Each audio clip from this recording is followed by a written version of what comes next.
this is for someone for Scalo service. Okay. All right, great.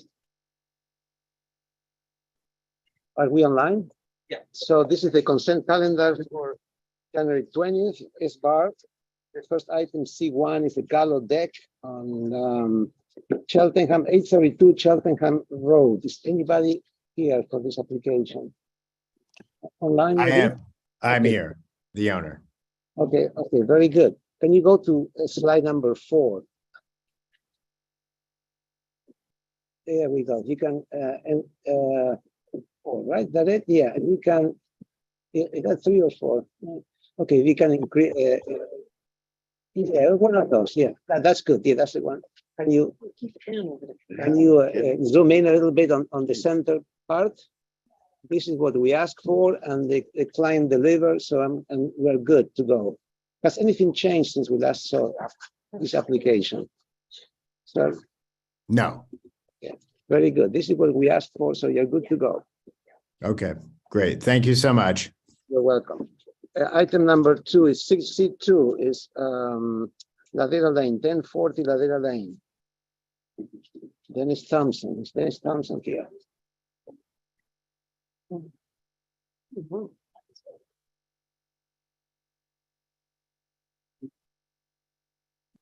He was here.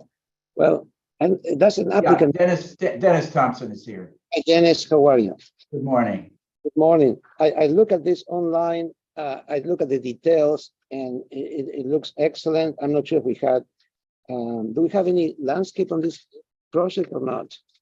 Yeah, the first sheets you're looking at here are all landscape plans, and the landscape architect is available online here. Okay. Do we have is Kelly here? This is Justin from Arcadia. Do you want me to just run through the landscape really quick? Do we have anybody who can judge this? Is Richard here? Chris not coming? Okay, all right. Yeah, let's go to the landscape plan really quick. Yeah. Sure. Okay. If you go up to LC1, I can just do a broad brush for the layout and hit them all quickly. So this is pretty much what we presented last time. Only a couple changes, and they're very minor. Coming from the motor court, so from the north end of the property, as you head east through the kind of entry pedestrian gate, we just kind of bumped that retaining wall a little further north to accommodate a little double gate so that the owner could have a little more access there. And then the only other change is kind of in the middle of the project where you, to the left of the pool, or west of the pool rather, we had a stone kind of dining area there. We took that out. Besides that, the landscape is pretty much, it's the same as last time you saw it. Okay. This is the demolition plan. Everything red is to be demolished, which is just concrete, flagstone, and of course we're replacing that pool in the same place. All right, very good, very good. All we have, the comments we had is provide details and materials. I look at the architectural details, they're very complete. If you can keep going down. Yeah, they have, keep going really quick. Now this is the landscape. Go to the architecture further down. Keep going, keep going, keep going, keep going, keep going. That's the landscape. Keep going. Yeah, they have the. It's very well detailed. Keep going to the details. The windows. Keep going. There are the details. It's excellent. It's very well done. So we're ready to approve it. So thank you very much. You're good to go. Good. Thank you. Thank you. So we're moving to C3 is continue. C4 is 3077 Hidden Valley Lane in Toro Canyon. Yes, the 377 Hidden Valley Lane.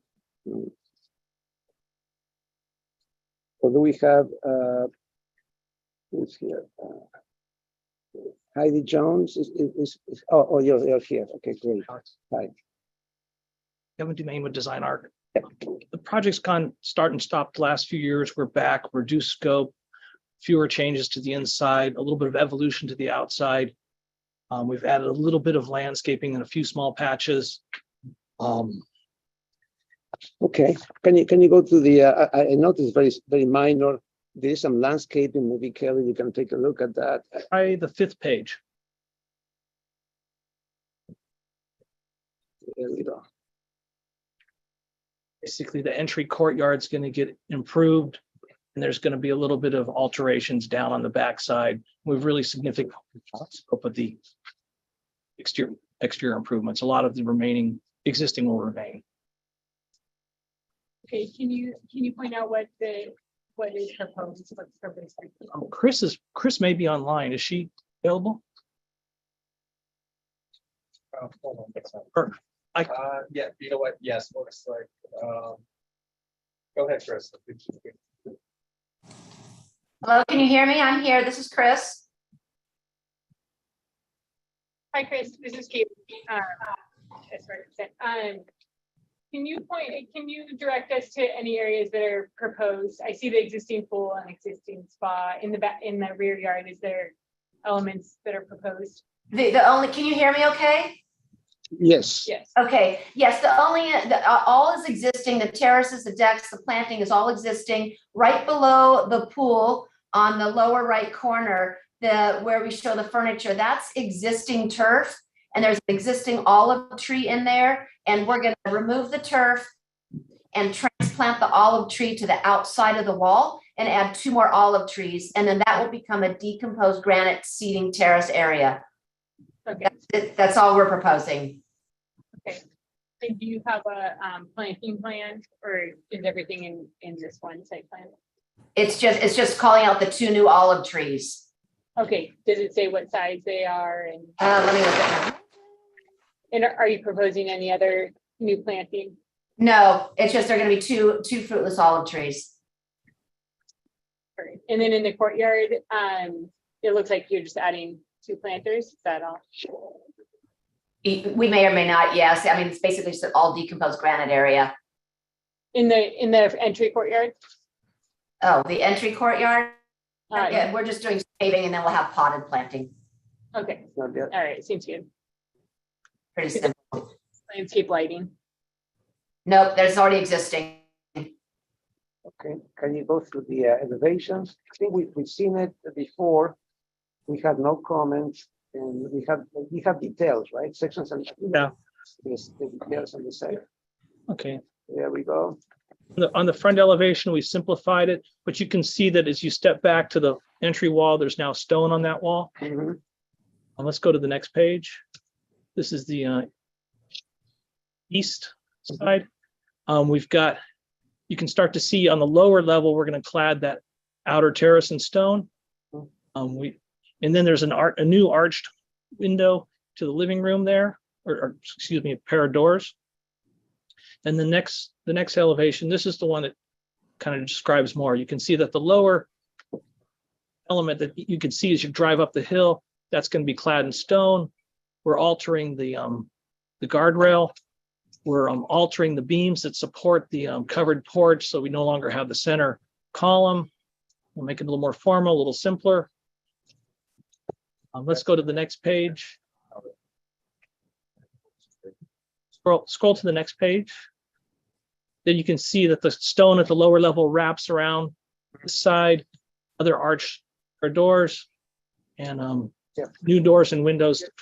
Even that's good. Last time we saw this, and it was perfectly fine. So Okay. Details, any page with details? Yeah, if you go down towards go into the about 23. Detail packages. Yeah, there we go. Yeah.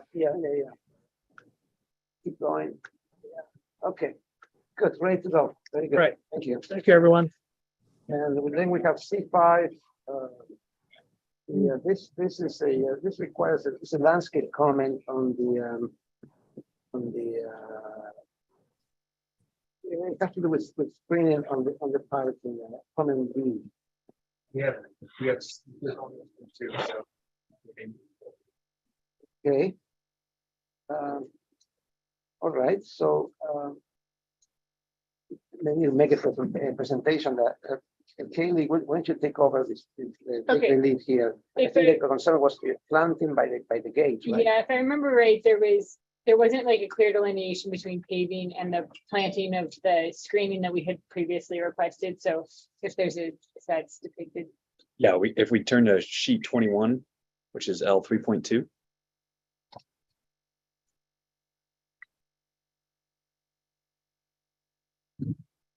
I think it was those 5 along the parking.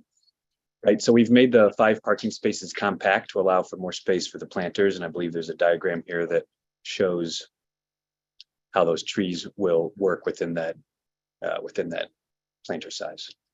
Hi, this is Aaron Carroll, landscape architect. Can you hear me? Yes. Yeah. Yeah, at the right side of the sheet, there's a planting detail for the 48-inch box Catalina cherry trees. And we've got 30-inch planter there, and we'll have a wood curb to protect the trees. And there's also an existing chain link fence. So it's going to be a tight fit, but I think we can make it work. Okay. Okay, very good. So we have a public comment on this. Is that right, David? Yes, so Okay. we have one I don't see is being present, but the other one is Ona Carrillo. Yeah, she spoke before, I remember. Yes, I've spoken before. I'm actually speaking for Jill Stasinos, but she's teaching right now, so she's not. So I'm going to be reading her letter.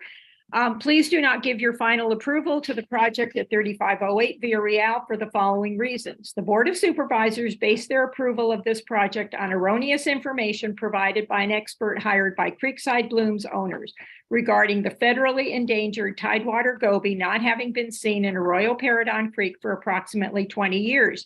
Yet in the 101 Carpinteria de Santa Barbara Fall of 2020 project update brochure is a photograph of a team of biologists safely relocating 6,427 tidewater gobies in advance of construction at the Arroyo Paredon Creek Bridge. Then she sent pictures too. Caltrans also installed a fish run in Arroyo Paredon Creek for the federally endangered Southern California steelhead trout. Arroyo Paredon Creek is designated by the United States Fish and Wildlife Service as a critical habitat for both the tidewater goby and the Southern California steelhead trout. The Board of Supervisors did not explain why or how they were able to overlook both the Toro Canyon Plan and the Carpinteria Agricultural Overlay by permitting almost an acre of greenhouses, 40,400 square feet, to remain in the 100-foot environmentally sensitive habitat of Arroyo Paredon Creek. Creekside Blooms shares a very long border with Arroyo Paredon Creek and is the longest of the 4 other cannabis projects along this creek.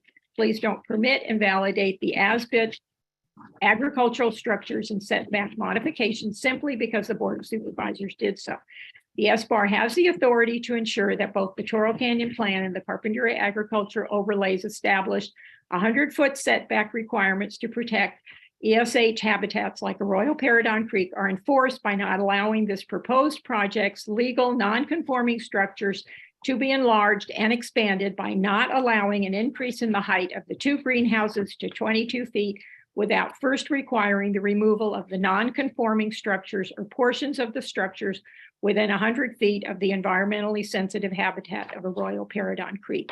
Natural disasters happen as evidenced by the 218 debris flow and the recent storm that brought approximately 8 inches of rain to our neighborhood near Arroyo Paredon Creek. If validated, any damage to the non-conforming greenhouses and structures within 100 feet of Arroyo Paredon Creek has the potential to irreparably harm the endangered tidewater goby, Southern California steelhead trout, and other species living in this environmentally sensitive habitat. Please see photos taken within the past few days of the walls of mud built up on the sides of the road to the entrance of 3508 and the adjacent rushing water in Arroyo Paredon Creek. Please do not give your final approval to the Creekside Blooms Cannabis Cultivation Project until the structures or portions of the structures within 100 feet of the environmentally sensitive habitat of Arroyo Paredon Creek are removed. Thank you for your time and consideration. Thank you, Leo. And the project planner is here as well. Yes, that's what, this is a little bit above our pay grade. So it is when. Hi. Yeah, hi.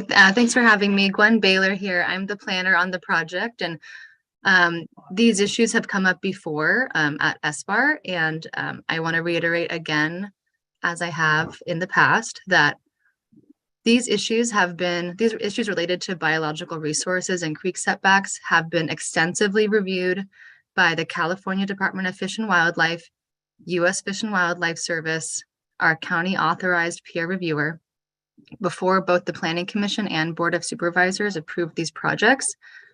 All development that will remain in the creek setbacks was permitted back in the 1980s before this setback existed.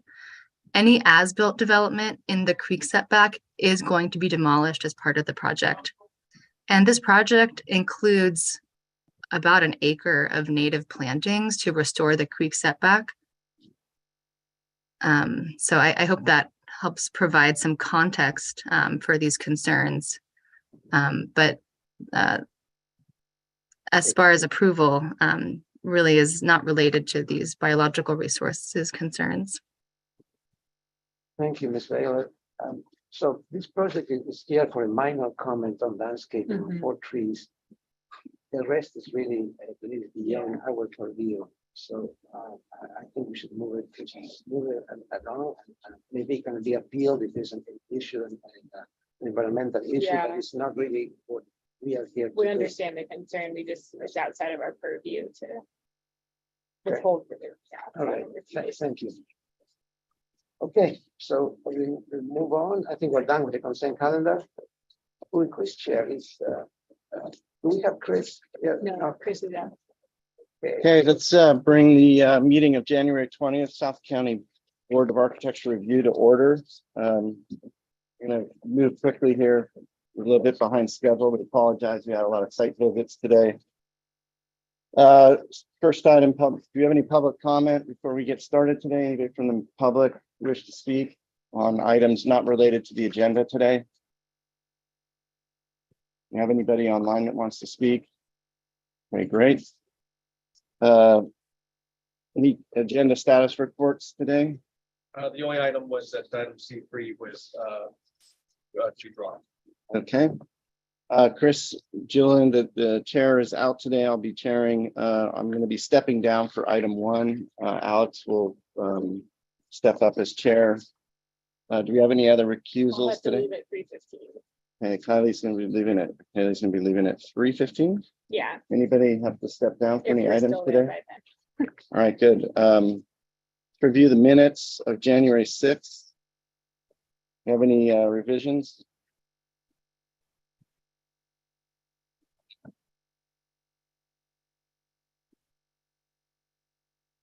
Kind of a light list. Item 1, anything we need to address there, folks?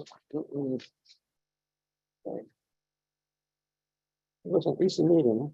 Item 3 has some comment. Yep. Looking at item 3.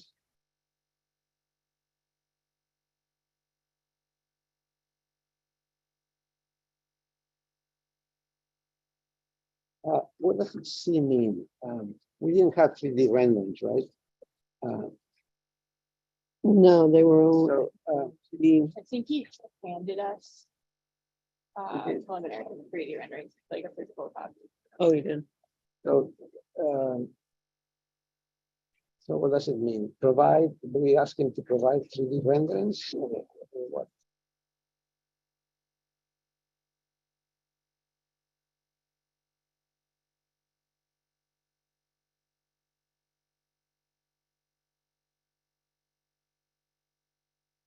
Say include 3D renderings in design package for future review. Okay, how about that? You have that? Okay, very good. Item 5. Wait, hold on a second.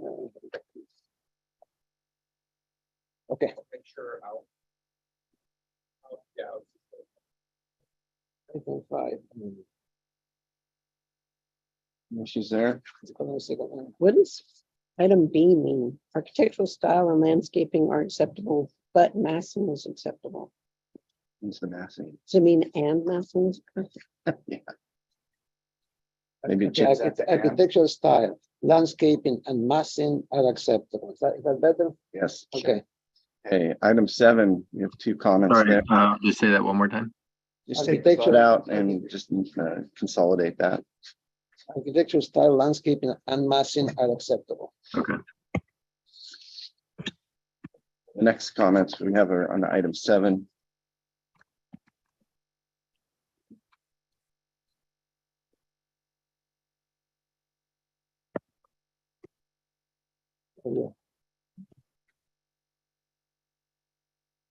And 8, we have 1 item. And then, the last item, 9, we have quite a few comments. You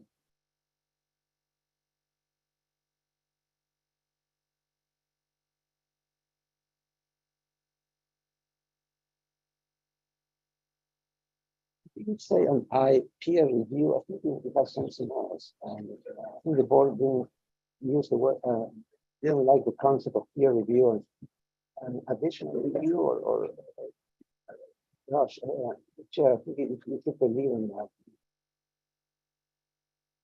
I think the issue there was that we couldn't, nobody here is really qualified to assess the biological review or the documents provided or the presentation. I think we're asking for planning staff to comment on that, because I know the planning department has a biologist that looks at this stuff. I would like this, or requested by biological review by the county. Yeah, I mean, I guess if this might be directed to Alex.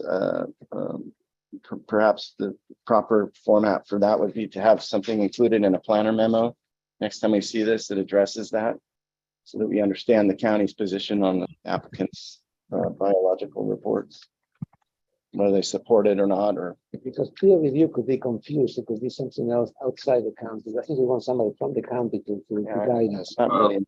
We don't, just to be clear, we don't have an in-person biologist or in-staff biologist, so in situations like this, we do usually have it peer reviewed by a independent consultant. But it's hired by the county, right? You have that. Hired by the county, yeah. Do you have that included in the planner memo on the next hearing? So that Yeah, so I can make it say board requests a biological review by the county to be included in a planner memo. Yeah, I'd like to understand the position of the planner on the matter. If that's it, I make a motion to approve the, yeah. We spent so much time on re-reviewing those minutes for November. I just wanted to make sure that we had the agenda good for you guys. Agenda, what do we have there? Yeah, but from the item we revisit it, you had other minutes. So let's go to item 4. It's above the minutes. Agenda status report right below that. So we have minutes of December 16th and reconsideration of the minutes from November 18th. So let's where's the actual recording of the change in the minutes? So what is the change exactly? We have the December 19 minutes in front of us, or do we have the transcript from that? We don't have anything here in this note. This shows what our vote was and then it was amended. We can't really. No, right. The question is whether or not Yeah, I don't have them in front of me. Alex, can you read the November 19th minutes that were re-recorded? Do you have access to those? Yeah, let me just pull them up real quick. Just speak up when you have them. I'm gonna move us forward. Well, actually, I gotta read that.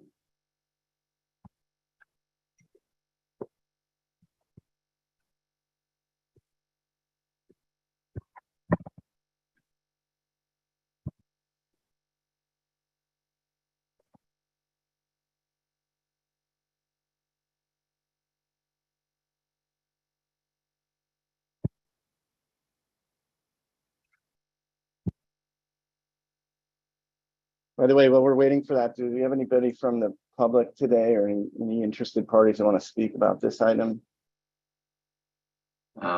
Okay, I have it here. It was the one comment, number C of agenda item number 7, the low new residence and accessory structures that was amended to read redesign project to lower height and massing by lowering pad height and plate heights. Okay, Okay. that's what we said, yes, okay. So is there any public comment on that item today? All happy, okay, I'm gonna close on that. Do I have somebody move to make a motion to approve the minutes? So move. Second. All those in favor? Aye. Motion approved. Moving on. As far informational briefings, anything? Just one brief thing. During our site visits, I noticed the sound wall, the transparent sound wall by Summerland, by Hill. But remember, this board review it. It's erected now. Take a look. I don't think it ends up being that great, but you can see it, not so much from the freeway yet, but you can see it from the service road. Okay. Thank you. Anything else? All right, going on to staff updates. Any updates from our staff? Nothing from me. Great. All right. That moves us to our regular agenda. I'm going to step down for item 1. I'll be back for item 2. Alex, you take over, please. Yes. Okay. So let's see. So this is a request by AB Design Studios to for conceptual and preliminary approval of a new 4,021 square foot residence plus 548 net square foot attached garage. There are site improvements, a new pool deck, driveway, hammerhead, landscaping, and hardscaping. We just went to the site this morning and we took a look at the three-story poles. And we Hey, had, Alex, yeah, did I miss something? But did you all take any votes on the consent agenda? yes. Yeah, Oh, No. we did not. I'm sorry. Yeah, that's right. We skipped that part, right? Good, thank you. Okay, so we review 4 items in the consent agenda, and we approve. Like to make a motion to approve them all as submitted. No changes. I'll second for all items except for C2. I had to recuse myself. Okay, there's a motion, a second. All those in favor say aye. Aye. Aye, motion carries. Thank you, Mr. Tuttle. Okay, we're going back to the first item on the agenda. The Levesque new single-family dwelling. I already described the extent of the project. We had comments. The general comments is that the process is well thought out and the architectural style is appropriate, but it's an aggressive program on a highly constrained lot and should be reduced in size. Return with side sections. And the board is concerned with the volume of grading. Study ways to tuck the structure into the hillside more so it doesn't appear to extend beyond the roof line. Full integration of the design is well executed. However, the overall program is very long and should be short. Return with elevations without landscaping to show the building, and then also with how landscaping will soften the structure. Study the amount of glass in the design and demonstrate that the lantern effect will be avoided. Provide justification for wall height in overlook on southwest corner. Consider reducing it in height. 1 minute. Incorporate more green roofing into the design program to reduce visibility from trails. We have a site visit. So the applicants are here, I believe. She's going to present this program, right? Are you going to present the project? Yes. Mr. Chair, just for the record, I believe those are the incorrect minutes from the last hearing. We were last here February of 22. Oh. I think the minutes you just read were the prior minutes. Those are from the May 7th excuse me, yeah, May 7th of 21, yeah. Yes, so these are not the right minutes. I'm sorry. There's a confusion here. So February of this year? February of 22. Yes? Yes. Let's see if I can find. Thank you, sorry. That's important. We want to address the proper minutes. Okay. I have them. Can you put on the screen? You give me a minute. Would you like me to do that? I think so. I think it's important. Or if you want to email them to me, I can put my computer in front of Alex. Oh, no, I can totally, no, it's just that everyone can see it if I do that. Just give me 1 sec. Just.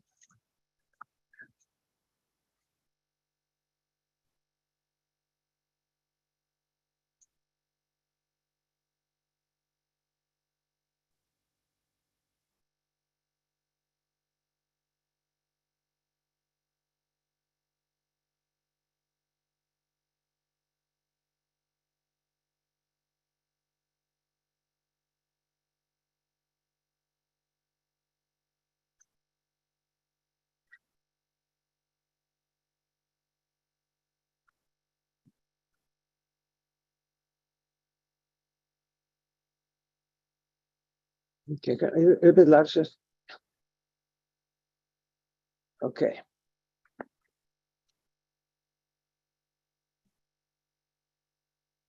So it shows a divided board with some members supporting the concept, others thinking that the pool pushes the building to the side, the mass to the sides.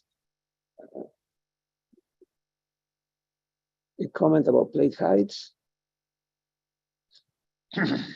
And, okay, very good. All right, very good. Thank you. If you can make the presentation now, yeah. You can tell us how you address those comments. Yeah, Mr. Chair, Clay Arell, architect for the project. Thanks for coming out to the site visit this morning. I'm going to hand it over to Eric, who's really been the architect on the project, and we'll address all the comments. Thank you. Good.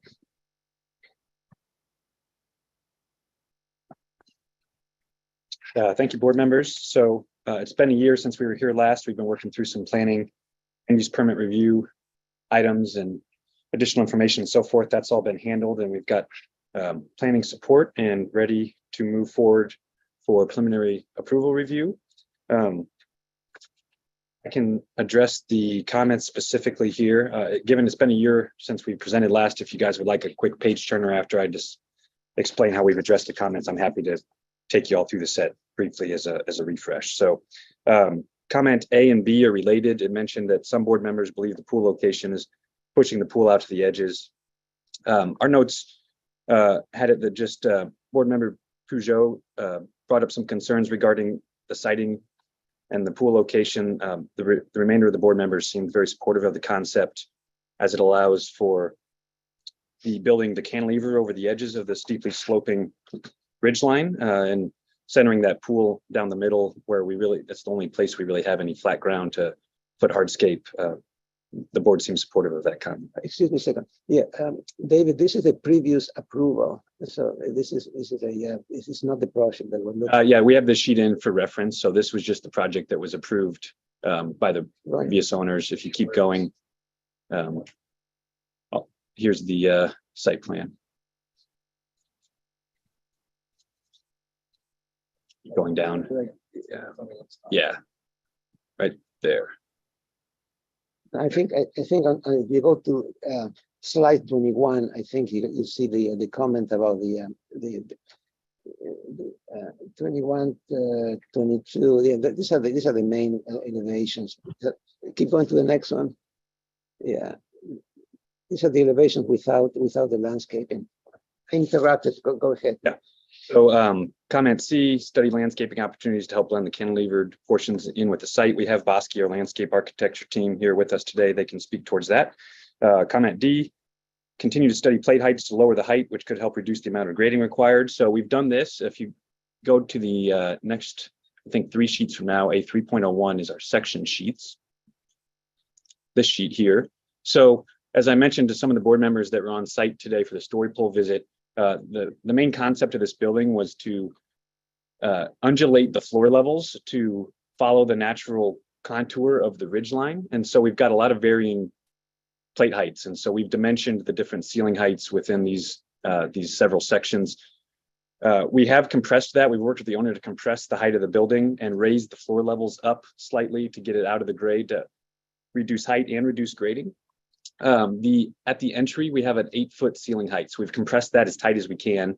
And then throughout the rest of the building, we have a 9'6" primary plate height.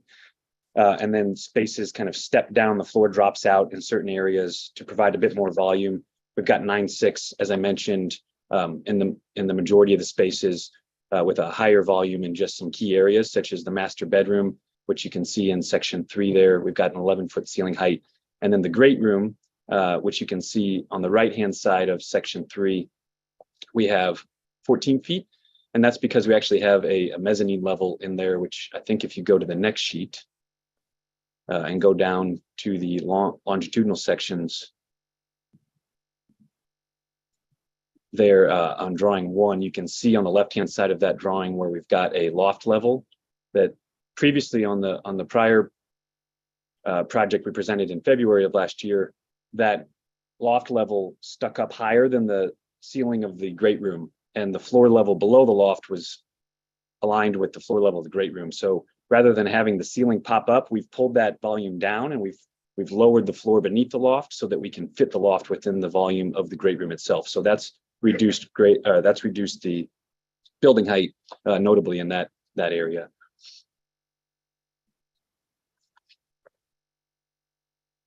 As far as grading is concerned, it's a very challenging site because there's no area to displace the cut, right? So we do have a notable amount of cut in order to fit this building on top of the ridge. We have reduced that notably since the previous presentation. We've reduced our cut by nearly 400 cubic yards. And we'll be continuing to look for opportunities with our engineering team to see what opportunities we have to maintain as much of that cut as possible on site, which again is limited and challenging, but we have reduced the grading from when we were here last. The next comment was to provide elevations without landscaping. So if you go back up to elevations A 2.01A and B or A, yeah, keep going. 2 more sheets. So here's our primary exterior elevations with landscaping removed. So drawings 1 and 2 towards the bottom of the page, the long elevations again help demonstrate the primary concept of how we've sited the building, where the floor levels undulate with the natural grade. You can see our floor levels are moving up and down with the ridgeline there. I'll speak more towards the materials on a different slide, but you can see these elevations here. If you scroll up slightly to the top of the sheet, you can see our end elevations. The east elevation is as you approach from the driveway, and that's the one area where most of the grading is occurring as we're digging down to get the garage, which you can see an elevation on the right-hand side of that, elevation 4. So that's looking at the building from the driveway towards the entry and that bridge that connects the 2 wings of the project. And then on the right-hand side, the west elevation. This is at the far end of the property, looking back towards the great room on the left and the master bedroom on the right. And if you scroll down to the next sheet, these are our what we call the courtyard elevations. These are cut through the center of the building. The square in white is the entry bridge, which is the volume that connects the 2 wings of the building. So you can see here looking towards each wing of the building. This again will be not visible from anywhere in public view, given it's the kind of linear courtyard. And then if you scroll just briefly through the next 2 sheets, we've got these same elevations updated again with the landscaping. You can see here that Bosque is proposing trees that are located kind of aligned with some of the solid elements of the elevations to allow for views which are plentiful from this property, but help just blend in the building on the ridgeline there as best we can. Okay. The next comment was study wall height at southwest corner. So if you go down through the set to sheet A9.01,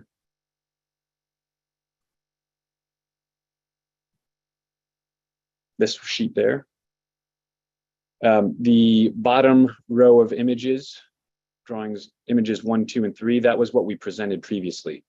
And this was a diagram to show just the 3D model without any of the landscaping, obviously, sitting on the site in the bottom right corner. And then the image to the left of that was with a 16-foot height limit overlay. So you could see where that loft structure was popping up much higher beyond the 16-foot height.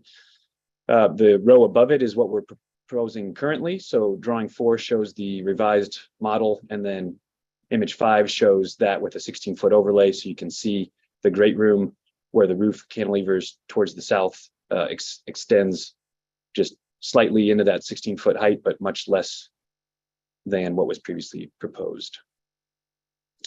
And in this image, you can see in the bottom right corner, image 1, you can see the site wall that was of concern to the board, the kind of dark site wall that's in the very bottom right of the proposed structure. And we've greatly reduced that. You can see in the image above, we've pushed that down and broken it up. And so that's much less in height from what was previously presented. And then the last thing I'll present, if you just go to the next sheet, the project, I didn't mention at the top of my presentation, but programmatically, size-wise, it's very consistent with what we presented last year. Again, we've just been working through planning review, and the majority of what's changed, it's what you've last seen, is with the site development, which I'll let Bosky speak briefly towards, but we're also here for the opportunity for preliminary approval. And so we've brought with us our materials board, which is a very limited exterior materials palette. We have, just starting at the top of the sheet here, a gravel ballast proposed for the roofing, given there will be ability to see this building from up the mountain. So we've got a gray gravel ballast for the roof. The foundational elements of the building that help support the cantilevered elements will be exposed, although not very visible. Those are proposed to be formed concrete, exposed concrete. Our window systems for the glazing will be a black frame, likely aluminum window system. The stone, we're looking at a regionally sourced sandstone for the stone, which is prevalent in the project. And then these large panels that are on the exterior face, which you can see are a gray, warm gray plaster tone. And then we've got some exposed steel fascias at the roof and floor for the cantilevered elements that will be wrapped with a steel C-channel that will be painted black. We've got our lighting as well. The exterior lighting will be very minimal, given there's not any flat space around the perimeter of the building. So there's not much need for exterior lighting around the outside of the building. So primarily, the exterior lighting will be in the soffits of the roof extensions. So we've got square downlights that'll be recessed into the roofs. And then we've got the black wall sconce that you can see there. That'll be primarily on the interior courtyard side of the building, where we do have that cool courtyard. And then we've got a recessed step lighting that'll be proposed along some of the linear walkways. Again, that's all in the interior kind of courtyard side of the exterior of the building. So all that is meant to be dark sky compliant. I think with that, I'll end my presentation and let Bosky present briefly their updated landscape drawings. Let me ask questions now for the architecture. How about lighting on the parking areas? Okay, in the landscape has that in their landscape drawing. Thank you.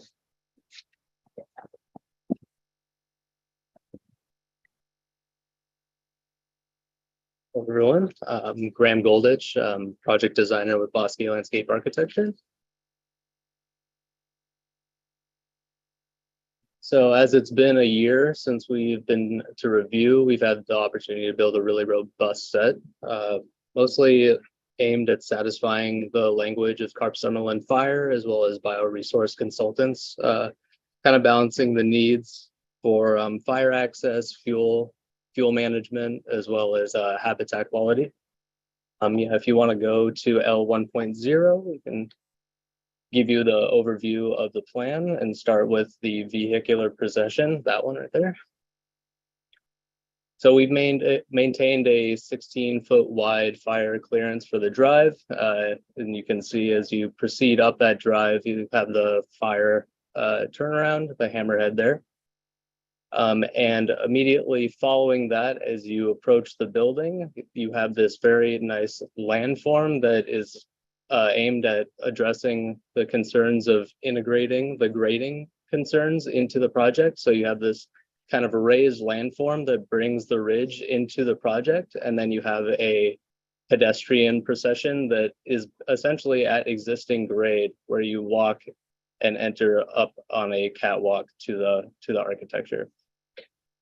That was utilized for basically integrating the landscape into the project, which was one of the comments of the board, to bring in the landscape integral to the site, as well as to reduce the grading quantities. So we have this really nice raised landform that's retained with these quarried blocks. As you continue down the drive towards the garage, you'll find a central courtyard that has a cork oak at the center, at the heart of the project. And that's aimed at addressing one of the previous comments as well, to bring the landscape around the pool deck and kind of nestle the landscape within the project. But the majority of our concerns were like screening the architecture from the roadway. And we did this by introducing Catalina ironwood trees along that northern side. These have a very like columnar profile. So it's intended to balance the requirements of Carp Summerlin fire with the canopy breadths. So you have a 10 to 15 foot distance between these trees to reduce fire potential while still screening the architecture. Those are the predominant moves that we made to address those concerns. We also introduced more landscaping to the pool area on the southern side. As you can see, some nice planting beds that are incorporated among the spa area as well.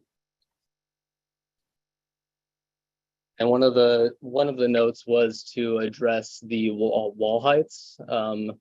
As Eric previously mentioned, we brought just a simple exhibit to show you some very minor wall heights at max height of 5 feet. Basically at the fire turnaround, that's the fire hammerhead is the max wall height of 5 feet.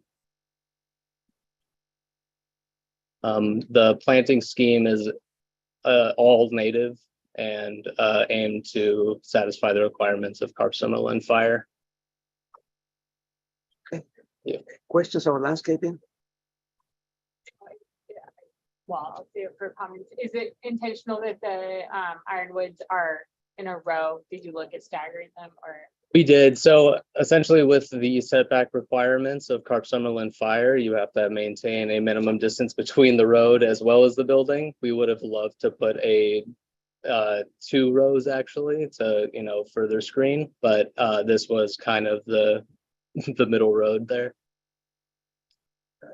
And how tall, those are the blue ones on Sorry? those are the ones drawn in blue, right? The ironwood? Correct. So if you want to turn to page L 4.1, you'll find our fuel management plan that kind of more clearly outlines how the screening is going about, as well as the plant clearance. There we go.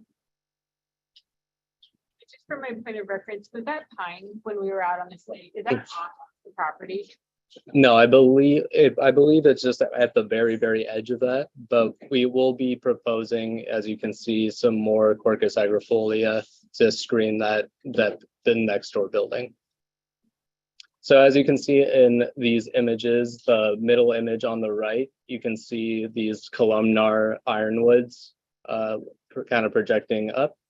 And then we are proposing, since we're required to clear 70% of the vegetation in this area, we're proposing keeping some of the existing individual native specimens and having an understory of Baccharis pigeon point or other ground covers, just to prevent any fire ladder potential.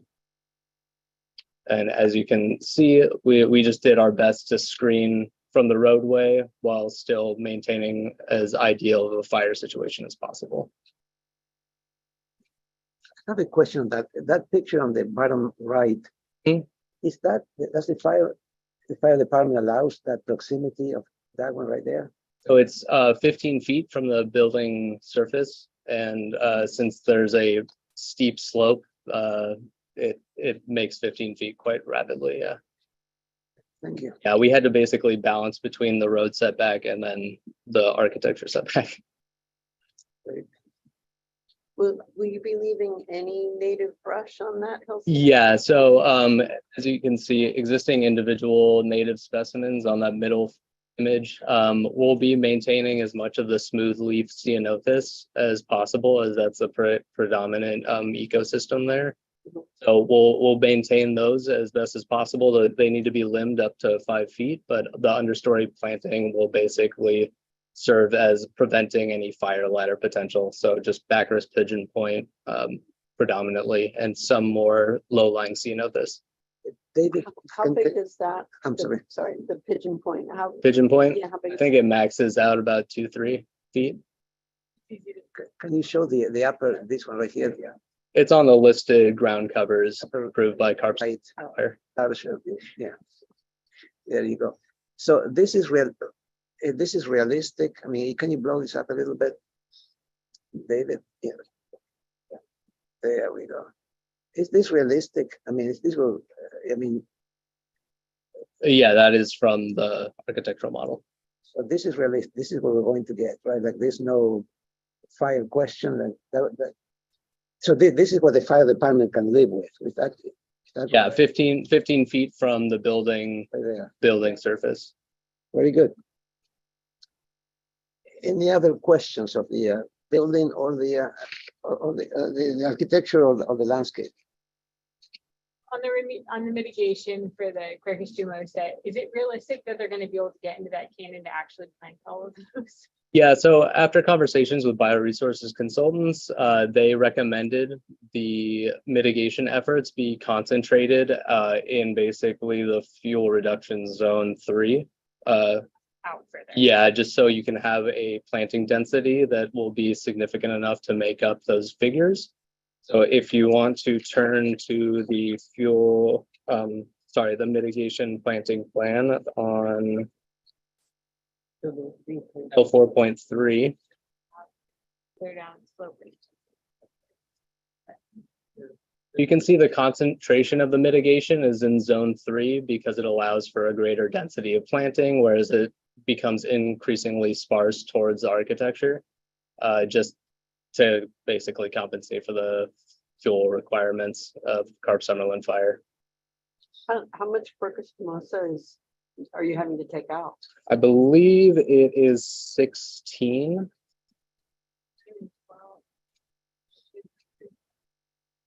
That is on page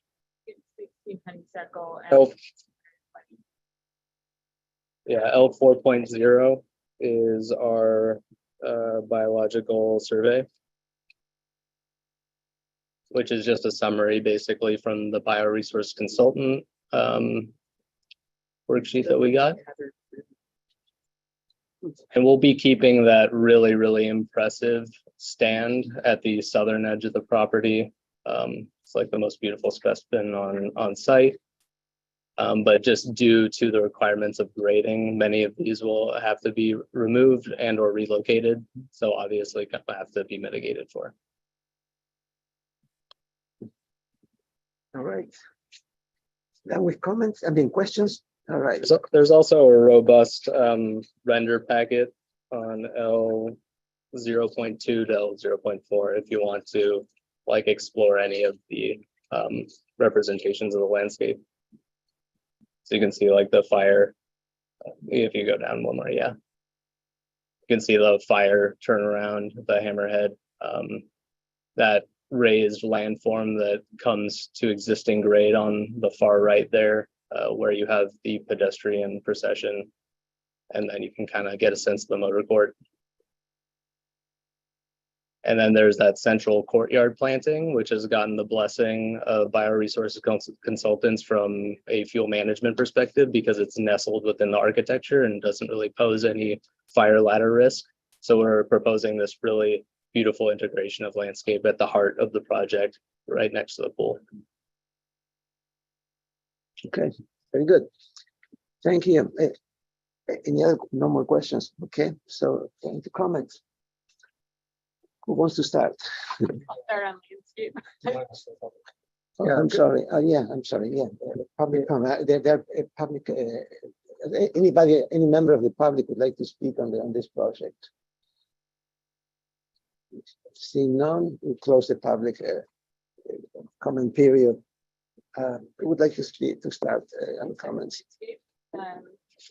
For all the landscape plan, which is really good and well thought out, well coordinated with the biological consultants and seems to really nestle the architecture into the hill. So. And those ironwoods, how tall do they grow to?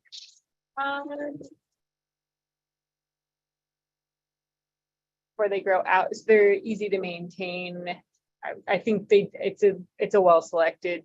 There's not that many natives to choose from that are that form. This is an official comment, but they can plant them at the right season. That's their only fallback, is that they can be sensitive to what season they get planted. Then can you switch to the elevation page at somewhere around 21, 22, something like that? The lighting, the landscape lighting plan, everything looks dark sky. Yeah, very modest landscape lighting, all dark sky compliant. Going to, I think it's down there. There we go. That one is naked, and the other one is with the landscape. Yeah, there we go. Where? Look at that closer. Sorry, I should have asked, but where was the underwater lighting in? I imagine that wasn't the pool lighting that. So yeah, there's a basin for the infinity edge of the pool that we'd like to underlight, and that's basically obscured by the bridge on top. So yeah, it's going to be completely obscured. Okay. Yeah, I think the landscape plan is acceptable, and it has the full. They have a full planting plan included. So okay, Valerie, what you say? Well, I think it's a pretty insane piece of property to build on, period. But I think that the approach taken is really carefully executed, and I support what's been brought up to this level, both the landscape and the building.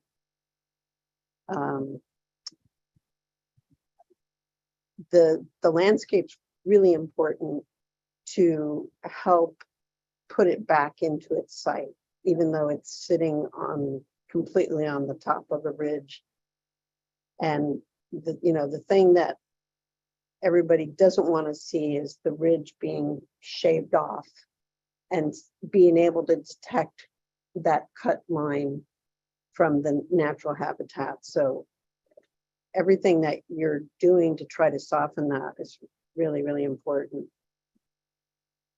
I think, I'm trying to picture what the lighting's going to be like, because it's in the soffits, because all the views are from below, so you'll be looking right up into them.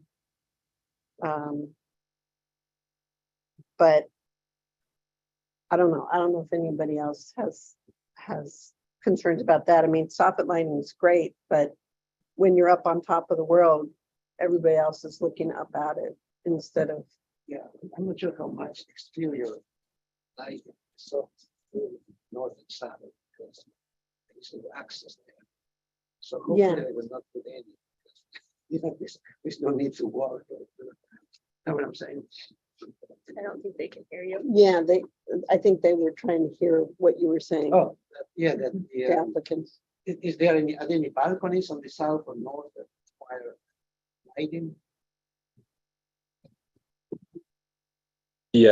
The roof overhang is really only occurring on the edge, like the left and right edges of drawing 2, for example. There's no soffits that are hanging out towards us in that image, right? The eaves are tight to the glass. Okay, yes. So, that's what I was. so there's really just the deck at the great room that has that roof overhang that'll have some lighting in it, and then just the 4 kind of ends of each wing. So that'll be minimal. Okay. Can you move up just a little bit so we can see the bottom as well?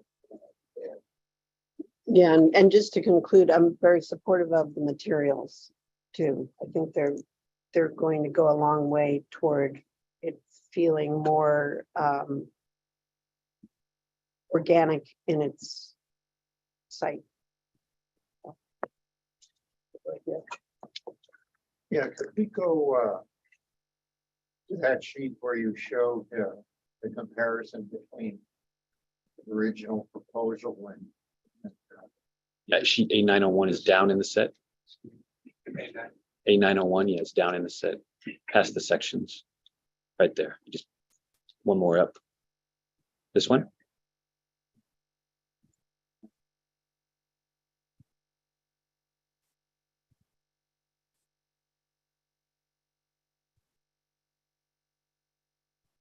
it's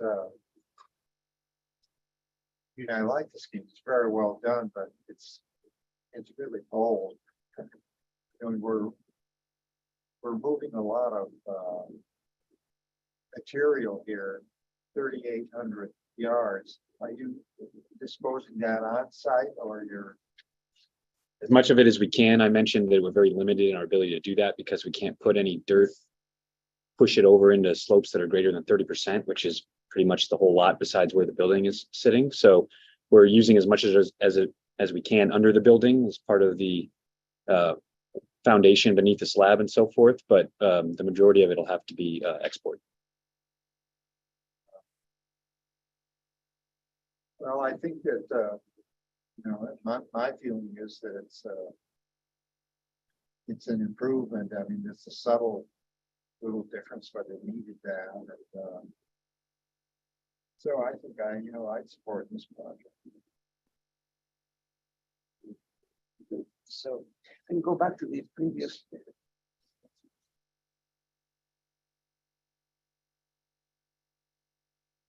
Or maybe the sections, yeah, those sections are pretty good. I had a change of mind. I was really not supportive of this project in the inception. I thought that the location of the wood in the middle created all sorts of problems. It not more made it the structure a lot more visible. I think otherwise. But the site visit was very important, very instructive. My only concern is now it's the length of it. You can go to the next. Yeah, no, the elevations. I thought about it and the idea of Rich Hill development. It's not something that generally I do not support that. But I looked around, I saw the canyon. It seems like every other structure is doing that. So it would be, I guess it's not up to us to make such a change on a development that is already occurring elsewhere in the neighborhood. It has a low profile. The landscape is screening it pretty well. These are the interior elevations. If you go to the north and south, those like they are right. That's where it seems like it becomes a little bit repetitive and long. But what has going for it is the low profile. So reluctantly, I would approve. I would support this project. Looking forward to a motion for preliminary. There was a kind of a slight curve to the ridge.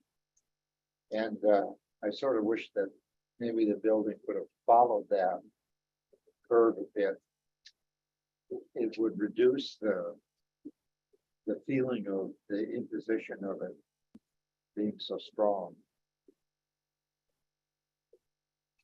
It's a difficult thing to try to accomplish, and I think you've done a great job on it, but it's still a massive thing. That the building that's right in your face.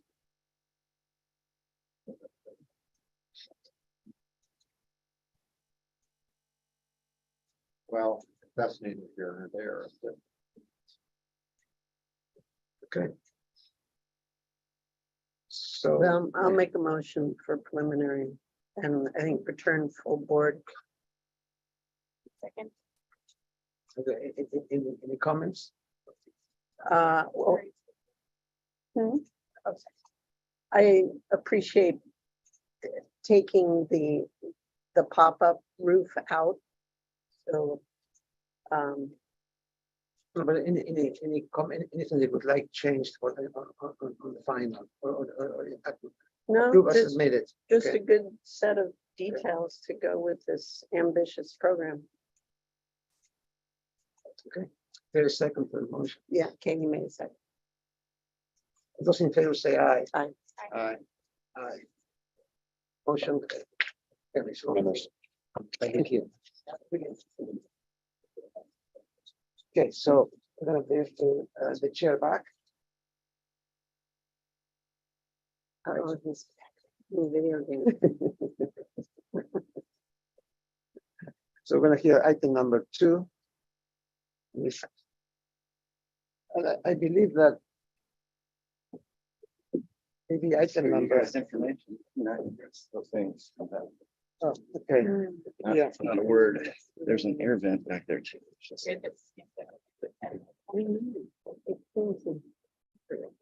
I think, Very good. given the time, we may wanna continue item, item number 3 after lunch, maybe, that, if it makes sense.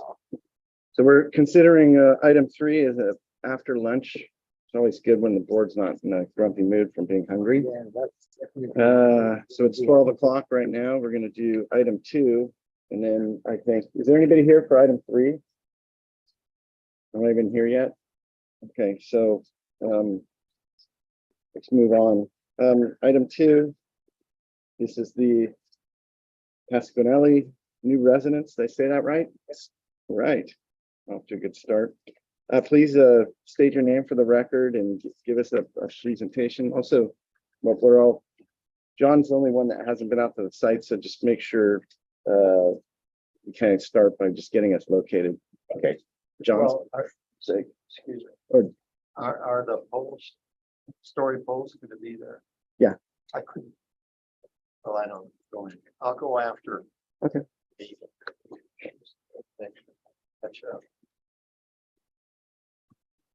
My name's Don Nolte, an architect for the project. And what we're proposing to demolish a residence, as you saw today, and construct a new residence of approximately 6,800 square feet.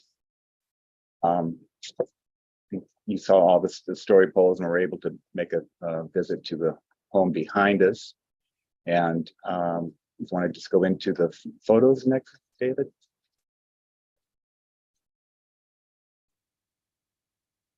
So the bottom.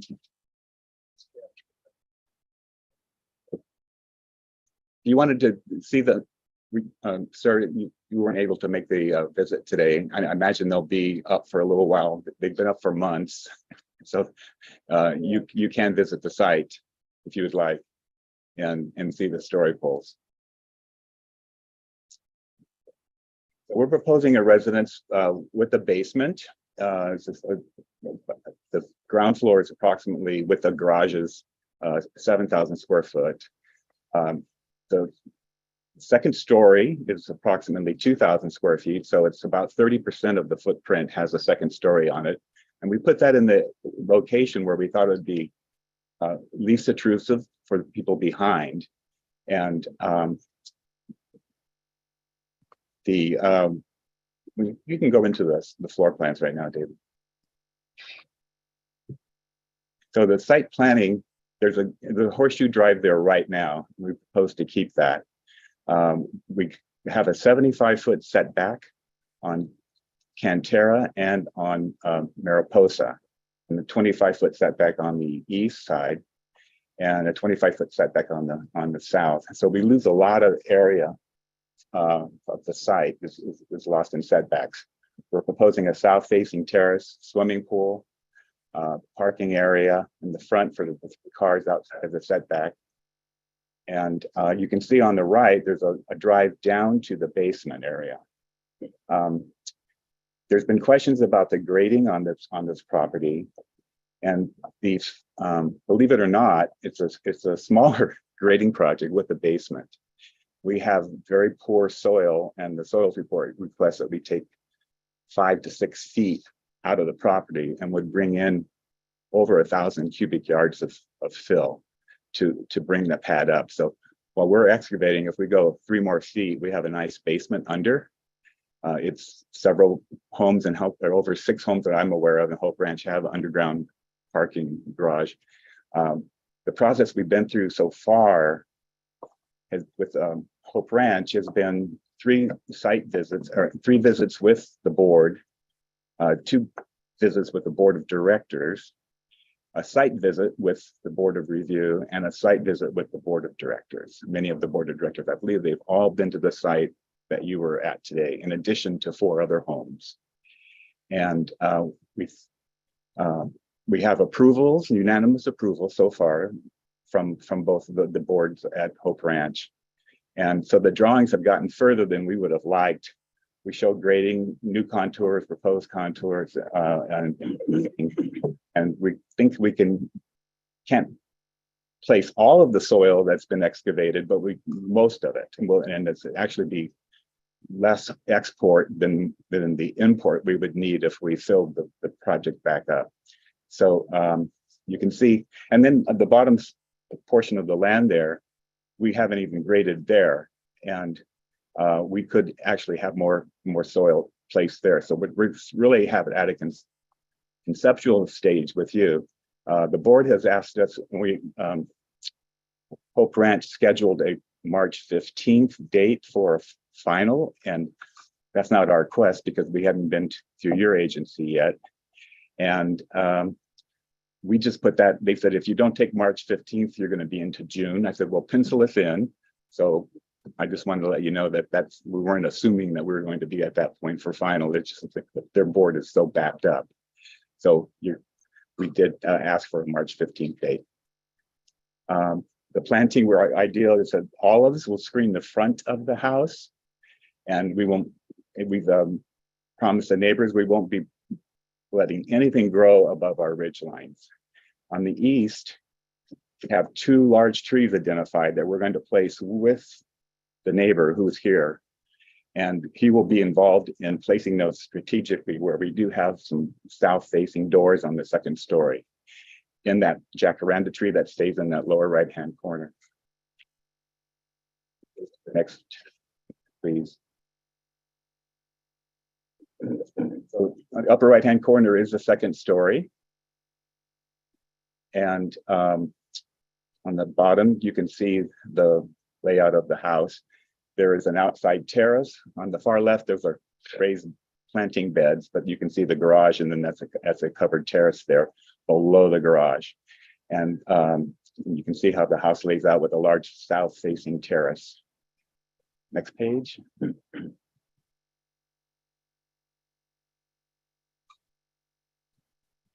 There's the roof plan. You saw that today, and then that's the basement area we have for a collection of cars, and a basement mechanical that will not have air conditioning or heating per the Hope Ranch ordinance.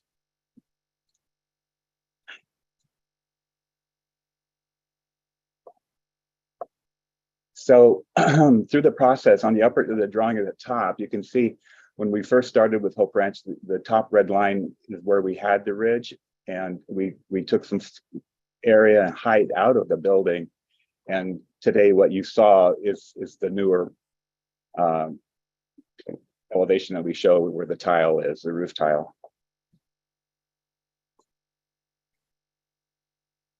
The west facing on the lower right-hand corner shows the garage doors and the covered terrace, which we want to use on the roof of that for solar, and it won't be viewed by anyone.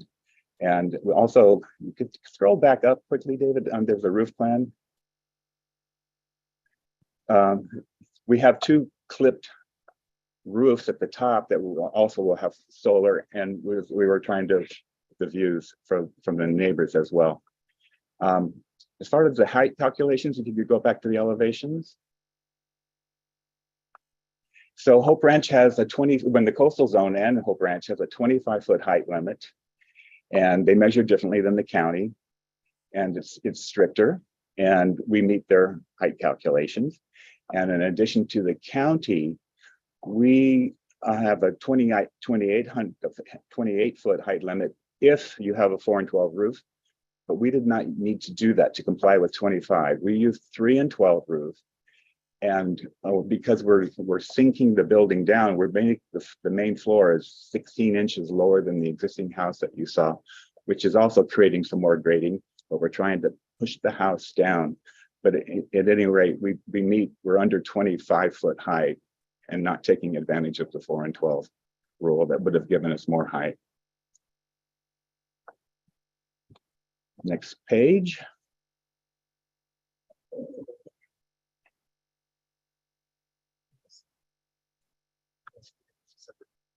Is there another file for renderings? So there's several of those you could go through. So that's the entry that you all where we were parked today. Well, you parked at the other drive, but that's the first entry you'll come to right there. And there's a view of the garage that you would see. Next. And yeah, that shows how we're nestling that second story in, and we're minimizing the fireplaces, and we're trying to put them on the back side of the house where we can. You can see the suggestion of the olive trees, the screen of the mass that you would see, a lot of use of sandstone and iron and glass doors and windows and detailing. That shows the drive down under the garage, and you can see on that facade on the left, we had windows there. We took them out to help with privacy for our neighbor to the east. And where that large tree on the left is a jacaranda that we want to keep. And in that is a balcony that looks to the beautiful view to the ocean. And that's where we're going to be placing 2 large trees above 20 feet high, exactly at a site meeting with a neighbor. So we want to get that right. If we need more trees, we'll do that.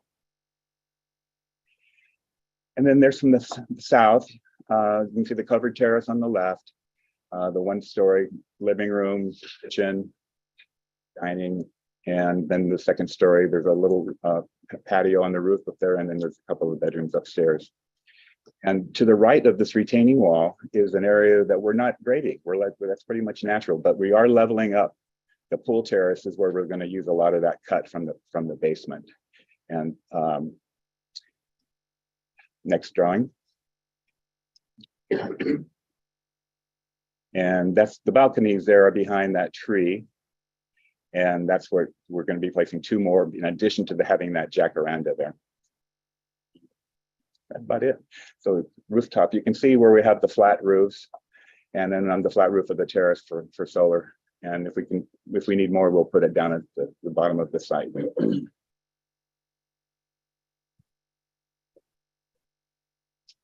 Is that it? Does that conclude your presentation? Yes. Okay. Do we have any questions from board members? What's the height of, I assume that's the living room, the middle section? Yes. It's on that plate right there, it's approximately 12.5 feet. So I'm reading on the drawings on the west elevation, we have a plate height of, I just want to make sure I'm reading this correctly, 10 feet, and then the 2nd story is reading as 9. And it's actually 8.6. And then I've got, well, on the west elevation, it says 9. So we should, section. and then on the east south elevation, you show the 8.6 with I can't read the number on here. But basically, so what, is there a change? So the standard plate height for the building is? No, the ridge is, whatever we can do to get the ridge down, we've done it. What does that red line represent? That's where we were when we started the process with Hope Ranch. Okay. And how many feet is that reduction? 18 inches. Okay. But the plate height across where the 3 dormers are, that's 12 foot. Yes. So there's a different plate height there than there is in the 2-story area. It's very intricate. They're all moving around. So hips and valleys all kind of came together at the right spot. On the second floor, do you have a step in the second floor? No, there is no floor. There's no. It's only second story right here. Oh, I see. This is an Yeah, open- I'm open looking at it space. now. I got it. Thank you. I Sorry. have a question to Chair. Can you please tell us a little bit more about these glass areas that, what are they? Well, that's a breakfast room there, and we're at conceptual, but we wanted to take advantage of the views of the whole backyard. And then the other right side, that's a master bathroom, and that's the master wing there on that right side on the first floor. So this is all like a door window system, with no wall, basically. Yeah, we've been back and forth with a low stone wall, and right now we're showing just an iron and glass. All right. Do we have any members of the public that want to speak on this item today? Yes, you Right. have a speaker. I'm sorry, this is a So, speaker slip. This is speaker slip. Hop up to Yeah. the podium. See that little cylindrical plastic thing on the podium? That's what you're going to be speaking into. This is how it would dash. Yeah. That way the folks on the intraweb can hear us. What do I do? You can just, you're fine. As long as you speak straight ahead, you'll be good. So I'm going to give you 3 minutes, Mr. Fatach, and Thank you. go ahead, please. So first, put this out so you can see it. We need a chair. Watch that cord Put there, this in please. front of the microphone. You won't see me. See? Yep. We also have that file. We're looking at it on our laptops. Well, at least I am. Now, the second piece of business is that I want to give you copies of an email that I sent to Ms. Terzian this morning, comparing 7 properties, neighboring properties to this. This is maybe I could ask you to. She hand those to the VA or secretary and we'll distribute them.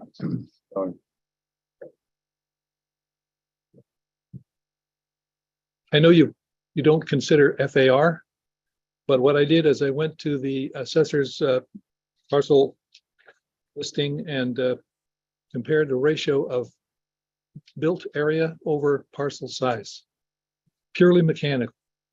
I know that there are exemptions for 850 square feet of garage.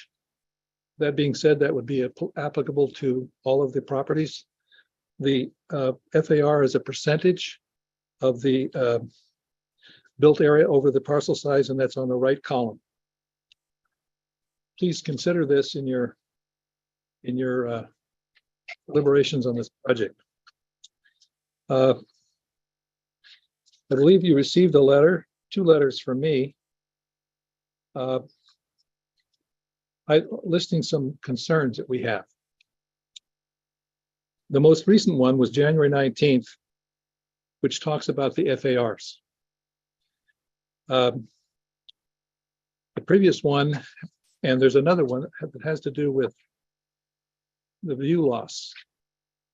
It is clear from the poster that, with all due respect, the applicants have made a great effort to reduce the height of the building. However, the reduced height with the flat roof over the second story still obstructs completely the view of Santa Cruz Island from my client's living room terrace. And that view will be gone forever. That will cause a loss to the property value of her property. The 5 issues that are more mechanical and technical in nature have to do with the method of calculating the building height, which in Hope Ranch is measured from the proposed grade to the height of the highest point on the roof in Santa Barbara County. Let me give you another minute just to Yes. the time you used. So the method of calculating height in the county is from the top of the roof to the lowest original grade, existing grade. There's a tremendous amount of earthwork proposed, And the purpose of that earthwork is to build up the grade around the building so that they have a terrace that is at the level of their floor. This also reduces the height of the building, but that is more or less an artificial height. There are some issues with tree trimming and landscaping, such when the existing landscaping is gone, the proposed landscaping will take years to mature and develop and screen the building. The building is 160 feet long, 2 stories high on top of a basement. It's been unclear as to the interface between Hope Ranch design review and the county's design review process. Today is the first day you have seen this project for conceptual review, but this has received final approval from Hope Ranch, not final, project design approval. And with that, I understand that our time is up. Please consider carefully this project before you move it forward. Thank you. Just wanted to add, I wanted to thank you for your letter on the 13th by including some suggestions. It makes it easier for us to address your concerns. So the board appreciates you, the amount of effort you put towards that and the concise effort that you made these requests. Thank you. Very well. Thank you for your time. Thanks for your. Have any other members in the room that would like to speak? Please, if you haven't filled out a speaker slip after you speak, just go ahead and David will help you with that. But we'll make sure we get your contact information for future hearings. Please just state your name for the record, give us your project address or your home address, and make a 3-minute presentation, please. Good afternoon. I'm Brian Kamel, and I live with my wife, Kathy, at the 4015 Mariposa Drive. We're on the east side of 4045. The direct neighbor to the east. Yes, and our only concern that we had raised, which had to do with the privacy into our backyard, because the house as it stands today does not view into our backyard pool area, tennis court, and barbecue area. As good neighbors do, they try to work things out. I did have success with Tim. He eliminated 2 windows, the bedroom on the upstairs, and he has also agreed to put the 2 trees to obstruct and put a screening so that they cannot look into our backyard from their 2nd story. So, and I wanted to put on the record that Tim Pasquinelli and his wife did sign an MOU, which I'm going to record with the county, and which reflects the agreement to place the trees. So I do not have, based upon that and reliance upon that, I do not have any objection to the construction of that property. Good. Thank you. Thank you for your nice to meet everybody. I had a chance time. to meet some of you this morning at the property. Before we ask for more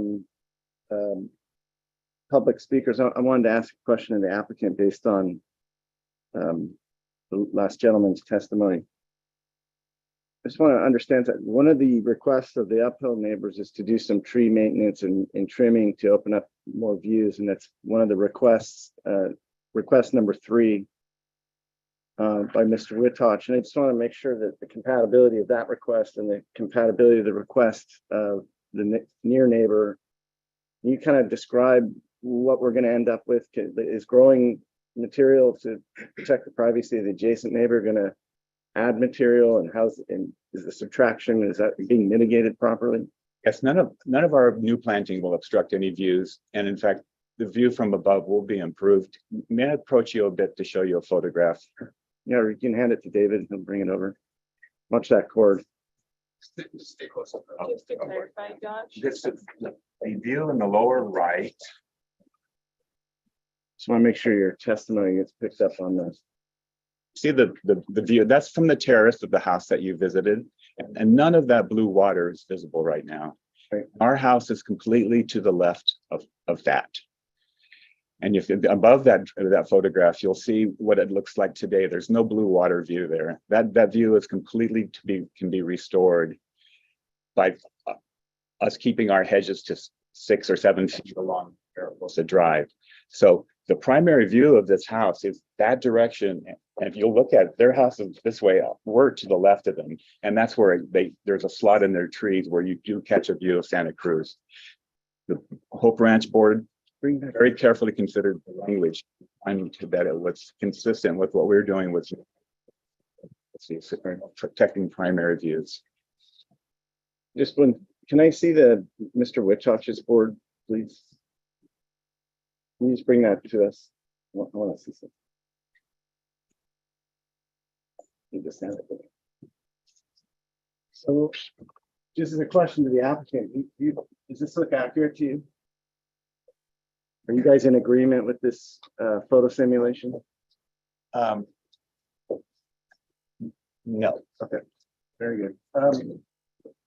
That answers my question. Do we have anybody online that would like to speak today? We do have one hand. Okay, let's, we're gonna take another, have another member of the public speak. Adrian Schul. Adrian, can you hear us? Mr. Schul, are you with us? Give him a second here. Oh. While we're waiting for Mr. Schul, I just want to note that we have received several letters on this project. I believe, let me just, all the board members had a chance to read these letters.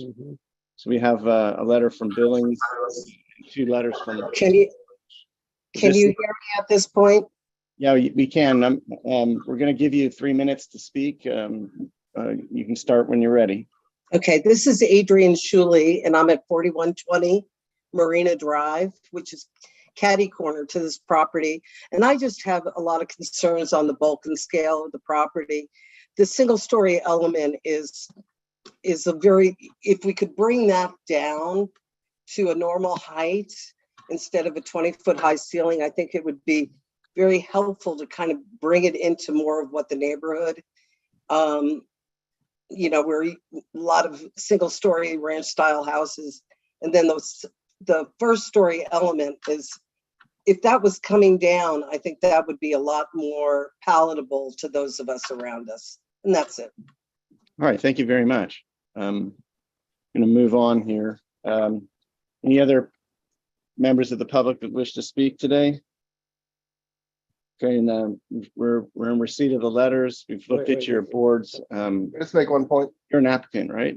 I am with the Penalties Office. We just closed public comment first. Okay. So I'm going to close public comment and bring it back to the board for a second. Any questions? Chair. One moment, please come to order. Can you show the elevations, please? Yeah, let's see. There we go. Okay.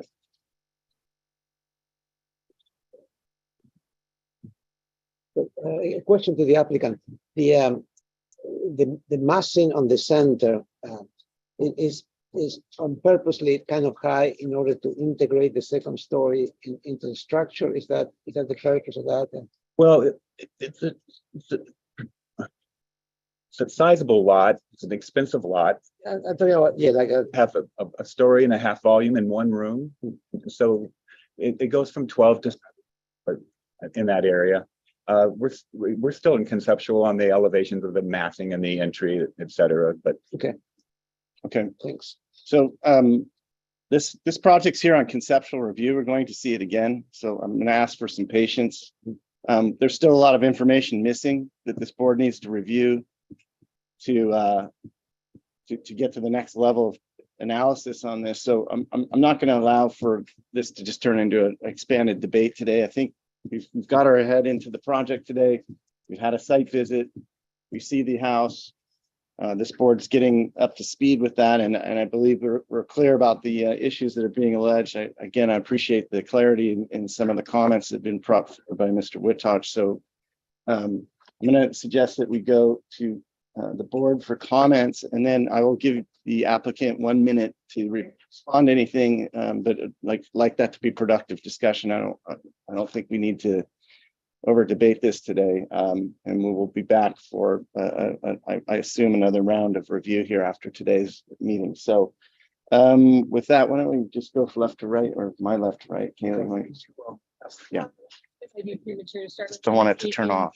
I do think a fully developed landscape plan with mature screening trees and hedging will be crucial to the neighborhood compatibility with it. I think I'd rather respond to other architectural or have other landscape comments after the architecture is reviewed.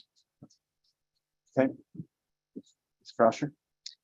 Well, when I was at the site visit, I was looking at the existing trees that are going to be taken down, but assuming that there was more of a one-story feeling in that area, which there isn't, because it's almost 2 stories with the roof line of that center portion. So my first reaction is that the great room centerpiece should come down, and that it'll make even the scale interaction with the 2-story portion better. Can you scroll down to the south elevation? Yeah, and actually the dormers, they feel very distracting in a way. But I think that area could come down and would actually help the overall feeling of the building. The table there, if you guys are having a hard time. I know the sound quality is a real problem terrible. for us, sorry. You need to come closer to here, please do. Sorry, continue. And then the other thing that I would really like to see is more information about the grading, about the existing site sections that run through the property, so that it's clear to us how much manipulation is occurring because it's a fairly level feeling site, but I want to be sure that it doesn't feel like it's been mounted up into a plinth for the pool and for the bulk of this project scope to yeah, I need more information. Do you want to comment on architectural style and character? The architectural style is fine, but I do have issues with the bulk of the middle section, the 1-story middle section. It's not really reading like a 1-story. I agree with the comments.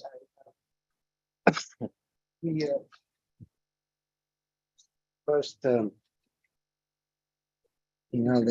I think we received all these letters, these comment letters about the appearance and the blocking of views and so forth, and we concentrate a lot of attention to that. But I really am not that convinced that this is a detriment to the neighborhood. I am not. I think that the comments are, in my opinion, a little bit exaggerated. The point that the county does not protect public views, and that is definitely private views, but it's public views, protects neighborhood compatibility. The blockage of views is minor. It's very clear from what we saw from the neighbors and from your house. There is some blockage, but it's minor. It's not like, we run into this all the time. This is not the first case. It happens in every meeting. We have one of these situations where a neighbor builds something and somebody proposes to build something and the neighbor objects. This is pretty reasonable. It's workable, but it's not one of those things that, oh my God, look what they're doing. It's not that, and it's not in that department. I agree with the comment on this comment. Also, perhaps here a little bit in order to integrate this end more into the composition. I have some questions about I have some questions about the style, some comments about the style. I think this is the type of architecture that will benefit with thick walls, at least some recessed openings. because there are big openings and the house is rather large, so garage doors are always recessed, so that kind of works pretty well. But some of these elements, I don't think they are. If you move up a little bit, I think some of it would benefit from having, the thicker walls. At least 8, 10 inches, 12. And you move the other back to the These elements are a little bit confusing in terms of how they relate to the style.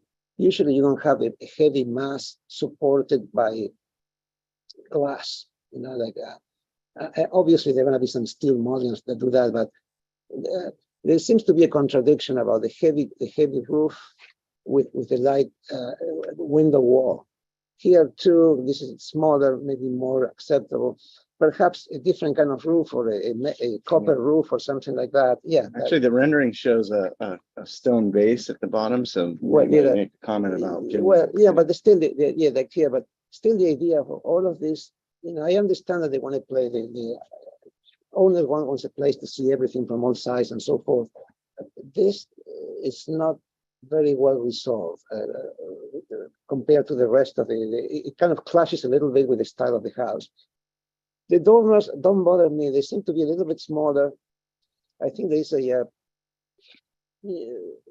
seem kind of small. Maybe that's, but they don't bother me that much. But the thickness of the walls, the lack of thickness in the walls, I think is more objectionable. Okay, that's what I have. Thank you. Just checking in with our planner, Alex. Did you have any clarifications needed from Mr. Peugeot on his comments before we move forward? Did you get all that? I caught the thickening of the walls and the recessed openings. I'm not sure I picked up exactly on the roof comment. That's the what's the name of that element, Mr. Nolte? What do you call this? Is that a breakfast room or? It's a breakfast room, yeah, semicircle breakfast room, and it has I think you just further study on the breakfast room area on the exterior.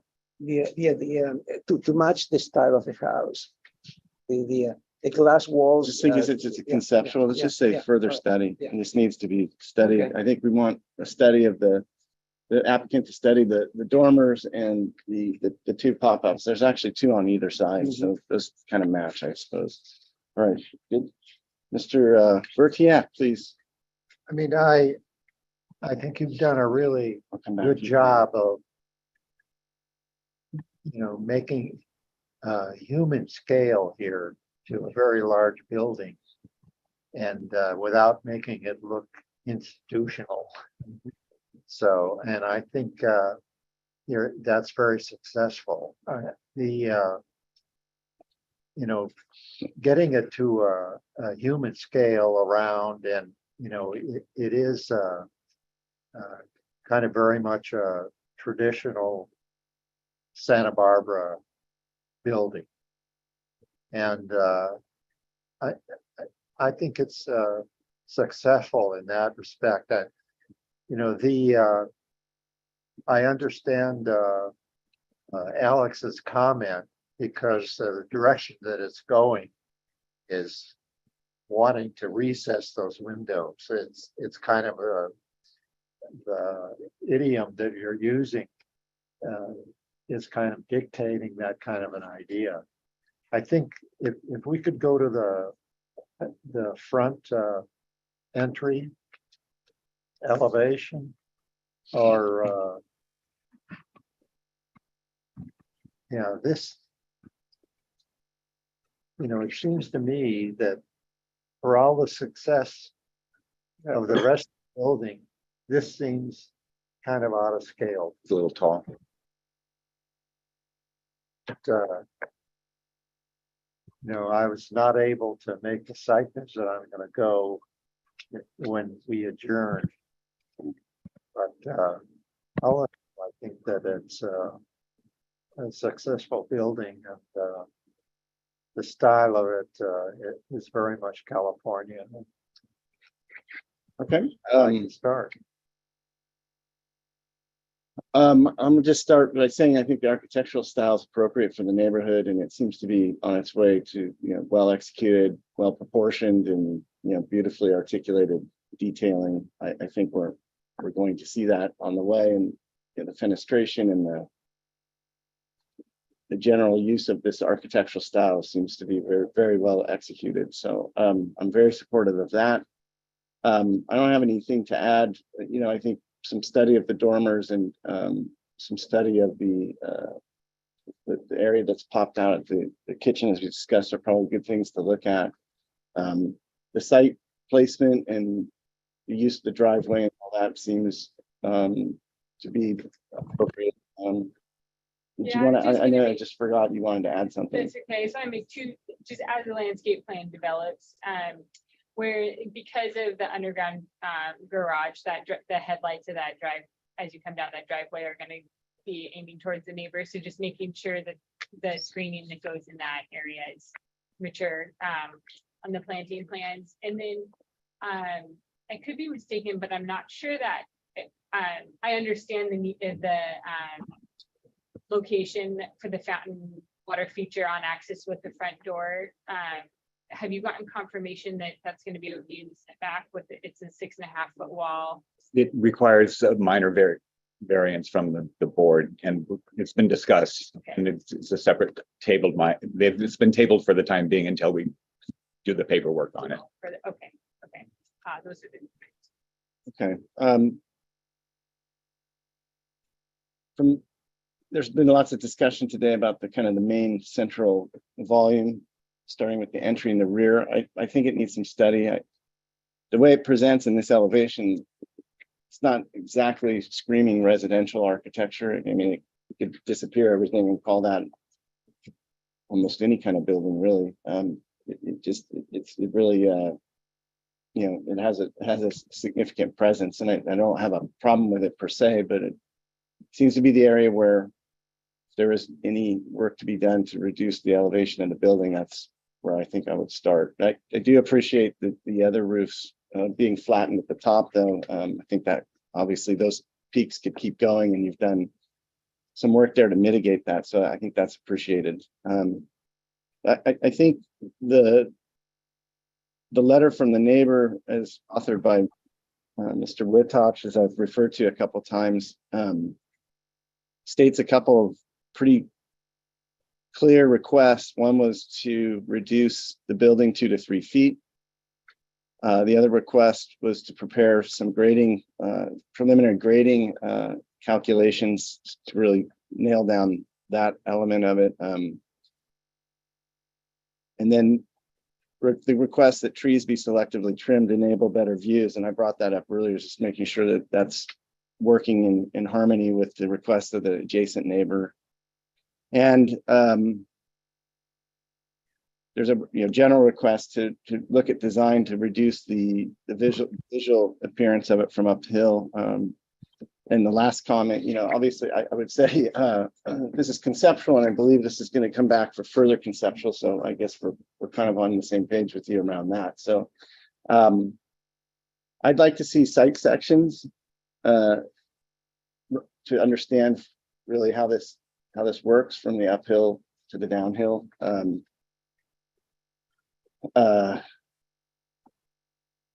I think what I'm trying to assess with that is what you're trying, you're raising the building pad up from the existing grade and doing some grading. So if, I think where I'm going with the request of the site sections is to understand the logic that you've used to build this, understand that and how that sets the height of the building. If there's anything that we can do to reduce, I think those are reasonable requests that you're getting from the neighbor. I would hope that you guys can work together and find some solutions. They're not, I understand Alex's point, but I don't think those requests are too hard to grapple with, and maybe there's a solution. So I encourage you to look for that, because otherwise I think, you're on your way to success here. Anything I'm missing? I wonder if the rest of the board feels about doing something with this corner. Maybe you can show it, which is the east, the left of the north elevation, which is the east. to lower it because of the issue of side load. I mean, if this goes down, this is going to become more awkward. Yeah, I think that maybe you can add something else.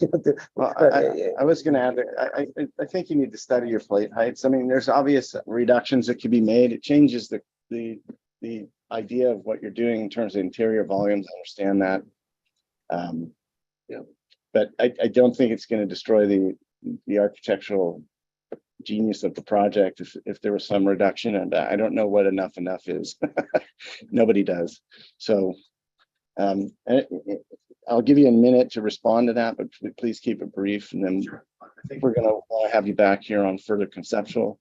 Is there any other documentation? I mean, it's a pretty concise presentation. Anything else? Like at least probably preliminary tree, so that we can discussion about the screening. Okay. Yeah, our preliminary screening plan. Okay. Just to review. I think the site sections would be important. I think the last thing I wanted to add, sorry, I forgot to mention this. I really like you guys to come back with some analysis that you guys, you and the neighbors agree upon. Right now, it seems clear to me that there's no agreement about this analysis. It's not very scientific. This is a very small part of that picture, which is a little bit erroneous. It's a little disingenuous to blow it up like that. It almost presents like it's a full view, and that's not really what's going on. So if you guys want to do this, let's get to some accuracy and scientific empirical information and something we can agree on. Because I'd like to see some effort to show us what this tree trimming plan is going to do and not do. Those are nice things that you're offering. Let's see how that works out in contrast to the building. It's a very hard thing to analyze with this kind of information, but please try.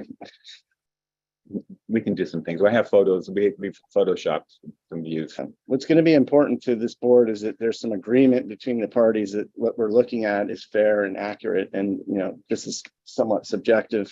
All right, go ahead, please. 1 minute. We're going to use field grown olive trees, so they'll have that feeling of age when they're brought in. And there's almost a dozen of them in the front to screen, to cast shadows on the walls. At least 12, probably 14-inch thick walls wherever there's windows or doors. We're not artificially raising the grade anywhere. We're sinking the building down, which is, and so that to level the backyard it requires less fill. There's almost nowhere where there's even 4 feet of fill. We've taken it down. See, that's why I'm asking for that site section. I want you to show us how we're at, please. And we'll take a look at that, the living room block there that you've addressed, and any of your other comments that we make note of. And thank you very much. I know that thanks to the members of the neighborhood that came out to speak today. We'll be back again. We're looking forward to hearing from you and hopefully work together and find solutions, please. It'd be better for you guys to come to agreement and put it on our doorstep, but we will figure it out for you if we have to. So, hey, 12 members from the design committees in the board in Hope Ranch. Well, it meets all of their requirements. So we'll definitely work on that. Right, moving on. I think we're going to recess for lunch, and then we're going to come back. Is item number 3 here today? They're here. They are here? Yeah, well, they're online. Okay. 1 hour. We're item number 3, folks. We're a bit behind schedule today. We're going to break for lunch. We're going to be back here at 2 o'clock, 1:50. How long do we need? I don't. 1 hour. I think we need an hour. Yeah. So we'll be back here at just before 1 o'clock. 2 o'clock. You mean 2 Sorry, 2 o'clock. Right. Okay. Thank you, everybody.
Testing. Testing.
Going to reconvene the meeting of January 20th. Since we get back, our next item will be item 3, the Walsh new single family dwelling. Do we have our applicants here? Yeah, I'm here, Jarrett Gorin from Vanguard Planning. Okay, welcome, Jared. Why don't you, I think we're pretty well, so everybody good to go here? Yes. Jared, why don't you start by just getting us organized? I think we've seen this before, haven't we? Yeah, this one right here, yeah. So, Yep. Everybody here familiar with this? Yep. Anybody need a refresher? Nope. No refresher at all. It's been almost a year. You know, Yeah, I know. I'm a whole new man now, so. yeah, well, let me just go through what we have here. I also, staff had uploaded, they have some neighborhood context photos if you want to revisit those. We've also got the photos. Probably these aren't as useful as the ones that we took of the story pole installation. If you recall, we had a pretty extensive story pole installation on this. And yeah, these ones here, you're looking at our development area, which is all the previously disturbed portion of this site. Really small portion of a very large site, over 6 acres. Maybe let's just take a look at the story pole exhibits again real quick, just to refresh everybody's memory of that. And then just, let's go, we've got 1, 2, 3, 4, 5, 6 comments from the last go round. So why don't we just take each comment as it comes, and if there's anything that's changed in the last year, let us know, all right? Yeah, and they're here for preliminary and final, so. Yeah, we've got you agendized for preliminary today as well, so. Yeah, okay. We can go through those comments. I actually had them pulled up here. So let's see. The first comment was nice presentation. Then your board determined that the project responded well to the challenging site. You supported us. We had a couple of corners of overhangs that exceeded the 16-foot height limit because they enhanced the quality design and softened the architecture. You determined that we were consistent with the intent of the hillside design guidelines. There were no issues with the landscape plan. You'd asked us to soften the view from the lower level to study doing that. You wanted us to use a large enough size stone on the roof so that it wouldn't blow around and blow off the roof in winds. And then there was a comment about reducing the width of the planting area around the pool. I'll start by saying there's not a whole lot of changes. We didn't really make any changes significantly to this project. Most of the last year we've spent working with the staff to address some planning items they had and provide additional details to them. And then for your board, we further developed the materials and colors palette for this and the lighting plan. And so we can go through all of that. But yeah, let's just take a look at it. And so there's a rendering of the house. Go down to the next sheet, which shows the site plan. You can see how the house fits right onto that existing disturbed area. There's a couple places where corners go beyond it, but they're actually cantilevers. So like the project you saw earlier today, we've got that 30% limitation. We can't do grading on the 30% slope. So it's basically, I think there's 65 square feet or so of this entire project that touches those. And let's go down to the next page. So what we've got here, as soon as it comes into view, yeah, so this is showing where the cantilevers are versus where there's actual development on slopes. So those little blue areas are the only places where we're actually touching the 30% slope. The next slide or next sheet.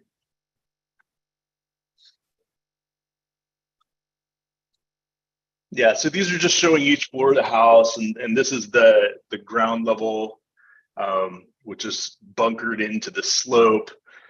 We were bridging the slope where you can see there's a section of 30% slope in between the two bottom parts of our structure here. So we actually skip over that.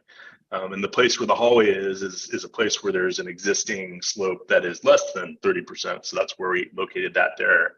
Next.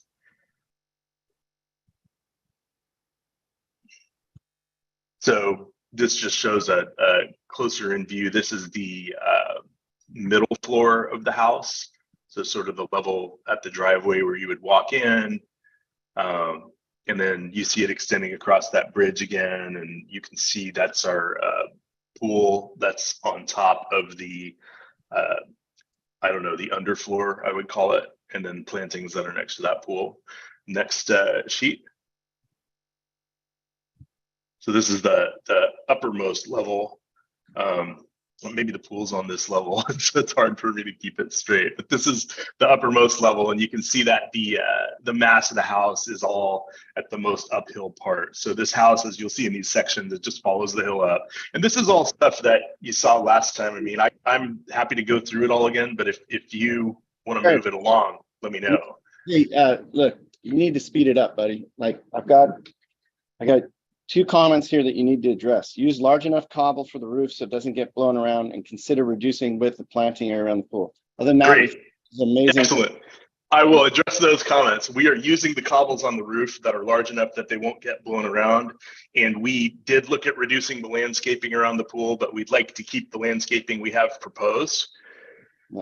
And that's our response. And then we haven't showed you the materials. So I'd like to go down to the sheets that show the elevations with colors and materials. And Where's the cobble documented in the plans? What page do we go to find out how this cobble has been handled on the roof? And Aaron, I've got Aaron Spell here from Garrett Cord Warner Architects. I think he can address that. yeah, I might have them present the material palette, and then let's, like, my architects here, can you look at this set and tell me whether or not we have what we need here for final approval today? Do we have enough detail? But go ahead and give us a very brief presentation on the material palette. I think it's pretty obvious. I'm seeing a landscape palette on L3.00. It's a huge file, so Page 14 of yeah, there we go. has the cobble on it. okay, so the cobble's on page 14 of the The one that says SBAR exhibits RSF. okay. And so did we widen the planters around the pool as requested? Yes or no? We left the planters the way they were, and you had actually asked us to consider reducing the width. Consider reducing. And we didn't reduce the width. Okay, got it. All right, let's hear about the material palette, and then again, does anybody have an opinion, or are we looking at enough information here for a final today, or preliminary? So you see here the cobblestone we're using is a river rock, the same color palette as the indigenous rock around. So these would be 2 inches. Okay. So what about the material palette on the house? Where do we go? It is concrete and metal, and we're using a antique or aged bronze color for the metal. Tell me where we can see it in the documentation. It's on the A14, I think. Okay, what page is that in your PDF? We're just trying to follow you. Here we go. So A13, A14. Okay, everybody see that? All right, do we have architectural details yet? Not yet. Okay, so this is, Where's that white color being used? where's the white color? Glass. That's what? Glass. Okay. All right, let me pause you right there, guys. Do we have any members of the public that wish to speak on this item today? Do you have any letters? Any planner memos? Anything of note? I don't see any hands raised. Do you have any questions? The comment, no. Anybody have any comments? Landscape comment. I would anticipate that the construction of this house is going to disturb more than just the first few feet of native planting around the outside border. And so the kind of sparse planting of ceanothus and purple sage along the page east, along the east side of the house, I think might need additional. Okay, so additional landscaping and to disturb the proposed disturbed areas. Yeah. Right? Okay. And look, I think the board likes the architecture. Any Can you any go comment to about the material palette? go to page 18, please. Yeah. the colors are a little bit different there. Is that correct? I mean, mine are It's color spectrum. because this is what I get. That's a lot of blue that doesn't exist here. Yeah, amazing. Okay. Yeah, that's the trouble with that. So can I get some comments on architecture? Yeah, what kind of stone are we talking about? The stone veneer, what is it? This is a concrete house. Oh, it's concrete? It looks like Yes, you have sir. a stone veneer scheduled on part of the project. Is that correct? We've seen that So right? there is a stone that we're using for the fountains, the water wall, so we get a textured flow. That's by the garage area, over the garage area. There's a roof deck there on top of the garage, or a planted area. Okay. Do you have any comments on the architecture? Anything new? I think it's appropriate. Kind of good. All right, look, this is here for preliminary. It's not ready for final. I'd like to see this come back with appropriate detailing. You need to bring us a PDF file that is reduced and flattened. It's very difficult to get through your presentation because your file sizes are slowing down our computers, and we're having a hard time reading these. So either break it up into parts or find a way to make it smaller. Certainly. Since, I think you guys know what's necessary for final approval, architectural details, need to bring back some documentation about lighting. We want to make sure. Yeah, can I chime in real quick? We had actually only asked for a project design approval or preliminary approval for this hearing, and it got noticed for. But hasn't been any new request. Okay. Can you stop talking, Garrett? Let me finish this. We're in a hurry. Got a lot going on. There's nothing to discuss here. Okay, so we want you to come back with appropriate lighting details, dark sky compliance. Your color palette seems acceptable. The architecture seems exceptional. The board still likes your project. We understand that you didn't reduce the landscaping buffer around the pool, but the one comment that we're asking to come back and address is just look at the areas of disturbance. So I don't think there's anything else we need to. No, we also need better, more We also need a architectural full- details. I Right. mean, like this That's what I just said. elevation doesn't have, if this is what I have to go by, I mean, it's very hard to build something out of this drawing. The chisel stone question, where does it go? There is a stone there in the lower. So the question to the applicant is, where's this chiseled stone? So you see above the garage, Yes. there's a water wall that's located there. And so we're using the chisel stone there to get a water effect flowing. And the rest is all plaster? The rest of the house is concrete. And then you see the porcelain tile, that is at the pool area. The porcelain, okay. Okay, so do I have a motion for preliminary approval from anybody? The comments we've given. I'll make a motion for preliminary. Okay, do we have a second? Okay, I'll second. Okay, all those in favor? Aye. Okay, motion carries. You have preliminary. So come back with your final on consent. I think you should come to I think full. full board. Board, because we have a- okay, since And we have some bring details comments. and well-drawn elevations with dimensions, just, working drawings. Okay, so Jared, do you need to add anything, or is that get you guys what you need? Nope, got what we need. Thank you so much. A little bit of Thank you for your delay. time. Trying to get you guys through here, so good job. Thanks. Sorry for the hubbub. All right, item 4, Toro Canyon LLC new residents. Do we have Heidi Jones ready? Are you online today, Heidi? Hi, yes, good afternoon. Shelby Messner with SUPS is going to take the lead on this, but I'm here if you need anything. Thank you. Okay, great. Yes, hi, Shelby Messner-Jenke here with SEPS. I'm acting as the agent, and I will keep this short and then pass it off to our architect, Evan McCurdy.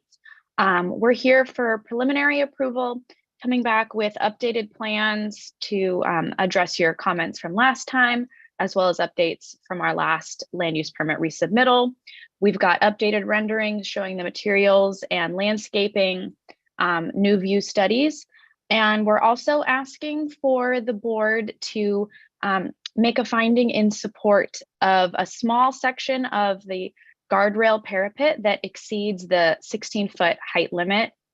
It's 73 square feet, I believe, and will point that out when he gets to his the sheet that shows that.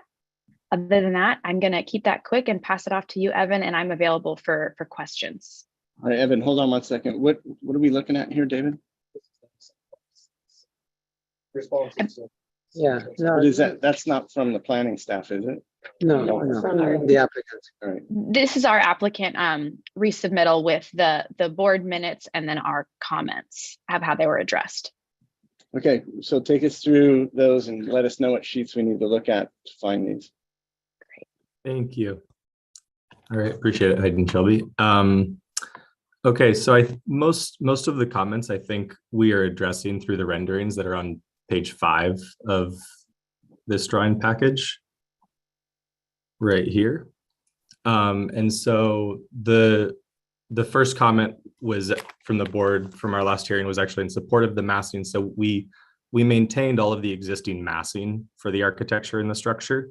But what we did do is update these renderings to include the landscape that was missing.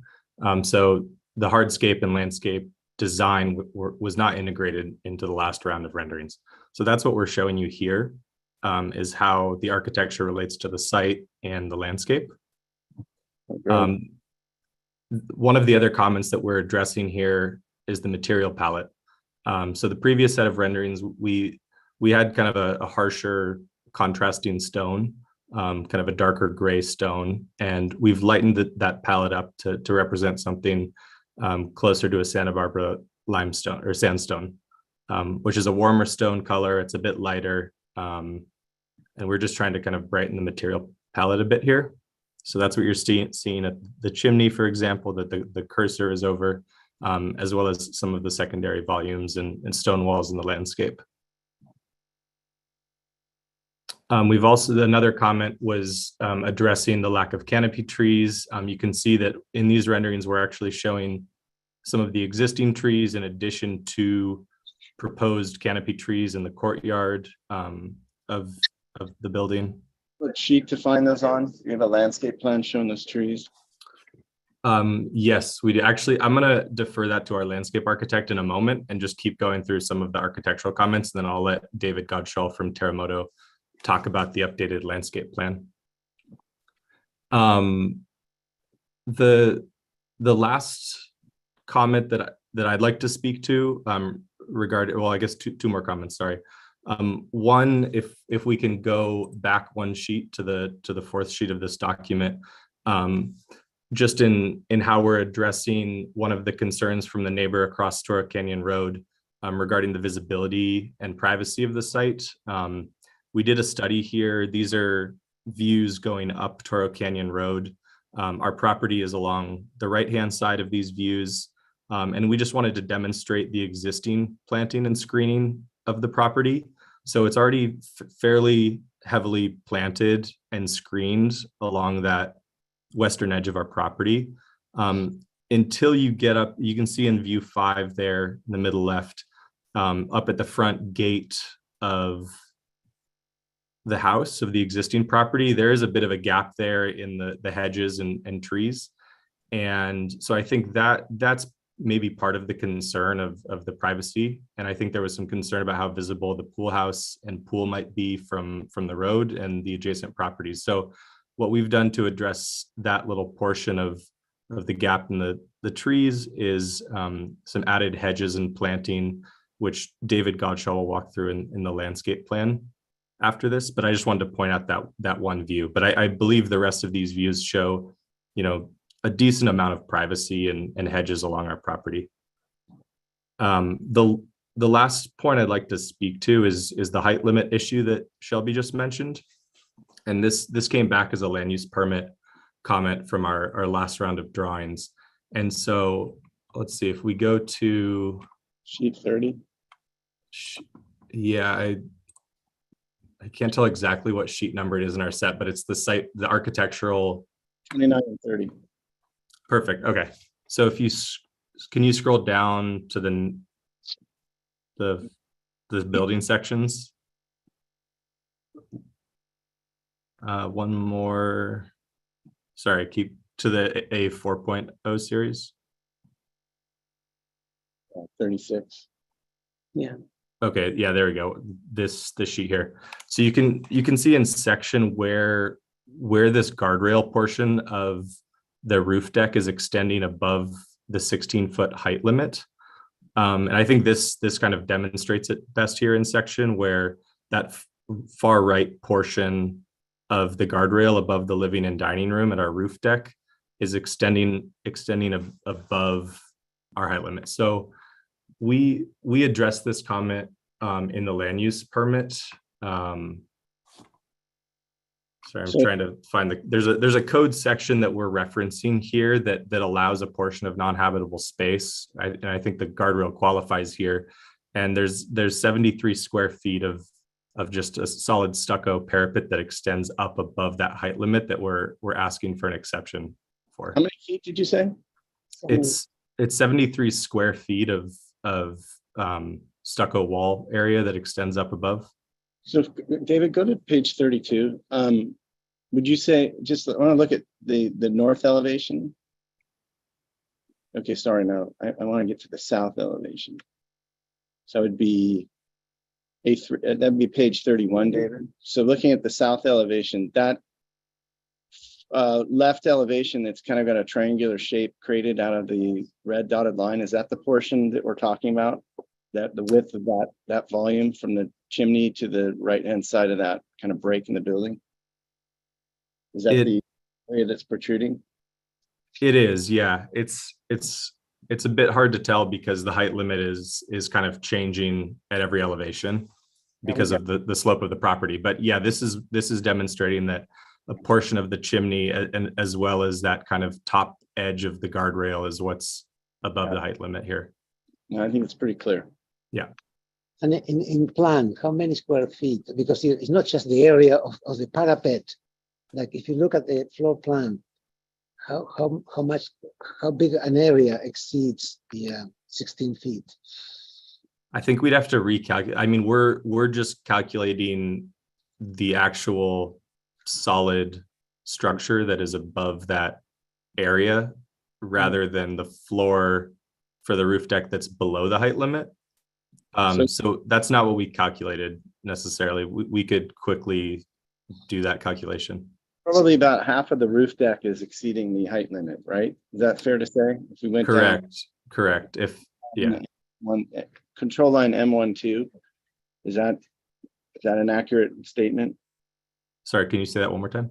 Is it accurate that if we took control line M12 and M11, everything south of that is protruding from the height limit? Yeah, can we go to the drawing that you're referencing? Because I'm not seeing the grid lines on this drawing. Measurements are from proposed grade or existing grade? The red dotted line, is that proposed or existing? Sorry, you're breaking up. That's all proposed.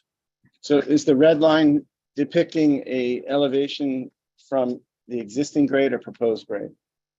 From existing grade. And which one's lower, existing or proposed? Proposed is lower here. Okay, so the lowest of them should be the governing line, right? I think so. So if you have an existing grade that's and a proposed grade that are different, then the prevailing, the lowest of those is the one you're, I think, intended to use as your height limit for the ordinance, right? I know, Alex. It's just existing grade. Is it just existing? Yep. Okay, I thought that there was I might be not interpreting that right. I was looking at that earlier. Okay, so is that what we have existing? Correct. Okay. But it's minor anyway. Yes, I don't think it's. All right, let's talk about the landscape. I think you're moving. I think we've gotten a sense of the architecture. By the way, is there a material palette that you wanted to present today? I don't think, I mean, we haven't made any new revisions to the material palette other than what we're presenting in the renderings. Okay.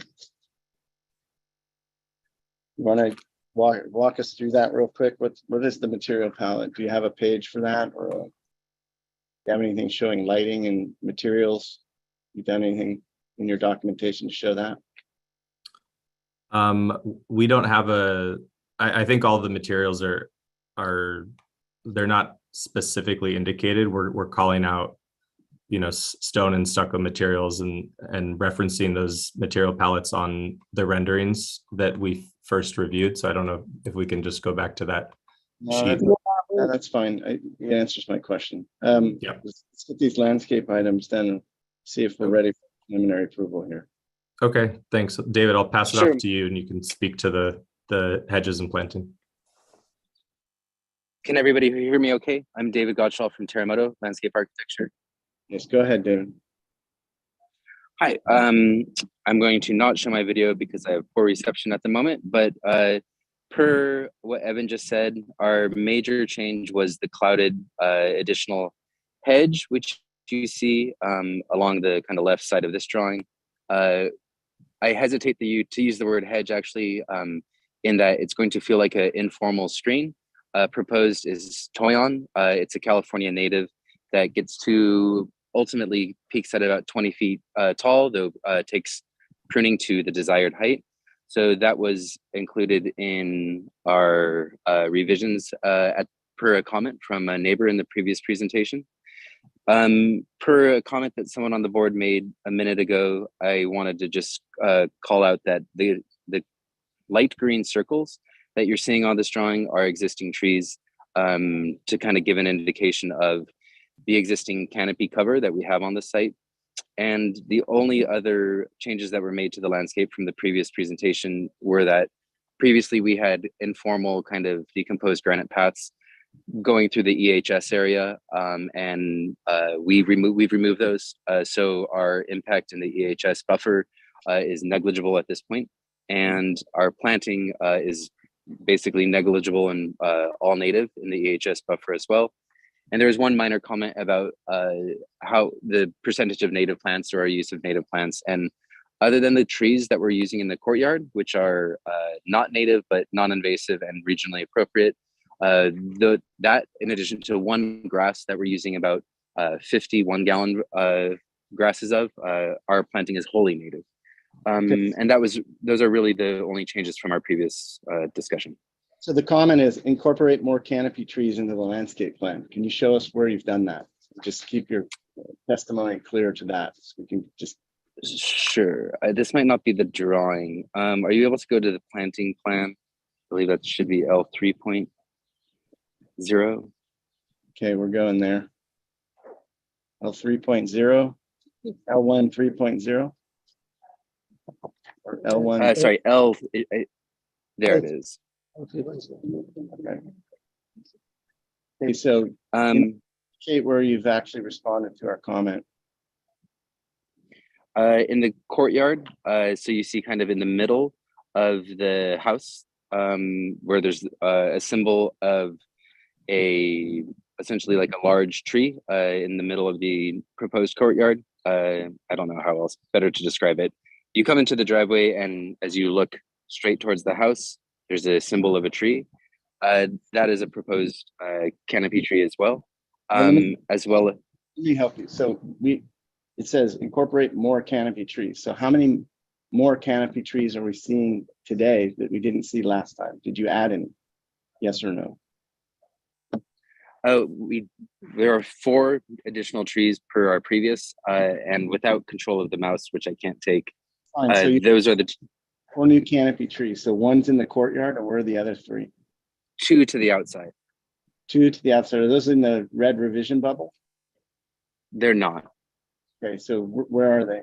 Where are the? You said 4 trees. Immediately, they're rendered in this drawing woefully small. They're just to that exterior wall, to the outside. You see where they are, Kayla? Help me. I just don't know which ones are new. I see them proposed to the east of the house. Is that what you're? Yeah, you've shown the one in the courtyard, correct? And then if you look at that wall that's broken up that divides the courtyard from the driveway, those 2 trees that you see there are redbud forest pansies, and those are trees that will max out at about 20 to 25 feet tall, which would provide some canopy as well. We got you. So we got the one in the courtyard, and what's the species in the courtyard? Let me zoom in. I want to say it's also a redbud. And then where's the fourth? And the fourth is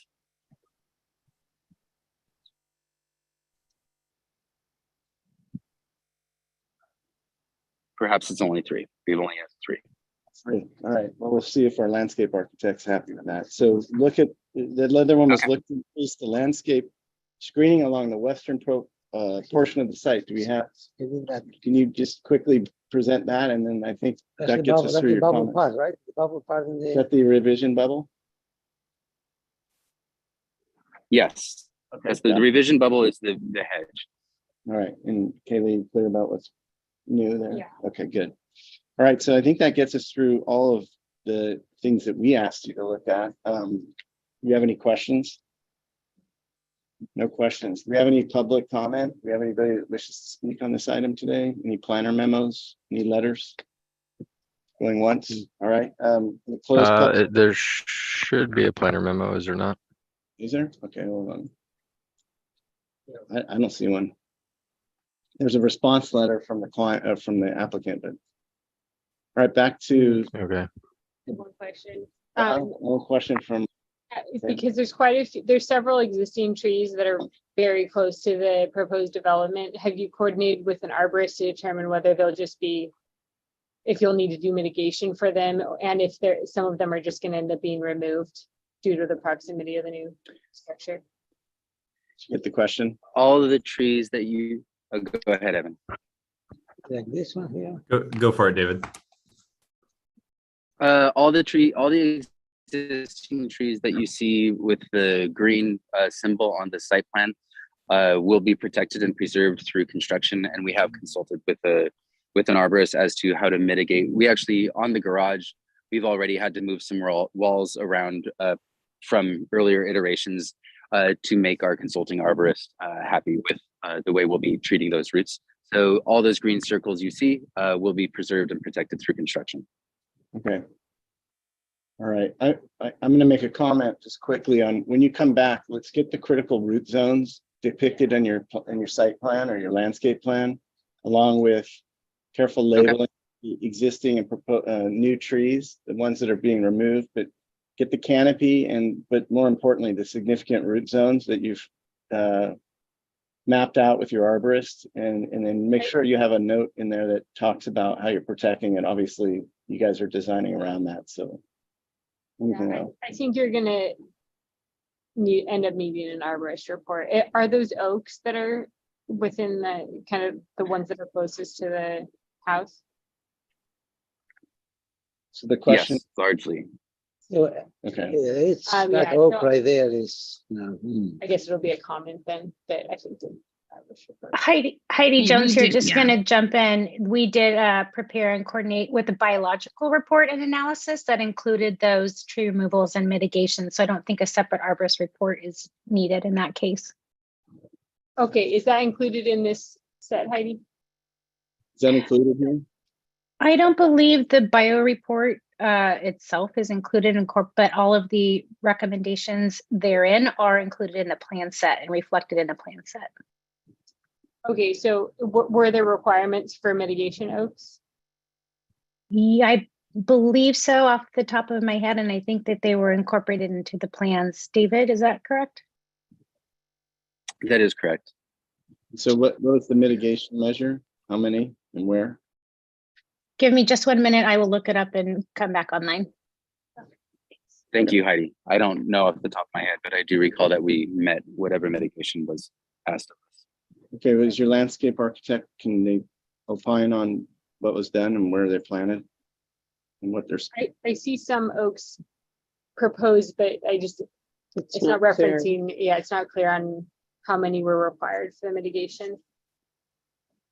Okay, so if we're gonna do any kind of preliminary approval, I need a really specific comment from you on how we get this.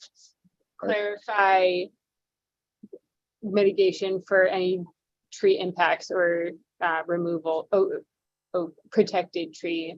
How do you want that documented? Yeah, so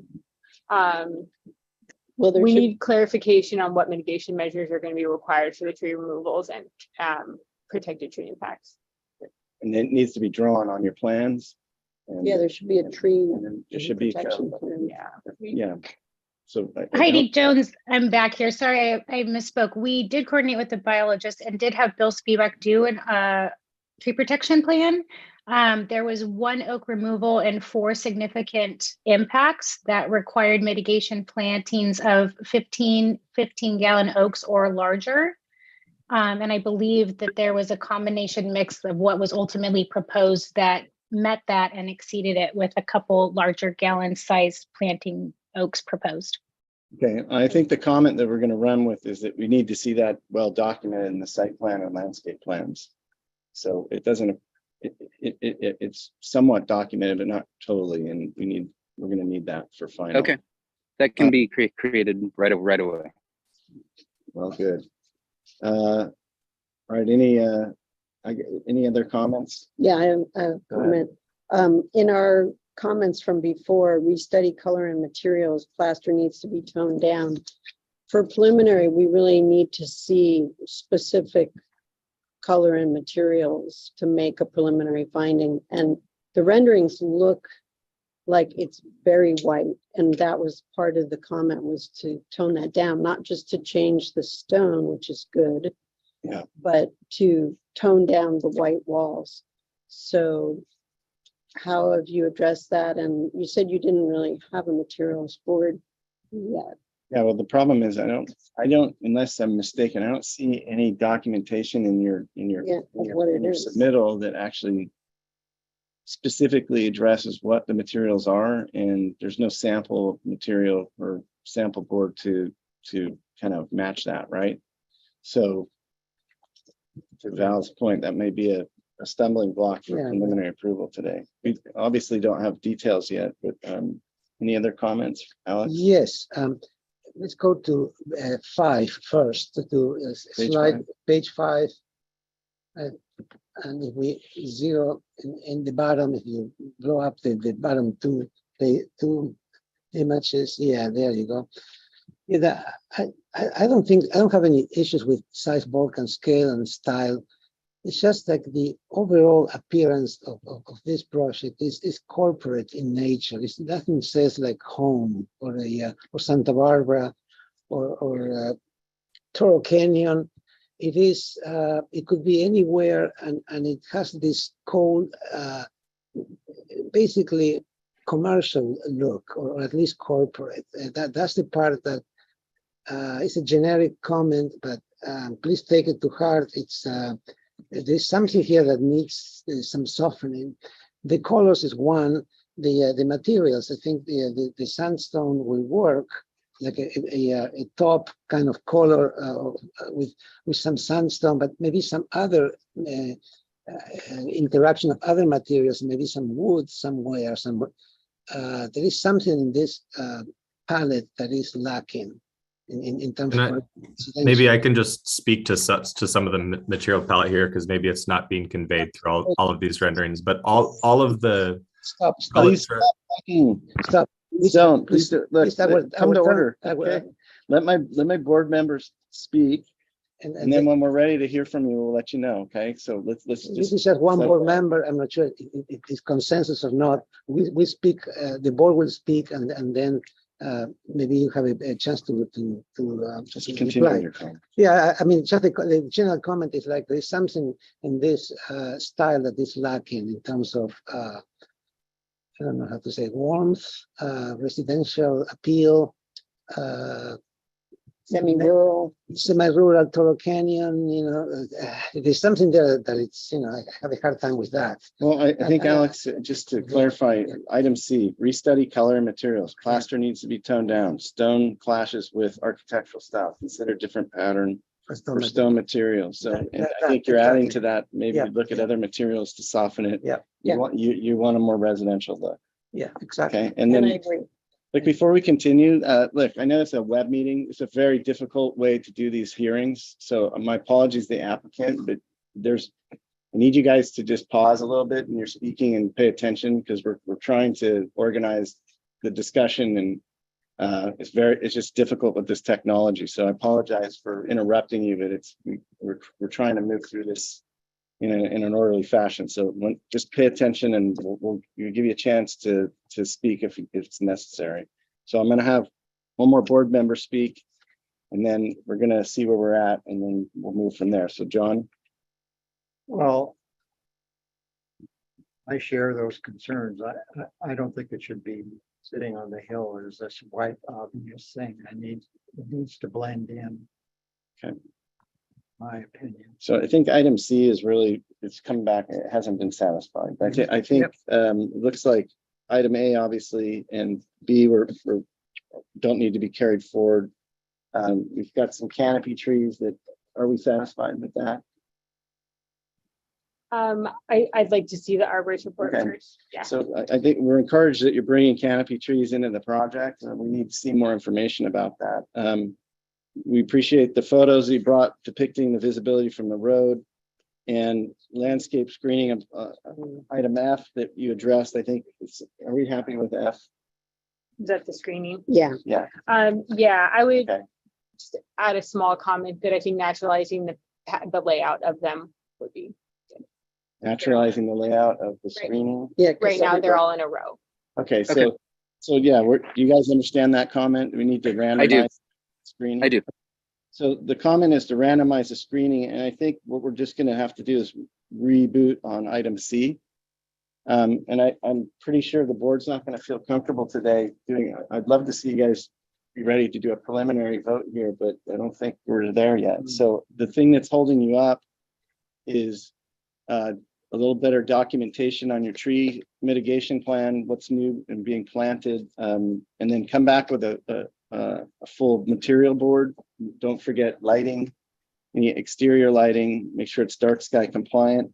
And interactive details too. If you're going to recess some openings, make sure you indicate that because it makes a difference. You show it in some renderings, but I'm not sure exactly how it works in plan. Well, yeah, and we can, would you guys be willing to put them on the agenda for preliminary final next time? I mean, I'd like to give you a chance to be able to knock this out the next hearing. So I'm going to request that we put you on the agenda for preliminary and final. If you want to get final, you're going to have a full set of details. You're going to have planting and quantities on your landscape and address our comments, but you're going to need some architectural details and a full materials palette and a way of describing the exterior lighting, all the materials on the ground plane and the building. And I think that the advice of the board, if I'm not mistaken, is to take the white color of the stucco and bring it down. And I would start, my comment would be to look at more of an earth tone and really pull it into like a gray or a warm gray. But I'll let you figure that out. And I think one of the board members is looking for maybe more material choices on the exterior. Yeah, so regarding the process, it might be easier for the applicant to go for preliminary. Once it's certain, then go to final. They can submit to the building department without all the details, right? Well, once they get preliminary. Yeah, once they get preliminary is important. I'm gonna leave it to the applicant. If you guys want to come back and try for a final, you can. Well, we can agendize you that way, but in order to get preliminary, you're going to need to get that material palette documented and handle these landscape issues. So Alex Planner, can you help us I want to make sure our comments are crisp. So I got show tree critical root zones on site and landscape plans, clarify mitigation oaks on plans and provide tree protection plan. Need to provide full color and materials. Plaster color needs to be toned down. Stone clashes with architectural style. Consider different pattern or stone material. Project does not feel semi-rural in appearance. Project needs softening. Naturalize the layout of the landscape screening. Okay. I think sandstone. I think the board. Yeah, they support sandstone. The applicant is proposing sandstone. Right. See, figure out what kind of pattern it's going to be, an ashlar or a square, or what kind of pattern you're looking for. What kind of sandstone. I think that would be fine with us, right? I mean, Okay. The sandstone change was a good change that they made. Okay. But they could also incorporate other materials to maybe soften it. some wood elements, maybe just here and there. So there's so many surfaces. Maybe they have so many walls in this in this By complex. the way, I'm looking Yeah, at your rendering on sheet A 0.05 on the bottom left, and I don't believe it's depicting the canopy trees that you're introducing. And I think that's contributing to some of the concern about it. And that's just that view is not helping you because nobody floats in the air like that when they look at buildings. So, the ground plane views, I think, is where we need to be studying this, guys. So, there's a lot of white reflective material in that rendering, and I don't think it's fair for us to judge the project from that point of view because it's just no, but look at this. This one is just it's great. not, only Look at people that who one. see that are birds. Look at that one. Yeah, I know, I see it. So that's where we're going to be evaluating. All right, so come back for preliminary and final. Any questions? Mr. Chair, sorry, may I ask a quick question? Yes. We'd like to just come back for preliminary if that's acceptable. All right, whatever. Thank you. I don't understand that, but okay. Is there strategy there I don't know about? Just at this point, that was what the client wanted to do. Okay. All right, well, you guys are getting close. Thank you. Using some documentation. I think the board likes your project. All right. Thank you very much. Item 5. Thank you. Thank you. Residence building. This is a request of Lonnie Roy. We have our applicant here. Further conceptual of a 25-room residential building. Approximately 10 square feet. Yes, I'm here. Everyone hear me? You guys ready to present? Yes, can we start with the presentation PDF that we have put together? We'll try to run through it pretty quickly. I'll be coming up in a second here. Just a quick question. Okay. Memo from this was a correction to the project description. Okay, let me quickly address, we have a planner memo. Let me just address that for the record and then we'll let you jump into your presentation. Where is it? That's right there. The rooms increased. So from what 20 we have here is it says the number of rooms proposed has increased from 25 to 28. Okay.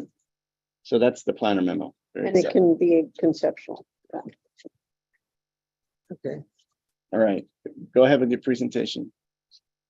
Okay, so this is the project at 971 Embarcadero Del Mar, which is in Isla Vista, and we're proposing a single room occupancy facility. You last heard the project on September 9th, 2020. Next slide. Wow, yeah, 20. Or 2022, sorry. Real quickly, this is just some context of what's surrounding the property. All those adjacent properties are zoned C2, and it's a mix of commercial, residential, and mixed-use properties. We are proposing a 3-story building on our property, and there are a couple of 3-story buildings across the street to provide kind of some context that there is some precedent set in the neighborhood. Next slide. These are some photos of the adjacent properties. So photo 1 is sort of to the northeast, the commercial building. Directly to the north, there's a 1-story office building. Directly to the south, there's a 3-story mixed-use building. And then also directly to the south, there's a 2-story apartment building. Next slide. Some additional context photos. So photo 1 is another property across the street, 3-story mixed use. Photo 2 is the property directly to the west of us, and that's a 1-story vacant commercial building. And then further down the road, there's a mix of apartment buildings and mixed use 2-story buildings. Next slide. Photo 1 is a photo of the building directly to the east across this Embarcadero Del Mar from us, and photos 2, 3, and 4 are photos of the existing site. We are proposing to demo the existing building and clear all the improvements on the site in order to redevelop it. Next slide. So proposed site plan. So if you can recall from the original, we have a 1-story element and the 2nd and 3rd story cantilever over the proposed parking to the north. The changes that we made to address your comments on this was the prior site plan there to the right. We didn't have direct access from our site to the bicycle parking and the trash room that is in the westerly side yard there. So that stairwell has been indented into the building. So we now have direct pedestrian access without going out onto Trigo. We also modified the sidewalk within the right of way to be 10 foot, more or less monolithic once we get beyond the existing ficus tree. And that was to reduce the amount of hardscape at the street corner. We'll have to enter into a landscape maintenance agreement with Public Works. That enabled us to add a patio around the perimeter of our office area. And that is enclosed by a low, essentially wire mesh fence, which matches the added balcony railings that are on the architecture. Those were the changes on the site plan to address your comments. Next slide. I didn't catch the comment on the pulling the trash to the bicycle parking area is problematic. How did that get resolved? Like this. Yeah, so we're kind of pushing back on that. So we don't really see it as much of an issue. So the bike racks that are proposed are a hanging bike rack. So the bikes are in a vertical position. So their width in that area isn't as wide as, say, was a normal bike rack. So per manufacturer specifications, that accounted width is 42 inches, which will still leave us with a 5.5 foot clear walkway in that area. So we don't believe there's a conflict there. Got it. That's good. I understand. I think before they had this block, this was blocked. See? Yeah, you can see right there on the right-hand side, the stairwell went to the parking area. So that's been pushed back into the building. So now we have a clear walkway on site. Okay, very good. You can continue. I get it now. Okay, next slide. So this one's just real quickly. So this is the reworked first floor. Not a ton of changes there. You can see the stairwell was indented into the building. The columns were changed to square columns per comment made by board members on both the parking lot side and on the Trigo side. You'll see this reflected in the other floors as we go up, but per comments, each room now includes a patio area to accommodate for increased livability of the units since they are quite small and it is a single room occupancy facility. Next slide. Here is a comparison between the two. So the biggest notable change is that northerly stairwell there that was revised, or the westerly stairwell that was revised. Next slide. So second and third floor plan are the same. So the second and third floor, they cantilever out over the parking area. You can see that each of the units has a small deck that was included within them. And that is really the biggest change. And then I'll talk about the massing when we get to the elevations. So next slide. Here's a comparison between the two. You can kind of see it on this, I'd say there's less movement in the architecture to address the comments that we received at last hearing. So next slide. So here is the south elevation, the Trigo elevation. The two left are proposed and then proposed with landscape that reflects the landscape that's actually proposed for the project, which was a comment on the last hearing. And in the bottom right-hand corner, you can see what the project was proposed at before. So the comment before was that the articulation and the massing wasn't successful and kind of wanted it simplified a little bit more.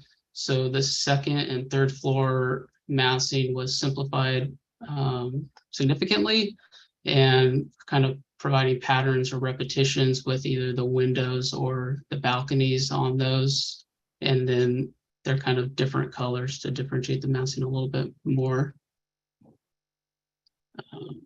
Next slide.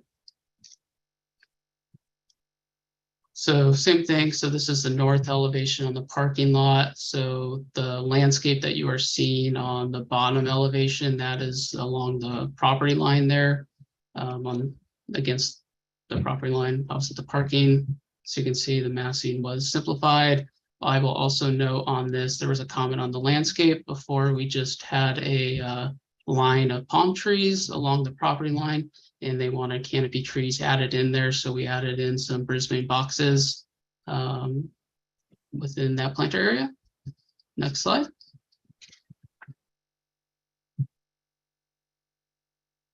This is the east elevation. You wanted color elevations for all of them, so we have made that change. And this is including the landscape and without landscape. The tree that is shown there is the existing ficus street tree that is proposed to remain. Next slide. West elevation, there's not much difference between landscape without landscape because that is our side yard with the bike parking. And next slide. Landscape plan. So the biggest change on this, again, as mentioned, the mixing of the Brisbane boxes along the northerly property line parking lot planter area there. We also added a Brisbane box along the Trigo elevation where we just had palm trees proposed there before. And you can see within the right of way how much more landscape was added to the site plan with reducing the sidewalk down to the 10-foot minimum that's required by Public Works. And next slide. Here are photos of the plant palette. So what was added there is in the left-hand side, there the phostamins, so the Brisbane box. And that concludes the presentation. We can go to the plans and I will give it back to your board if you have any questions. Yeah, a couple of questions. What's the height limit on this zone? It's 35 feet. We are at 34 feet 3 inches, where the prior plan we were at the maximum 35 feet. Okay. And then the floor to floor. So we got a 9-foot one plate on the first floor, 9-foot on the second and third floors, right? And correct. Do you have where's your mechanical equipment going to be located? So if we want to go to the first floor, well, I guess there's no second floor. Keep going. So we have a mechanical well located above the office, so that is shielded by a parapet wall. The roof is also parapeted. That could allow some mechanical equipment provided the height.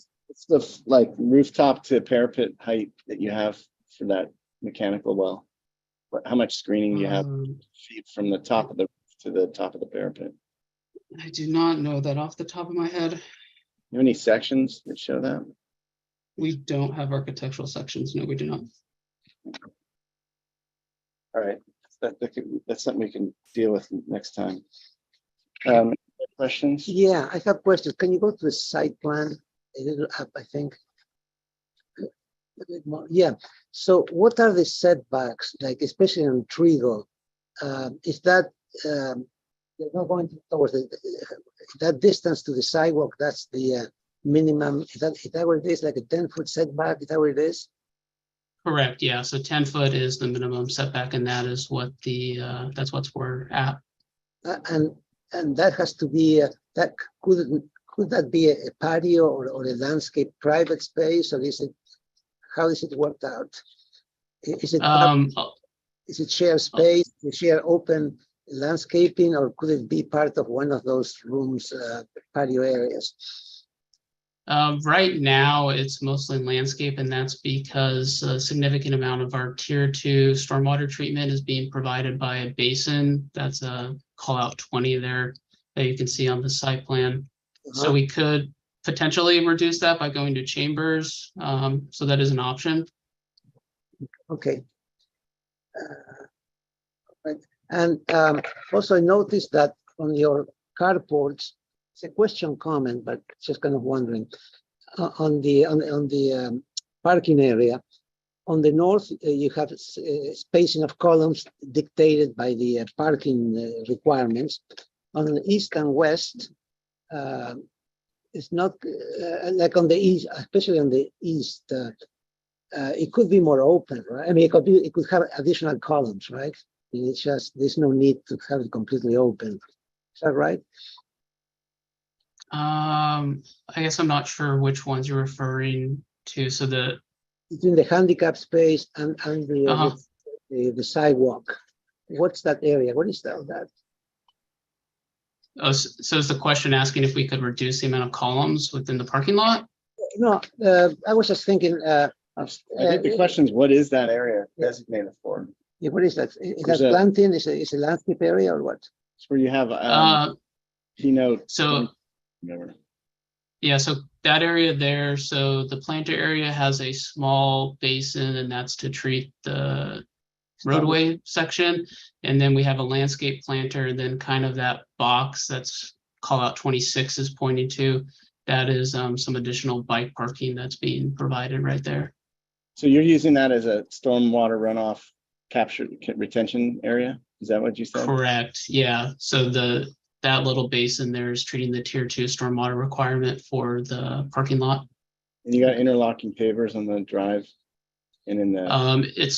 So the drive aisle itself is permeable concrete, and then the more solid gray hatch is just standard concrete.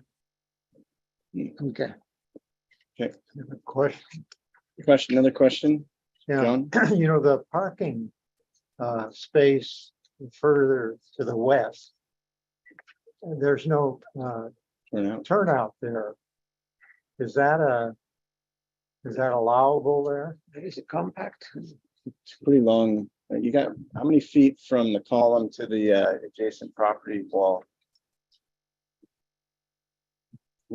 Approximate that. I see it on that. Read it.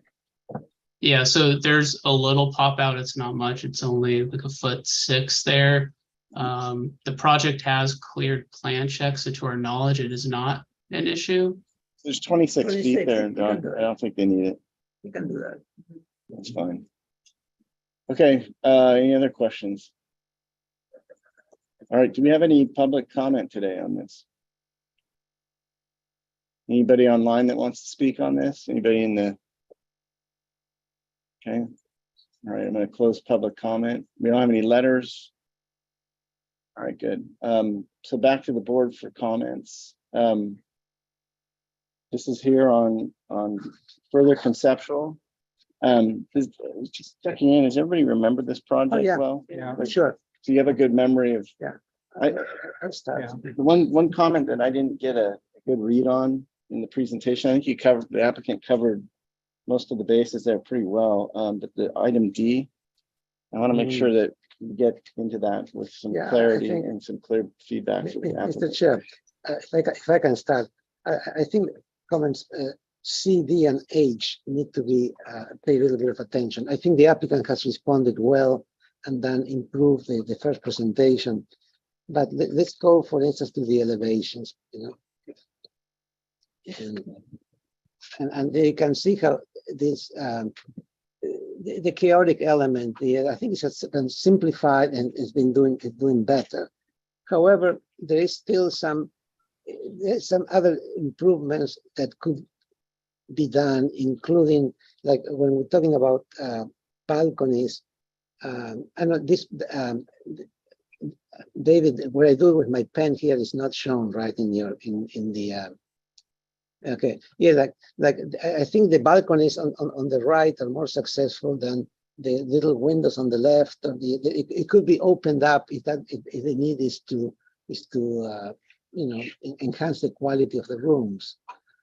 If you go to the other elevation, to the other side, here where we have a question about the front door, that front door is really lost in there. It's one wishes that it would be easier if it could be easier to access the building in a more I don't know, the pod one and the staircases they have.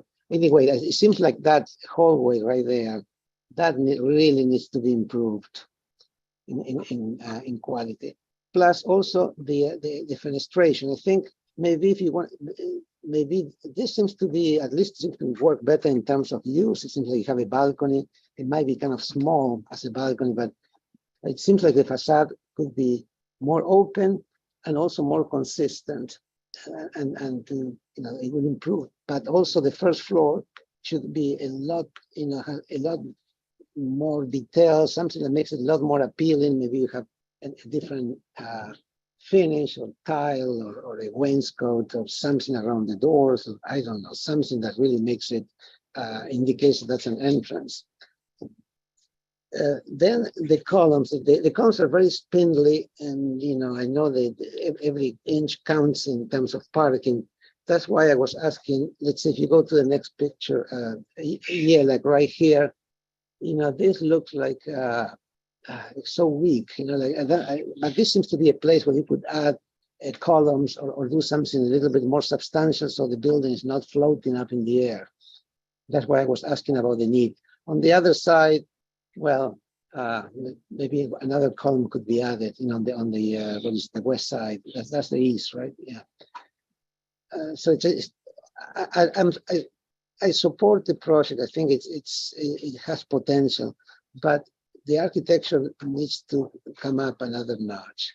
This is the point where you could put another, you know, column in here, or make something that is more in scale. You know, again, the doors need to be celebrated, more important, more accessible. Well, that is the trash door. Well, I don't know, but the architecture needs a little bit of help. That's all I can say.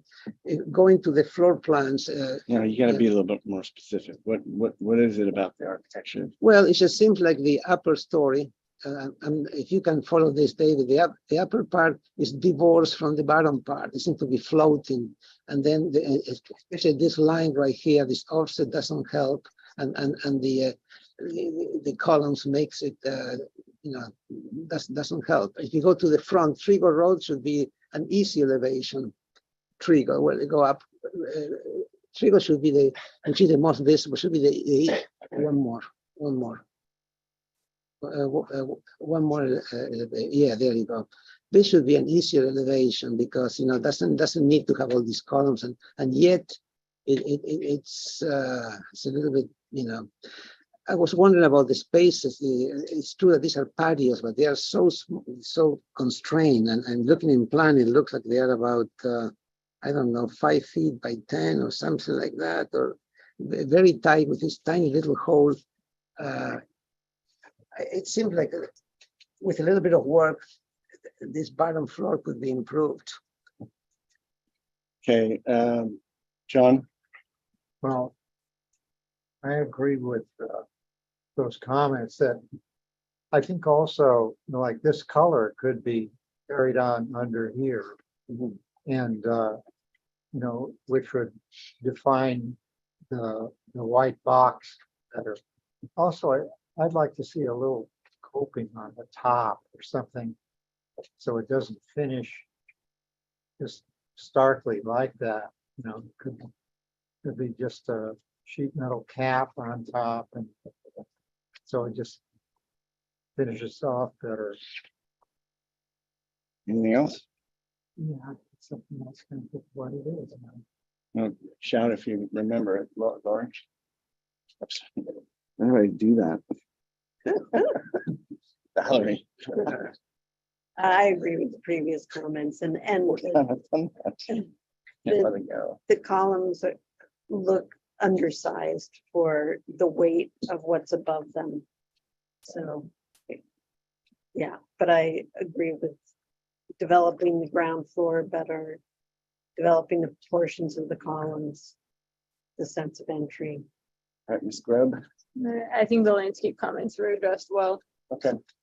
I'm just gonna, I have a kind of a list of things that I'd like to see come back so that we can put this on the agenda for a preliminary. Unless that's applicant doesn't want that. So last. I'm sure you for a loop. Yeah. But just in terms of organizing the architectural character of the exterior around item D, I think my suggestion would be, it looks like we're going to do a plaster building, or I don't know if this is going to be a rain screen or, you know, some other similar material, but if it's plaster, you're going to need plaster control joints. And I think there's an opportunity here to unify the geometry and the math of this building using reglets and creating those control joints, so that because it's going to add some texture to the exterior. Like, for example, on this revised south elevation, that big red wall, it's going to get broken up by the reglet details that you use in the plaster or any other large material that you'd use there. So I think that could go a long way to kind of ordering the elevation. And I agree, like looking at that same elevation, like the bottom floor, if there was a weightier material at the bottom, it doesn't have to be, you know, concrete necessarily, or stone, but, you know, maybe a color change or a different orientation of the material, maybe a lap siding or something like that. Just giving that base something that gives it a little bit more punch would be interesting to me. But I would say, coming back, let's make sure we address the mechanical equipment. I'd like to see some evidence of how you're screening that and locating that equipment or any other equipment at the ground plane that would be unsightly. I'd like to see the elevations come back, or I'd like to see the project drawn in CAD. I think your renderings are fine, but need to be complemented with strictly drawn architectural CAD drawings with you know, careful line work, so we can understand this fully. So let's have that, and let's include the height limit and setbacks and, you know, all that information that we need on those drawings. So, you know, your floor plans, elevations need to be drawn out in CAD. This next step. I don't think a section is required to get us through this, but if it helps, let's use it. If that's the best way to portray how you're handling the mechanical equipment, maybe you can kill two birds with one stone there and provide us with a section. So that's a suggestion. Bring back a full material color palette with some, you know, we don't need to see the full detail package on this, but the detailing for the major elements like the windows, the railings, the guardrails, the awnings, and any other architectural features, you know, let's have some preliminary detailing on that so we can understand it. I'd like to know what your window system is and how you're setting that in. I think it's a significant part of what you're doing. Let's hear from you next time about lighting. I think obviously safety is really important on this project, so I'd like to see some solutions with well-lit areas, especially around the doorway under the parking area, so that it's safe and, you know, secure and visible from the street. And I agree with Alex, maybe some attention to that opening to make it a little bit more noticeable that that's the entry. With, again, for me, the thing that would be important there is some lighting so that it's safe. And I already talked about the detailing. I agree with Kylie that the landscaping looks to be really right on. Yeah. Do you agree with the comment about the balconies being larger or more? I don't understand the fenestration. I feel like if you use the reglet detailing on the exterior and start unifying and lining things up, you could create the same. You could actually create the uniform quality of that mathematically, or whatever you want to call it, and how you treat those smaller windows in the process of doing that, I think could be incorporated. But I think your comment is like to keep studying the fenestration. And yeah, like for instance, in the south elevation, they appear to be like 4 columns, you know, 1, 2, 3, 4, but they're not needed there. You know, on the north they are, because that's where the parking goes, so they have the base. Now in the south, it could be anything else. It could be, you know, whatever, and they are not really helping that much. I mean, the columns, those pilasters look kind of spindly. yeah, and if you could go to David, could you go to 12? One of the things I really like about how you've treated the building is in the bottom right, there's this great articulation going on between the roof heights, the parapet heights. It really makes the building look nice, and it will be further exemplified when you look up at it. And I was going to make the comment that on if you go back to page 11, David, I would encourage you to take a look at this forward elevation and raising it a bit so that it achieves the same height as the white box on the south elevation. So, you know, it's exceeding the height of that red volume. And, you know, I think it would be good to continue. If you go back to the next slide, you'll see it from the, I'm sorry, which one am I looking at? No, go to 13. One more. There. So having those white volumes exceed that red volume again on this side, I think where you're actually varying those heights, that would be probably a good idea to go a little bit taller there. And maybe that parapet raising up helps you screen more. I assume you're going to have photovoltaic and mechanical equipment up there, but I would study just continuing to create that articulation in the different parapet heights, because I think it's really contributing to a nice aspect of the building. Did you have a comment, John? Yeah, I wanted to reinforce your comment, because that's what I wanted to say, that this could be a little bit higher than the white or the other way around. So there's a little bit of variance there. Seems like that. Yeah, and just back to Alex's comment about the facade and the windows and the, you know, the fenestration. I'm kind of reserving judgment until I see more but I think it's a much improved from before. When this comes back CAD drawn and it's more rectified, I think we're going to get a better read on what the exterior is. I think the general idea of it is pretty good. I just want I want them to go forward with some confidence to detail that out and get it all working. You know, those, like with the regular detailing, you could probably make the windows look or appear to be lined up. You know, you can alter the colors of the different panels that get created, and I don't know. Anyway, I think we're generally positive on your project. The only thing I don't know how you're going to resolve is these columns. That's a tricky one. The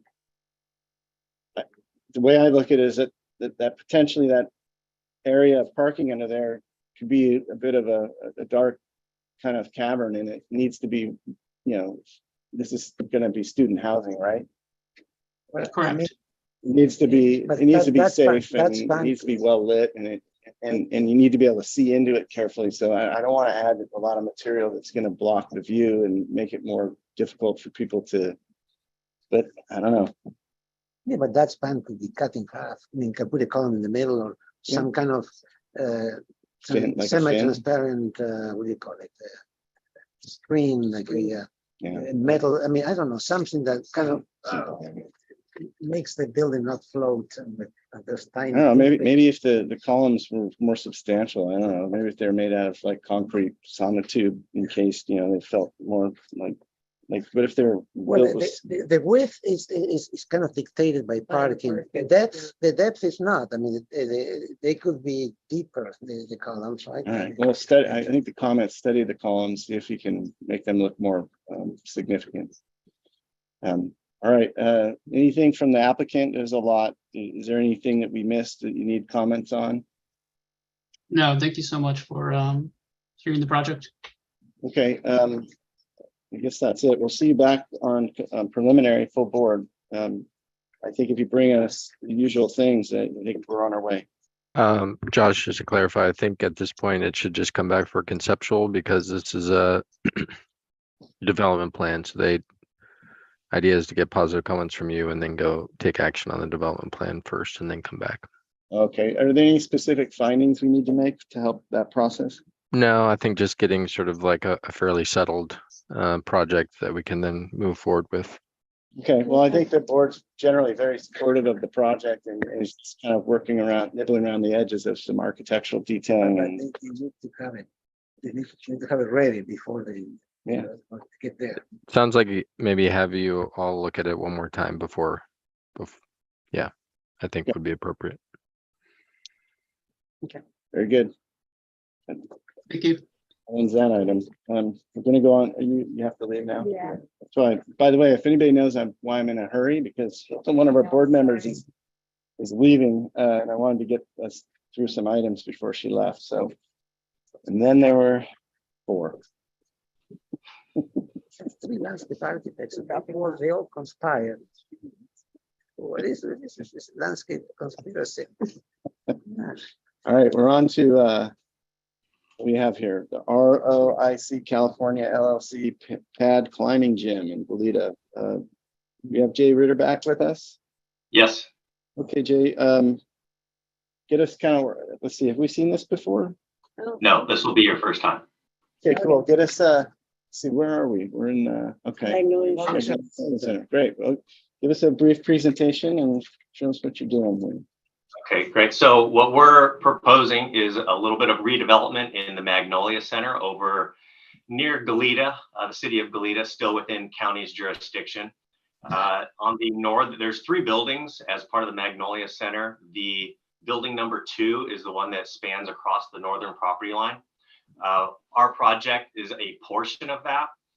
On the western end, it'll be nestled between a dentist's office, which is on the very western edge, and a thrift store, which is in the center. So what we're proposing is to take that.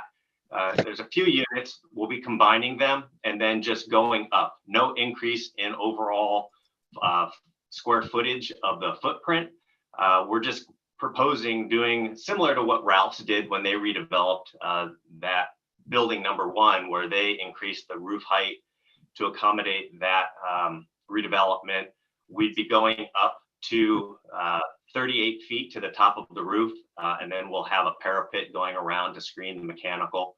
But there'll be about 3,000 square feet of second floor mezzanine that would be created. So some technical gross square footage would increase, but again, the overall building footprint, no change whatsoever. And the proposed use is a climbing wall, and that requires a conditional use permit for a gym classification, use classification. So it'll go before the Planning Commission, who will be the review authority.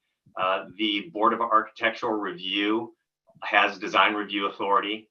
It'll come before you, your team, for conceptual prior to going before the Planning Commission. So any guidance that you give to the project,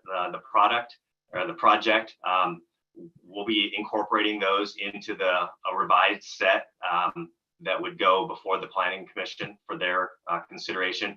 Project then would come back to the BAR for preliminary and final after the Planning Commission approves it. So, okay. Just go to sheet 10. I think that, so Yeah, basically 9 and 10, we're keeping from between control lines B and C, we're kind of keeping, is that the existing slope roof line that's there today that's being maintained, so to speak? Part of the roof, no, that roof will end up coming off. There's about 1/3 of the distance on the western side that has a slight gabled roof that will end up coming off, and the whole building will just be raised up. Yes, there's an existing trellis there that goes away, and then we basically have like a little porch. Am I correct? Like, is that standing forward of the? Okay, no, actually, they're not. You get the light. Okay, got it.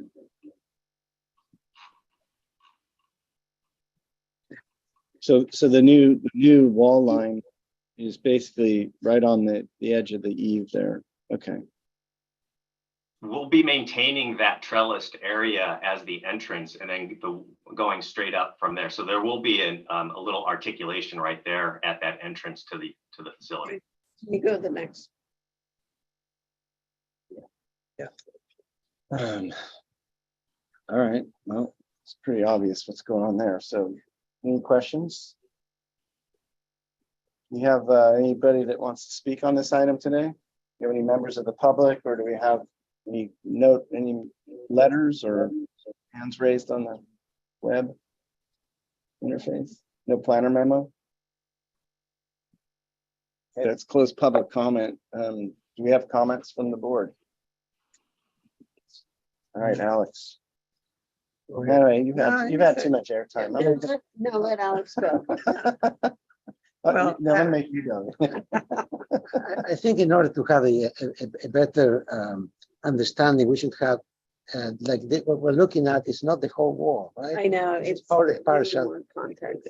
There is a section that does show the whole front. Okay, hold on a second. So A310. E310. Which one is that? I think, yeah, okay. Which one? Let's there's some things we're gonna need in the next round here in terms of documentation. Let's talk about the architectural character of this in the overall, just. Well, it needs some help. I mean, it doesn't have a lot of architectural character. It's just, it's a box. I understand that the purpose is to create a box because inside is a climbing gym, but the possibility is to do more. I mean, this is it's just one way to do it. It needs really architecture. And so this is an engineering. Looks like an engineer designed it. You know? I think the comment might be then to return to the board with a full elevation of the entire building with the addition, and then. So we did provide that to the planner. Hold on. If I. Oh, God.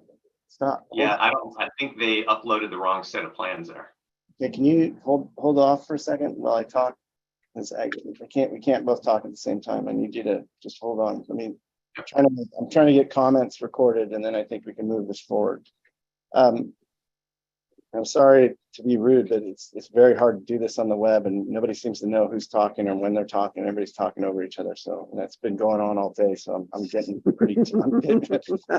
I love you. Cranky. Yeah, I love you, Jay. It's been a long day.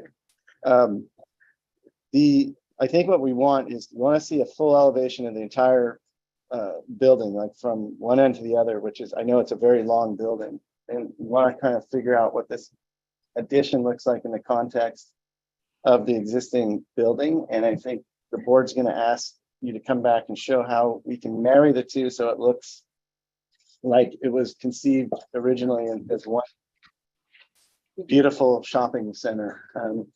Did you catch, he was saying that the planner may have uploaded. I know, but we don't have it. We don't have it.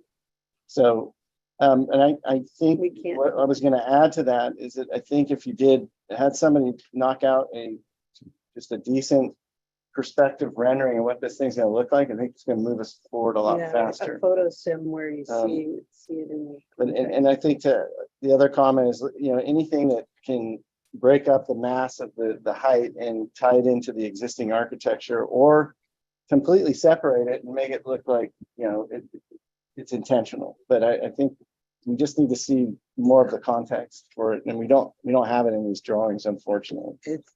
It needs some art, really. It's just this is like it's designed like a factory or like some industrial box, and it needs to have a little bit more of. So I just want to make sure that we send the applicant on with some confidence to go work this thing. So is the board supportive of the idea of raising this up and letting this, giving the volume that it needs to perform? Like we're not concerned about that, right? If it conforms to what you just outlined, yes. So they need the elevation. They have to have it. So we're 100% supportive of that. Now we just need you to dial the architecture in and make it look like it fits. That's right. Yep. Okay. So is that clear enough, Jay? Good. Is that good enough direction back to you guys? I believe so. We can put our thinking caps and design caps and come up with more than just a box. I think what we're hearing. Yeah, I think as long as, Alex, did you have something for us? I was just going to say, question to the board, would it also be helpful to see it in relation to the Ralph's that's kind of perpendicular? Yeah. Probably, and I just want to make sure the applicant knows we're supportive of what they're trying to do. We want to help them create the volume they need to operate their business in. We just need to see them take the next step of kind of dialing in the treatment of the exterior, so it feels like an improvement to the mall. or at least an addition to it that is, Consistent or better? consistent or better, yeah. So may I ask that, so our planner, Kathleen, actually did ask us to provide the comparison. So we do have the drawings already.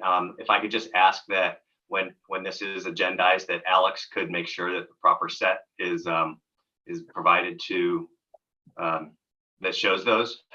Yep.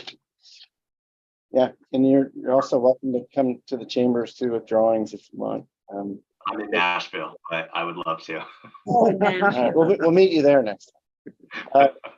I think we're supportive of the idea, but we're just gonna have to see that next time. Perfect. I think we got clear direction. Thank you so much. Sharpen your pencil, make it look good. Okay, we're on to item 7. This is the Reagan Family Trust Edition. We have Chris with us, Chris Cottrell. Yep, I'm here. Okay. Is this the first time we've seen this, Chris? Yeah, it's the first time through. All right, make sure you get us organized where we are in the neighborhood and. Yeah, sure. If you want to start with a vicinity map, that's probably the easiest, that little center one. 710 La Buena Tierra. La Buena Tierra is part of a little HOA that's just west of Patterson. Acre lot. It's a kind of semi-rural feel. So the property in question, if you look on the left side, you see the little red dot. It's got a pickleball court on that south side. And what we're proposing is to basically put a 3-car garage, detached garage between the existing residence and that pickleball court. So it's right off the existing driveway. The project also includes changing the existing garage into a primary suite. And then that little building just north of the pickleball court, that's like a little outbuilding. I'll show you in the photos. If you want to go to the next page, you can kind of see these little bits. It's got the pool equipment notched into it, and we're just proposing to take the pool equipment out of that notch. You can see that on the lower photos. These are all of the house up top. There you go. So the pool equipment is just in that little notch. So part of this is infilling that and making that like a little workshop. And then, so the second row up, those photos right there. Let's see, on the left side, yeah, that's the proposed garage location. You can see this is a pretty semi-rural spot. There's chickens. Like I said, the lots are fairly large. We can go to the next page. So it's a long gable house, and then the existing attached garage is across gable. Yeah, exactly. And then you can see on that lower right side, there's that infill of the existing shed. Yeah. And then the proposed garage just to the south. Exactly. Okay, and we can go to the next page. This is the existing house. You can see the existing garage, obviously demoing a few things. Next page. Primary suite, pretty straightforward. We're going to change one of those bedrooms, that north bedroom, into a laundry. Next page. All right, this is the garage. I just want to throw in a little cross section so you guys could see that there's a little bit of storage in a loft above. We're getting that with those two shed dormers on either side, which I think goes with that kind of rural feel. We'll match the board and bat of that little outbuilding with this garage. It's pretty straightforward. Actually, I said 3-car. This is just 2-car garage. I'm sorry. Next page. And then this is that outbuilding before and after. Before is on top.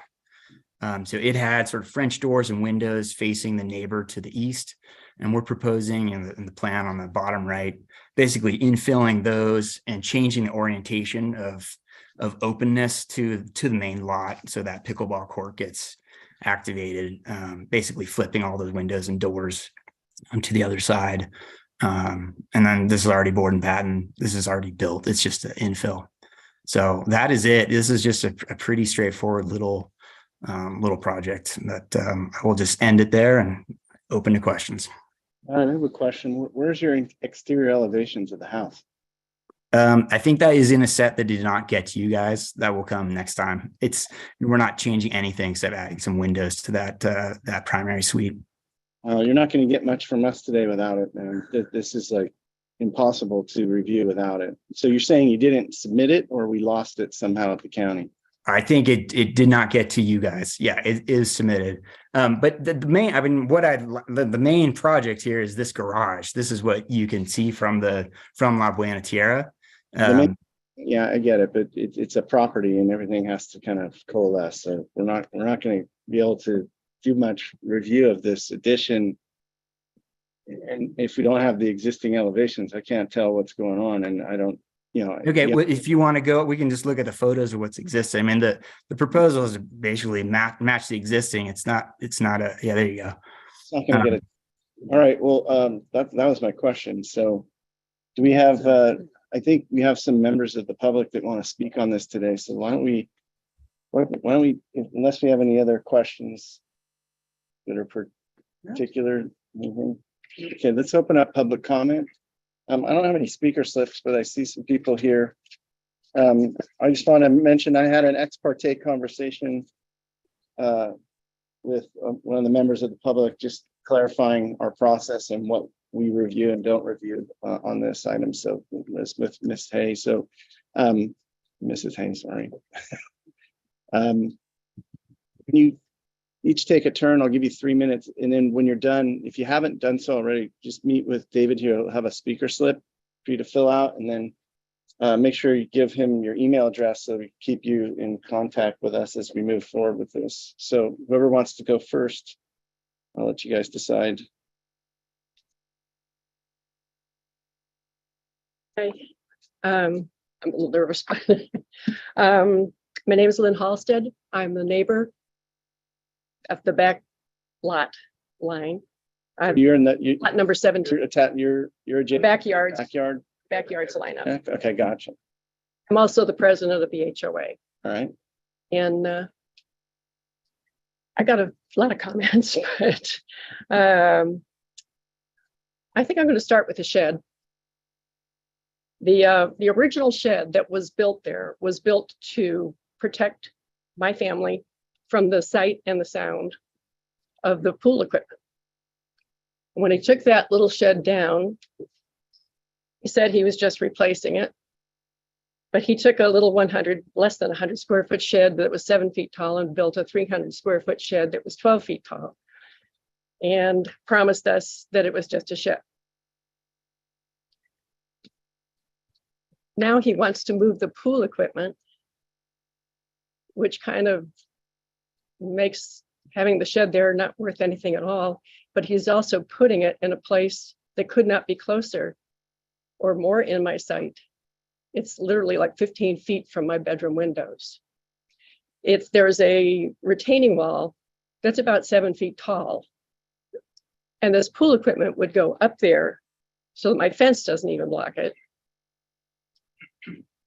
There is so many other areas. The pool is way at the other end of the house. There's plenty of area up there that they could move their pool equipment to that would not create an issue for any of their neighbors or them.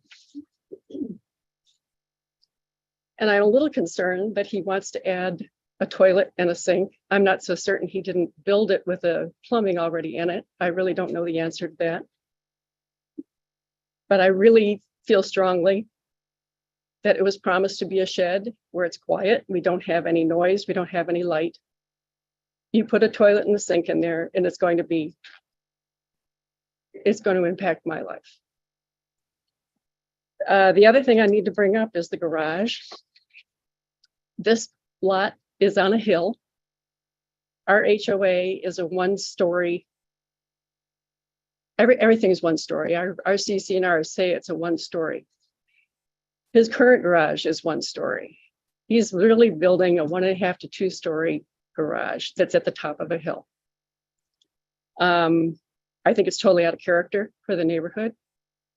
I feel that it's way too tall, and in the sight line, if you look at the sight line, when you ever get the paper, is above the level of the garage that's already there. I think it would be smart if it was not so tall. He could certainly reduce the lower level from 9 feet to 8 feet, which would bring it under the 18 feet 4 inches that he's already. To wrap up, please. The only other issues I have are drainage issues. This lot drains into my backyard. And I'm already having flooding. And I think that by adding another structure, it's not going to help me any. But I don't think you guys get into that. So I'm not gonna. Was that last part you said? Sorry. Oh, the drainage, they're above us. Their lot drains into my lot. And this last rain and a lot of our previous heavy rains have flooded our backyard. We go out with a sump pump and have to, drain it out and get it going. There's some real drainage issues. And the other part of this is I would really love to request a site visit so that somebody can understand the impact of what they're really considering doing. And I'm also very disappointed that our neighbors, the Reagans, have not made any attempt to communicate with us about any of these plans. They haven't talked to any of the neighbors that I'm aware of, but they certainly have not talked to us. And we did request that they do a walkthrough with us, and we have not heard a word. All right, very well. Thank you. Thank you for speaking. Do you have anybody else? Thank you.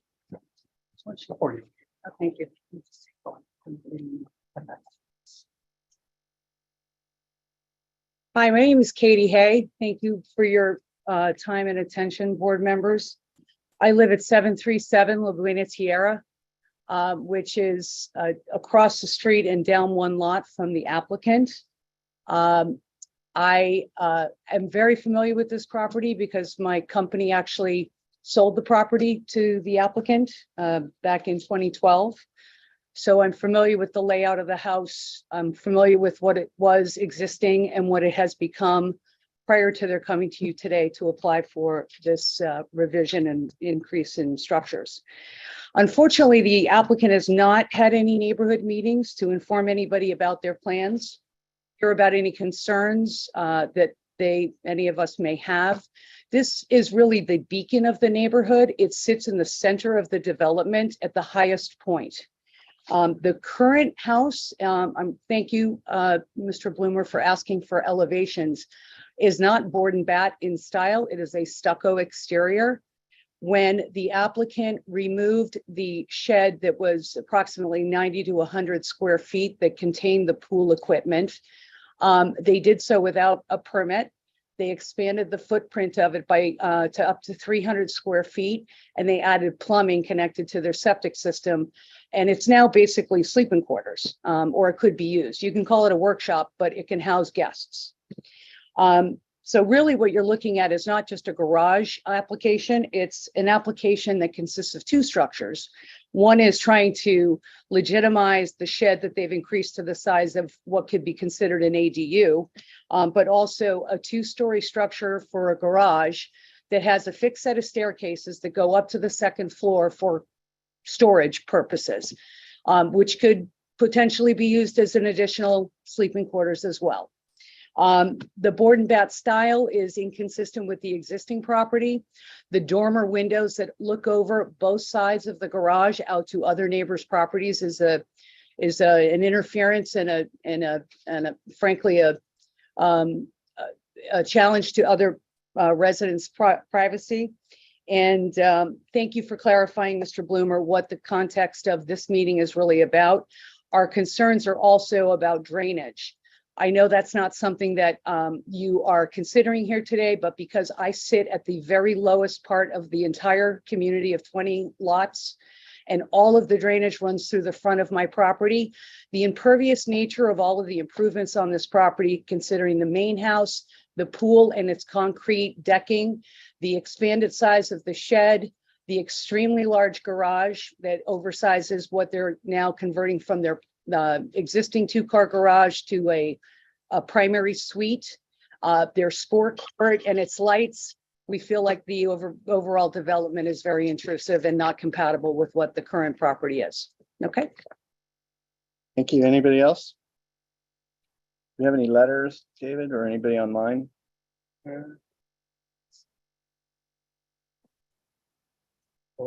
hand raised. Yeah. Question for the applicant. Chris, are you with us still? Yeah, I'm here. Are you guys, is there any improvements to hardscape landscape driveway today on this application? Not on this one. The existing driveway would remain. In fact, we'd be chopping back a little bit. You see that 145-degree chunk that's just south of the house. Obviously, it connected. It connects right now, so that would get infilled. But we don't have anything specific with that right now. So the garage, as it's currently oriented, the garage door is adjacent to the driveway. It looks like, am I looking at this right? Is it Yeah, that's right. We'd probably be doing, 2.5, 3 feet of asphalt to get to the garage door off the driveway. Side? I'm not, yeah. So what's in the plan? Sorry, give me a second. That's fine. So, okay.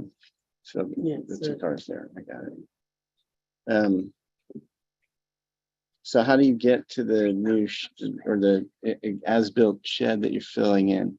Like there's no- They've got some path through the landscape they get over there. Okay. All right. Any other questions? Yeah, can you clarify where the pool equipment is going? It's right there. Yeah. So right now, like I said, it's in that little notch of that existing shed, and we're proposing it goes north. Like the speaker had just said, there's a little retaining wall there. I'm sure that the Reagans are amenable to putting it in a spot that's neighborly. And this has gone through that. There's an HOA process there, so it has gone through that. So I think that's what the Reagans were thinking was, that's their neighborhood outreach. So I don't think there was any ill will meant towards the neighbors. And obviously I'm happy to discuss in further detail.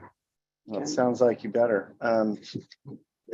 That's not what this seems like a big difference of opinion about that at the moment. So we'd appreciate it if you guys would reach out and certainly more together, the better. So if I understood you correctly, you just said that there's a discussion with the HOA, and we actually have the HOA president here, right? Yeah. So the HOA had drawings submitted to them. They reviewed them and then provided feedback, a feedback letter already. So it's gone through one round with them already. Where's the feedback? They wanted to see some more elevations. That was the further drawing details and materials and that kind of thing. All right. Well, since we have the president of the HOA here, you want to come up here and just tell us what's going on? Can you substantiate what the applicant's talking about? Where are you guys at in the process with them? We're still in reviewing, trying to figure it out, but we've had a lot going on. The first set of plans that they gave us were very incomplete, and we had to request more stuff. And we have not met. We have not met again. We're supposed to meet next week to go through these plans again and see if we can figure out the elevations. But just looking at the elevations now, I can tell you they're not in compliance with the HOA.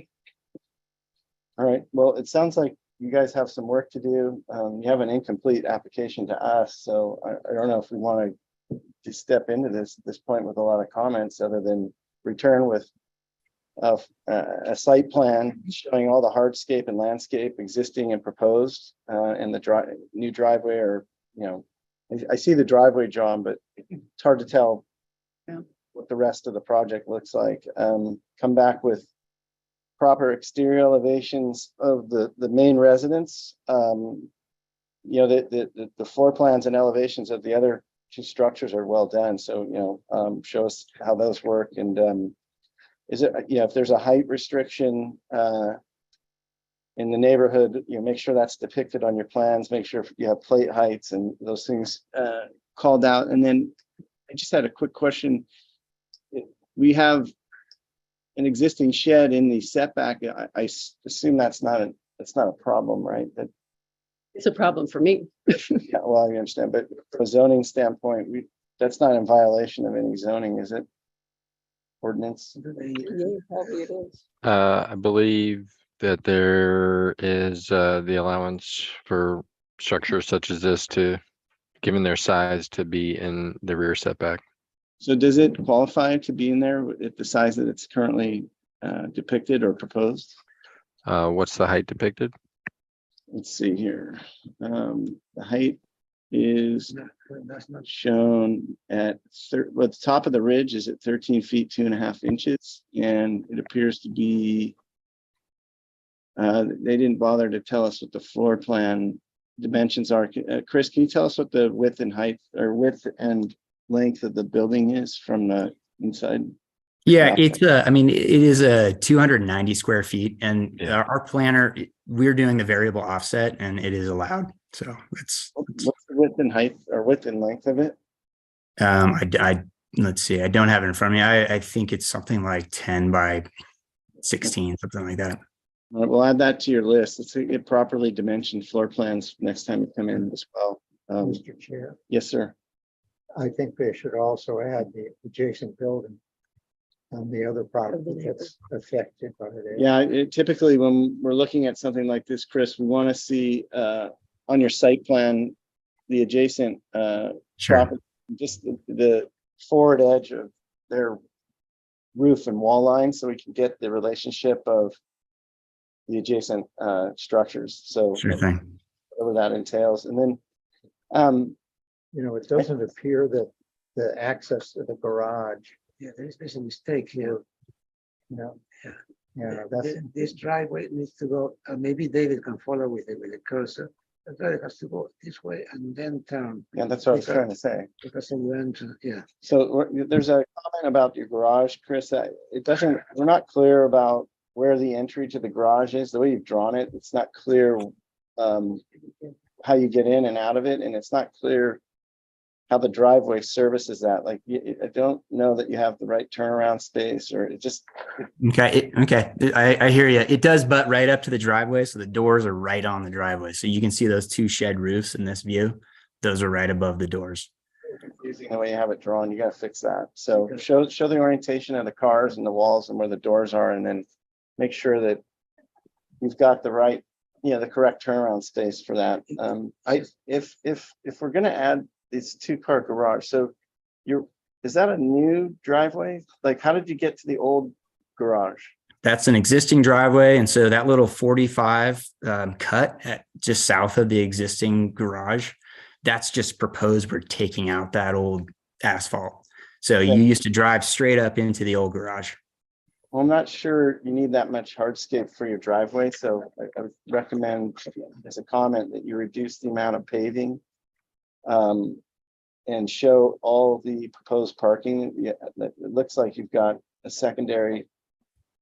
I mean, you've got a 2-car garage, and then you have a turnout, and then you have another area that looks like more parking, which we'd be in favor of less hardscape.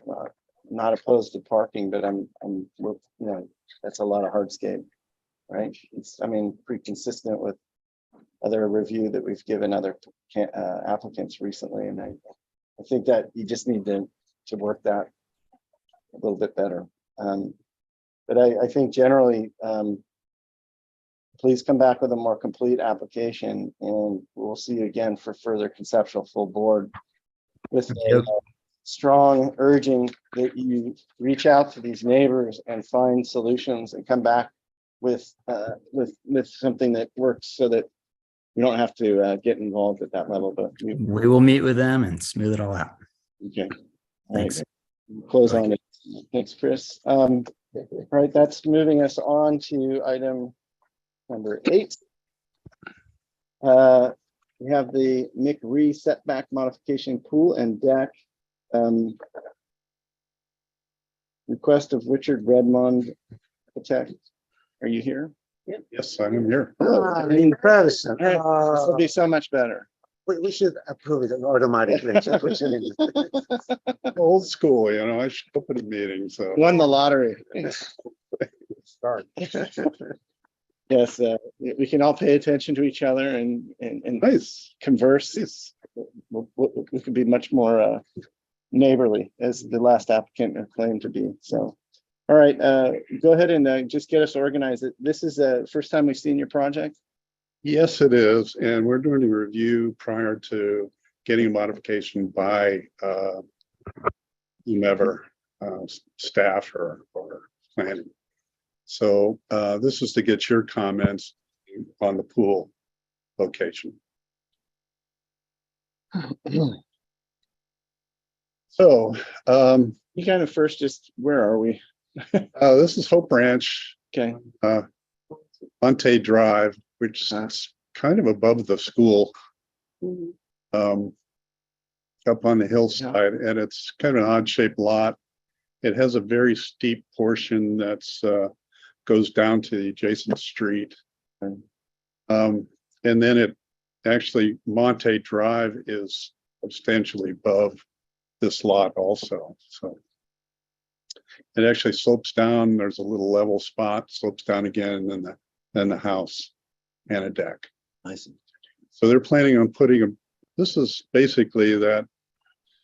To the left is Monte Drive. This is sloping. Have this really big open space that's kind of flat, and then it slopes down to the left to the house. This is up towards. So from that last view, just so I understand, if we go uphill off the right side of that page, we're onto the street? Yes. In fact, this is looking toward the neighbor's property. Got it. Oh, I see. And this is looking up toward the street, actually, from that flat area. There's a number of oaks on that hillside and a substantial amount of planting adjacent to the road. Again, this is a flat area. The house is to the right. This is from the corner of the house, kind of looking at that area that we're proposing to put the pool in. There's a low wall there, and then it slopes up again to that flat area. Yeah. We're planning on cutting into this, basically this short hillside here to put the pool and then have a retaining wall, I think, at the back side of that flat area. So really pulling the level of the ground down about 4 or 5 feet.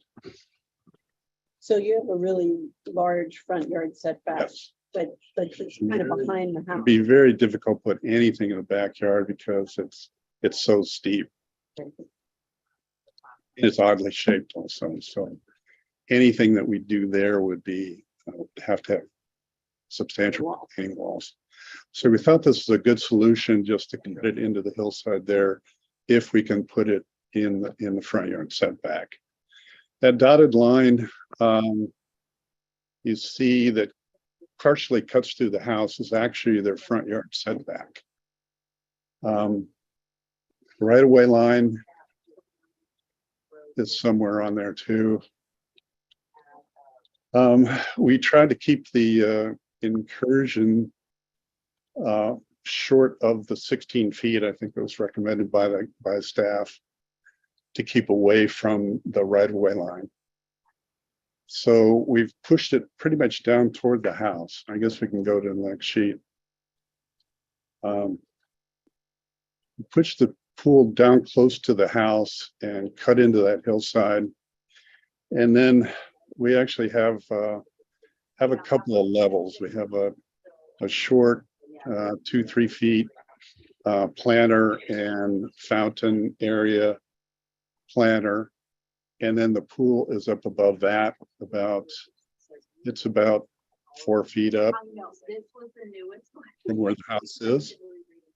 And then beyond that, we're cutting into the hillside, putting kind of a serpentine stone wall in there.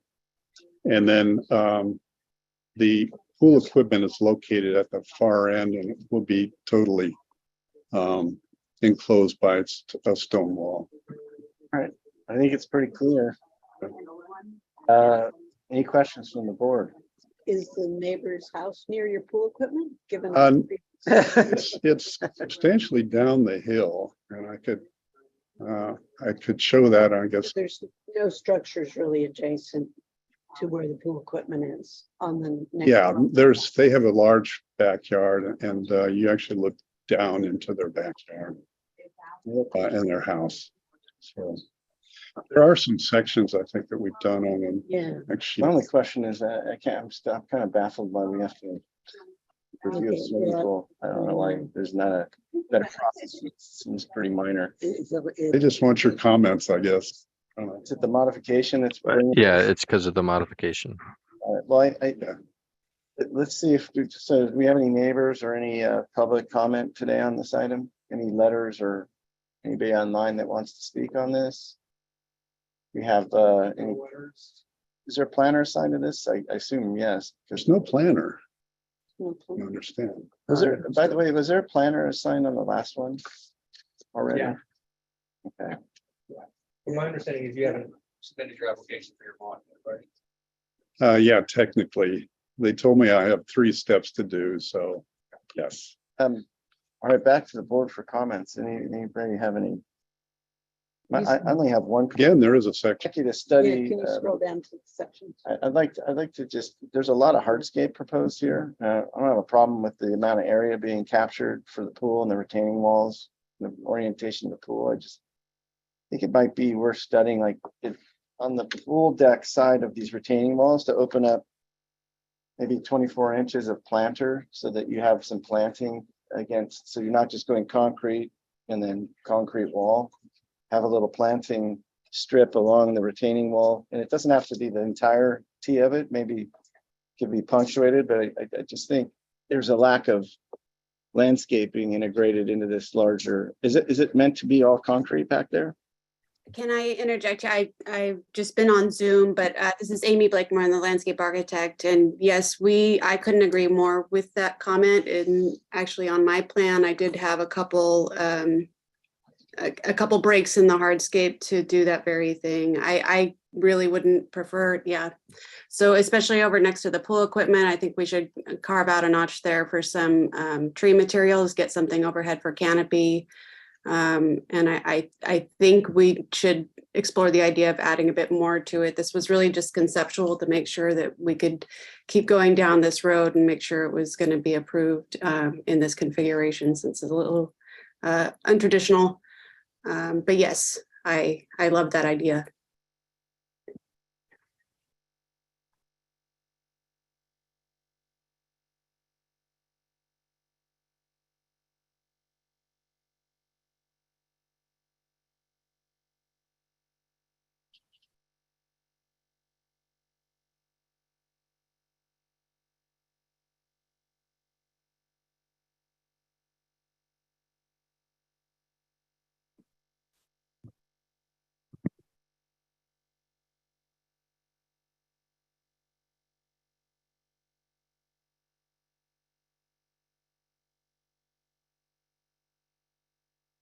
Okay. Amy, can you hear me? Yes, I can. It got Sorry. very quiet. We lost the connection right as you started. I apologize. Can you start over again?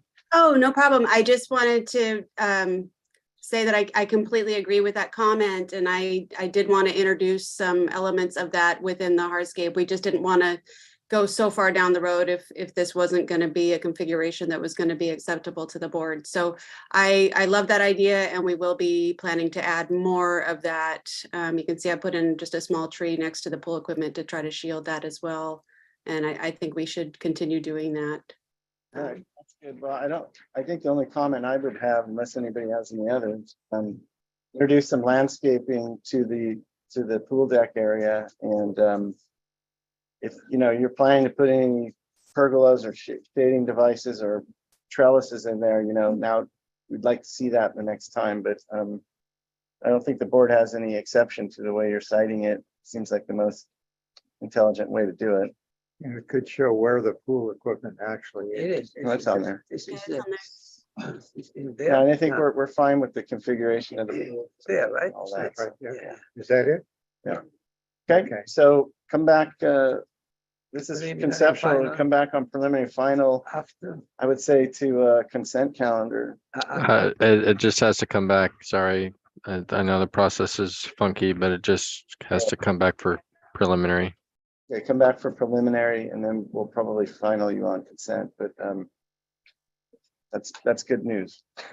Best news I can give you. Maybe include some photos from the road looking down, to see how screened it is. Okay. All right. Sorry, Amy, that technical difficulties there. All right, that brings us to item 9. All right, everybody pull together. We have 2 more. Strong finish. An odd day. We have a crest of Kurt Magnus for Lago or 4135 Lago LLC residential. We got a So this is conceptual and preliminary approval. So we've had a look at this before, haven't we? No. No, it's just got on the agenda that way. Okay, Because it's a mod. just a mod. All right. Okay, sir.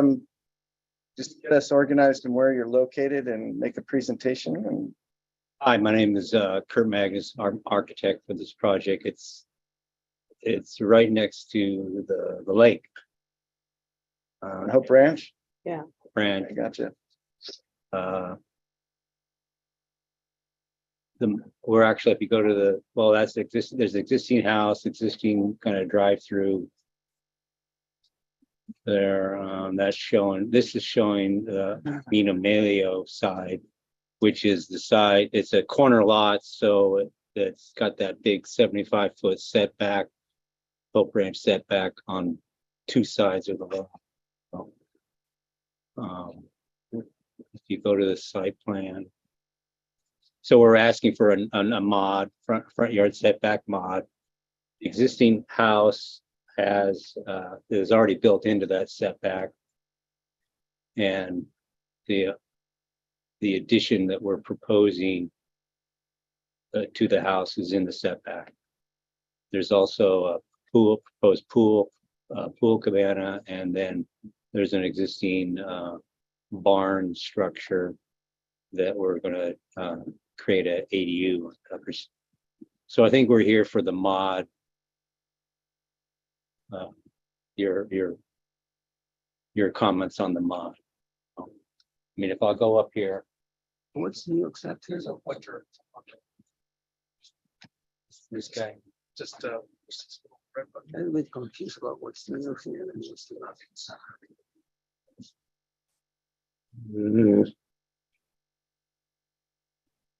And we are too. Shoot. Is he converting? So this part of the house is already there. This is already there. It's a garage and a laundry room. We're proposing to add this one-story garage. There's garages back here, but the owner would like to be able to walk right into her house instead of having to walk through there. So this is that existing kind of drive-through Camino Melio. We met with all the neighbors on Camino Melio. They had some initial concerns, but we actually changed the orientation of the garage, and they seem to be happy with it. We met with Hope Ranch Association, ABR, and they're happy with it. So it's a one-story metal roof, charcoal. I don't know if you can go to the elevations. Or plan. The floor there. Just the roof of the new garage location, is that underneath the eave of the existing ridgeline of the house? Look like they're overlapping. Oh wait, here now I'm looking at. Yeah, maybe. Yeah, I think I have my answer here. Thank you. It's in your elevations. I can see it. Yeah, all right. So here's the new garage. So it's just There's actually an old garage in here, but we're raising the plate, moving the possible kitchen great room area there. This is the elevation looking onto the Lago Drive, which we really aren't changing much. You can see the roof of the addition kind of peeking over the top. Here's that garage looking from the side. Do you have that rendering that I'm sorry. Is the cabana new? Cabana is new, I guess. Where's that? Can you go back and locate that? Go back to the side. A little on the opposite end of the pool. Yeah. Yes. Cool little. So the cabana is here. Right now, there's some fruit trees and a big DG pad. Confusing. Just previous owner parked his Airstream here. Right. Okay. Well, do we have any public comment today on this? Any neighbors interested in speaking on this, or any public comment? Any letters? Anybody online? Do we have any planner notes? Nothing. Anything? So. We got to go to mom. Is there a planner memo? I don't see No. one. Do we have a, So what is the modification request? Because that's important to know what the BAR is. It's It's the building front yard. It's to setback. build the new garage partially in the setback, as well as remodeling an existing portion of the house is setback. so is this properly agendized, Alex? I mean, if it's, he's looking for a modification, we're agendized today for preliminary approval, and it's the first time we've seen it. Yeah, I mean, that might have been a bit ambitious. Probably better to have just scheduled it for conceptual today. But I suppose since, theoretically, What's the next step for the applicant from here? If we give them a positive comments on conceptual, a conceptual would be for them to come back for preliminary. and then And then we take action on the modification, and then it comes back to you for final after. well, I think then with that, given the nature of this, and maybe we could do a preliminary, we'll see how the board feels about it. We don't have any public comment, no more questions. Does anybody have any comment or advice to improve I think the only struggle I'm having is I would appreciate an existing demo plan to kind of overlay. I'm having a hard time understanding what's there now and what's being added. So I think the next time you return, just let's get in a demo plan and try to kind of construe or show us how the existing footprint works versus the new Existing elevation and. Yeah, like, well, in the floor plan too, like, is your floor plan drawn to show new walls and existing walls or no? So I don't see a lot of new and existing on your floor plan either. It's hard to tell. This is new. Yeah, but there's. Yeah, that's new. They'll show the new walls differently than existing, and I don't see that. It's a little bit ambitious for the conceptual, but the modification is justified if you can go up one. It's actually, it's got, so you have the existing walls. You have walls that are pochade and walls that are not.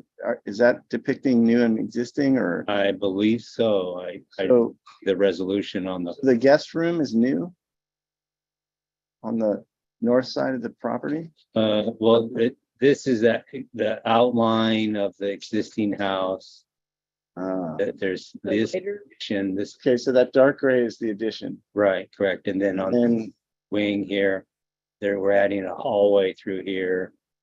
So that's new. This is all existing. There's this kind of a breezeway through here, which we're enclosing. This was the old garage from way back that we're converting to family room. What's going on? Can you go to the floor plan? What's this stepped wall that's kind of jogging back and forth? Is that the gate? Is that outdoors? This one? That's already there. Is that a gate fence? A low wall, wooden fence. The new hallway is there. I see it. And then in the photographs you can that's yeah, I think we are a little bit too early for preliminary. There's too many questions. All right, so do we have any conceptual I Yes. think we're gonna have you come back for again, but what are the comments? Okay, I have a comment in support of the modification because, as the plan indicates, this is already all encroached. Yeah. And this is just one more, one more thing that is not significant. Yeah, Considering that the setback is somewhere around there. So I support the modification. I think the board should support that. Yeah. Now, So does anybody have any exception to that? I think. No, I agree. I think his additions are a logical extension of the existing house and appropriate. Now, regarding the architecture, I cannot tell from page, I think this one is page 4, very nicely drawn, but it's impossible to tell what's new and what's existing. I would like to know why, I mean, this is not really the most appealing elevation. I'm not sure if it's existing or not. So I'd like to know what you're proposing. what's there and what's new. Yeah. I'm sorry. Looks like a bunch of bathrooms in And there. that's facing the street. It is, but there's that low wall. I don't know, is my colored rendering along So, we also need to know what are the materials. It seems to be like maybe all of the windows are, I'm not sure if all the doors and windows are replaced or just some of them, or what's the story? We need to know more about, a more complete presentation about what's new and what's existing. Also, you have an existing barn and you're putting a new ADU on top of it? It's existing barn. It's not the upstairs is already built. So we're not adding any square footage. It's new ADU above. Yes, But it's within an existing structure. right. It's Okay. already there. We're just kind of converting what was a Peter, storage area. do something with that fence, I'm sorry, what? that wooden fence, Yes. lacks a professional touch. Well, I think is it the idea for that fence to fade out and become gray, or is it intended to stay orange? The neighbors hate it. We're covering it with a hedge. I don't like it either. Oh, that'd help. It just seems totally out of touch with the project. Well, it's already there. Yeah, I know. We're screening it all with a hedge. New, aerial plan for you. And that's not part of your. There you go. It could also paint it or give it Yeah, it could be, a charcoal, stain, like a reddish. We're gonna paint it white, but then we didn't No, want no, to no, jump the no, gun no. on. Not white. I would go with more like a wood. Okay, well, let's reddish. just have a comment to return with more clarity on the finish of the fence. And it sounds like you've got proposed landscaping, so we need to have a landscape plan. Got one. And But it's anyway, not clear what you obviously have some nice improvements planned for the landscape. So it doesn't need to be professional landscape architect. It could just be your site plan indicating where we need you to landscape any areas of disturbance, but we also would like you to just indicate any new landscaping on your site plan if it's not already there. But it's gotta be submitted in front of the package. yeah, I didn't get submitted, but I have a landscape plan. Okay, yeah, so bring that next time. That's perfect. Yeah. As long as we have quantity and location and size, we're good. Okay. I mean, he's on for conceptual and preliminary. We can take in those documents, couldn't we? And for review or. I will wait for a complete package. I don't know, or she didn't. It's the first time he's here. I don't care. We've gone through 2 planners and it's Very confusing. Anyway, come back with a full presentation. I don't think we have a big problem with your project. We're supportive of the modification request. We just need you to bring back the documents and show us the materials, any lighting and the new versus old. yeah, new versus existing, and I think we'll be on our way. Okay, Thank you. Thank you. Right, last item. Okay. All right. Last but not least, right? You guys are gonna take us home, literally. So this is a request of Tom Meany. This is some needed. I know Tom Meany. I'm not Tom Meany. Tom Meany's stunt double, aren't you? There you go. The Tiaga new residence, this is the first time we've seen this? Yes, You give us a good brief overview of where we're located. Is this we're mid Cresta in Hope Ranch, looking down over Marina and Llano on the south side, on the ocean side, I should say. Is that it? Yeah, that's it. It's a southwest. Yeah. South facing, and it's a little over 3 acres. Sorry, I'm a little off my game here. I didn't know about this meeting until yesterday. So I think Tom was under the impression. Yeah, he was under the impression we were next BAR meeting. But anyway, we're here. And maybe the next, there we go. Perfect. Thank you. Single story. Is this a remodel or ground up? It's just, the Ground. house is gonna be completely demoed and it's gonna be a new ground up home. Okay. in a similar footprint, a little larger, of course. And on that, you can see the edge of the lawn there and the pool. And actually, can you scroll up a little bit, just a tad? Yeah. So okay. So coming off the house right now, it drops about 3 feet. That terrace, that pool terrace, drops about 3 feet off the house. So we're going to raise that terrace up so that it's one continuous plane. And so we've got some site walls on the south side. I know the planner was concerned about the height of the walls and the amount of grading. We've actually greatly reduced that. And like I said, I have another plan. I know it's already been submitted and there are people online that haven't seen that, but if you'd like, we can share that with you or share it with the planner. But we will be submitting that. And we're greatly reducing the footprint of that terrace. On the plan that perhaps you saw, it steps down, the terrace steps down, and to maximize the amount of flat space, we've reduced the lower 2 terraces. There were 3 terraces. We've reduced it just to the one that's off of the house, that's at that pool level. And probably the big move is that the driveway currently comes off of Cresta. It's approximately 23-24% slope coming off of Cresta. So it's very steep and shallow. Yeah, and very short, but steep. And we're coming up off of Llano at the bottom with a grade that's no greater than 15%. And for the most part, the lower part is under 15%.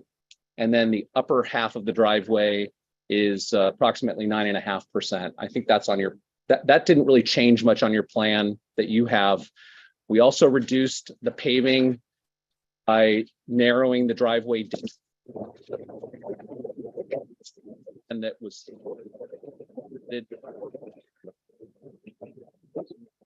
reduced the retaining walls in large part. Kind of hit a sweet spot there with the. We got it to 18. It's about 25. Just go ahead. And we reduced the amount of paving on that terrace as well. So we wanted to make it. We wanted to get away from that really steep driveway access egress, especially with regard to fire, knowing that exceeds what the fire allows. So coming up off of Llano made more sense.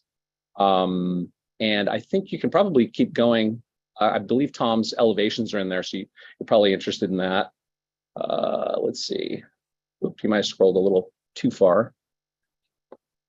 Site plan. Yeah, there's the site plan. Okay. We got the elevations would be good. Yeah. Okay. That's what you're interested in. Yeah, for sure. Scroll to the.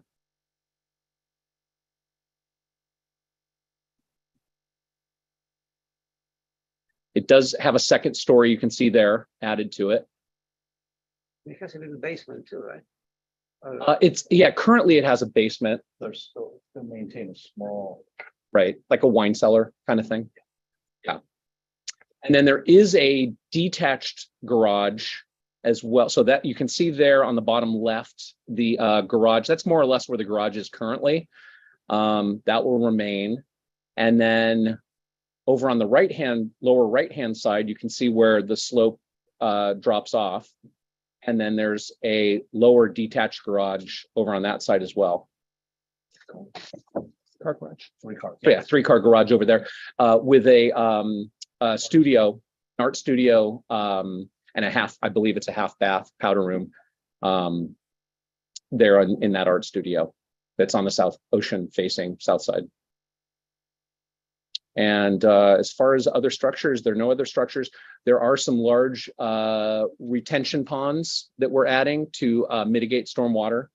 There's a large one. Let's see, you might want to scroll. We'll keep going through the elevations. I'll get to the, better.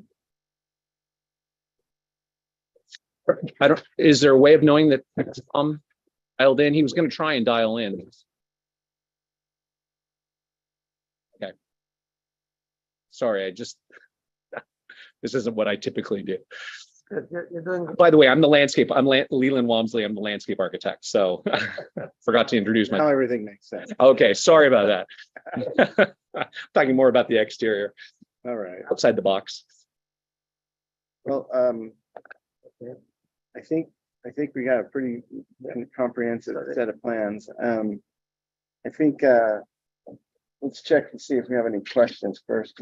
So materials are like plaster, two-piece mesh and tile, wood, there's some just wood, some wood corbels, wrought iron, and is it sandstone on the back, on the base? Where are you referring? Yeah. Yeah. that's- Yeah, stone. Stone. I think we got it. Okay. Any public comment today on this? Any members of, if you have a hand up, you might be Tom. No, I said Bill Van Dyke or Bill. Hi. I'm here. Yes, this is Bill Van Dyke. Can you hear me? Yes, are you here to make public comment today on this? I item? am. Yes. I'll give you. A I'm a neighbor across the street on Cresta on the north side and uphill. Just start by saying very much welcome this project. Be a great improvement to the neighborhood having a new home here for sure. So definitely welcome the effort. Just really chiming in to just express my hope that we can keep an eye on the elevations. Going from 1 story to 2 will definitely impact the view from my property over the ocean. And I think, if we can have story poles and, consideration for what impacts we might have on the view, I would extremely appreciate that.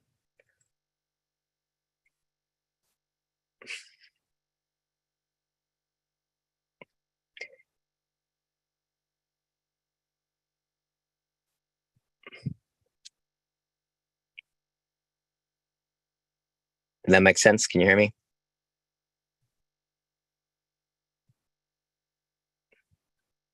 I think they might be having technical difficulties again.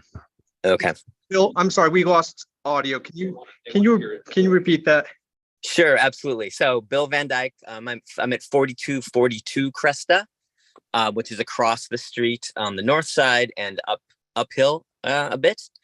So just was saying I very much welcome the improvement to the neighborhood that this house will provide. So overall, very much welcoming of the project. But have obviously concerns for the ocean view from my property. So this would affect the impact the view that I have towards looking south and east over the ocean. And so I've gotten I think one preliminary set of heights from Soren on the staff there that looks, and it's a little hard to tell compared to the existing elevations, but it looked like it'd be considerably higher, although maybe that's changed now with these updates. So I guess just bottom line, looking for, making sure we keep an eye on the elevations and preserving view as much as we possibly can. And hopefully we'll have story poles and things like that so that we can all get on the same page with that. So that was the main reason I was chiming in. All right, very good. Thank you very much. Thank you. All right, back to. Do you want me to address that? No. Or no? Not just yet. So, any other public comment? Do we have any? You don't have any letters or planner memos or nothing? Okay. Do we have any further questions? No. Yeah, I have a question. Yep.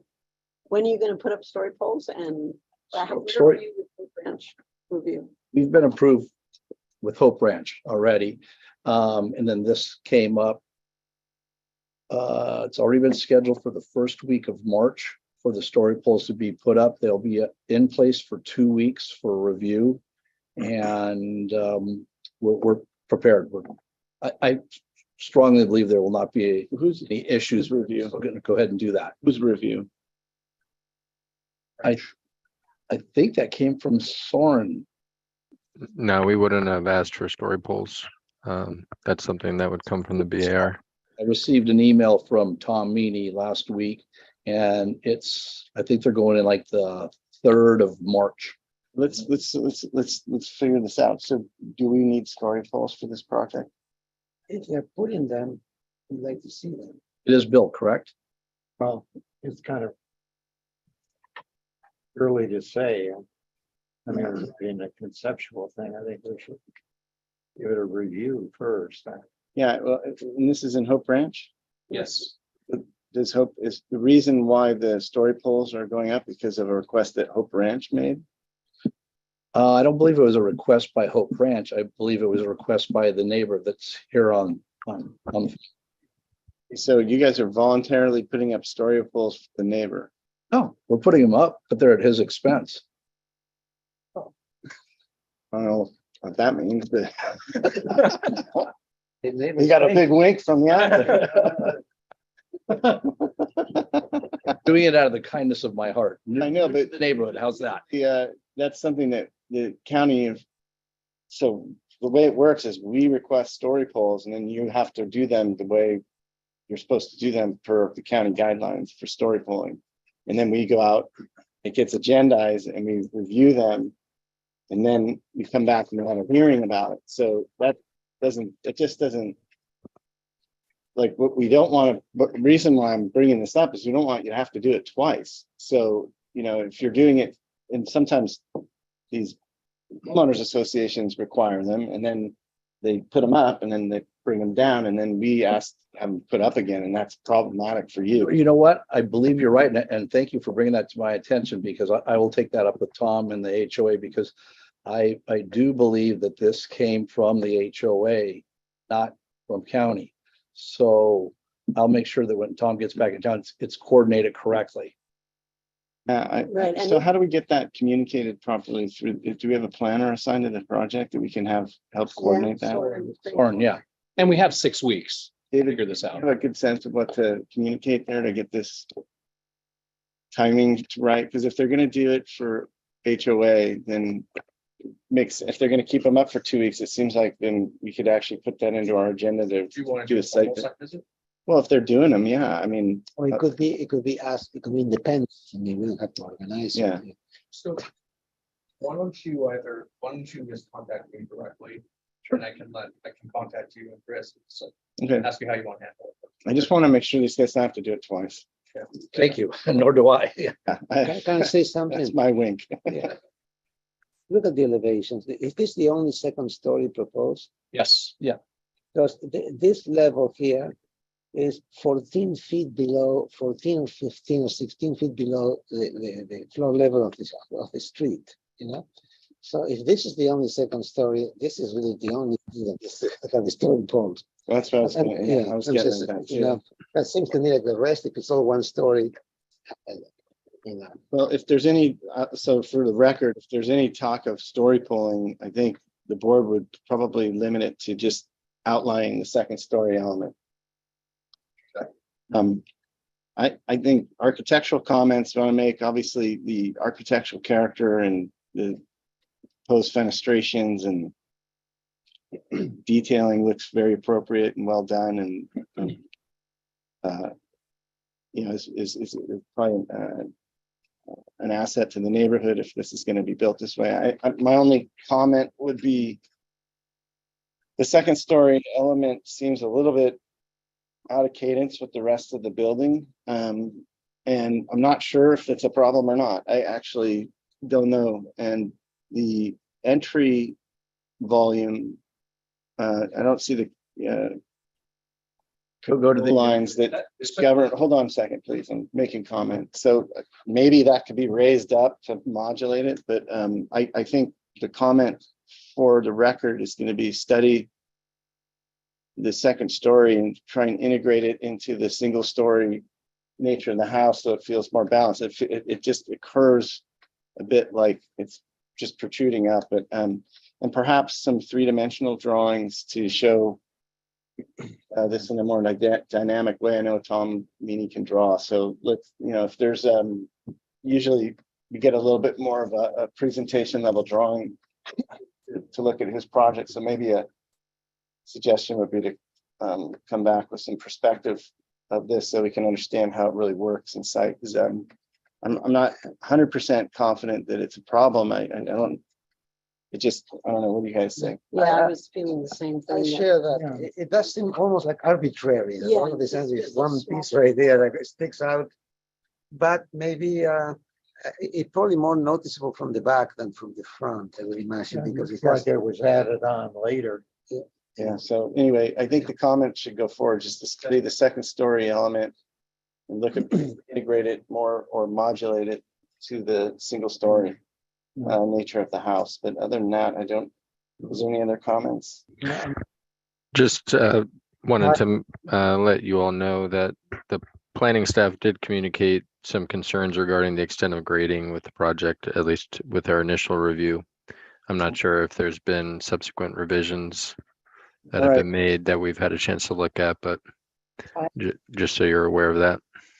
So we got the landscape architect here. I'm guessing you have an opinion about that or an idea? Yeah, it was greatly modified. One, in terms of earthwork, the driveway, as I mentioned, was narrowed. The retaining walls along the driveway, we kind of hit a sweet spot where we could minimize the retaining walls on both sides, both retaining above and retaining below. The amount of terraces was reduced from 3 to 1 terraces. So as far as fill, the real issue was there was a lot of fill. And I know it was preliminary by the civil, but they need a less conceptual drawing to really kind of tighten their numbers around that. Okay, so I guess the comment we'll carry forward then is to return with a preliminary grading calculation. And so are you saying that there was an original grading calculation and you've worked to reduce it already, or? Correct. Is it less than this 5,500? Yes. You have a sense of where? Greatly. I don't have the numbers, no. All right, well, I would say just bring that back in the next time, demonstrate how you've been able to reduce that. And, you know, if, I don't know if a site section is necessary for us to look at this thing properly at this point, so. Yeah. I think it is. Okay. It sounds like there's more going on than we're able to really grasp side from what section. we're seeing. North-south, as I said. Yeah, north-south section. Trying to include the neighbors up the street, trying to include on the section a little bit up the street. To Cresta. Yeah, and on the other side, on the other side of. Neighbor. Oh, the neighbor on the other side of Cresta. Yeah. Got it. Sure. Should we have that in the site plan should show the adjacent structures on either side of the property lines on Cresta. So Alex, for comments, I think we've got study the second story element. We've got provide a site section, include on your site plan adjacent structures along Cresta. The site section, we'd like to see it balanced with the neighbor across the street, or right? Extend up to the neighborhood. On the uphill side, and then requesting a little bit more of three-dimensional understanding of the house so we can study it maybe from a perspective view to understand the second story element, and then update the grading. Yeah, and then I come back with an update on the grading. And then if there's any discussion on story polls, this board only really would want to see story polling of the second story element. And I think that's it. Right, but you may still be. John had something about the head heights that you I have wanted a to talk question. about. You know, the head height is different on the windows on the 2-story section than on the 1-story. Is there a step up in the floor there inside? Sure. I don't see one. Yeah. See the head height of the door Yeah. on the 1-story. It's is the middle there. Head height, how they're higher than the doors. I don't see any. I don't see any Oh, he's talking about. There isn't a step up. Are you talking about this window right here? If you look at the bottoms are even, the top is not. And those middle. Is that the problem? Okay. For Tom. Yeah. Sorry. All right, well, I know you guys were a little bit hastily pulled into this, so I think just, Restudy illustration on the south wall of the 2-story element, fenestration, first floor fenestration on the south wall of the 2-story element. You got that, Alex? Yep. Right, I think that's it. We'll see you again for further conceptual. So that's, and yeah, I think we could put this on for last preliminary, so. Landscaping. Come back with it, yeah, you need to, I think if we're gonna put you on for preliminary, we need to see a full landscape plan and hardscape plan. And the usual things that you need for preliminary, so.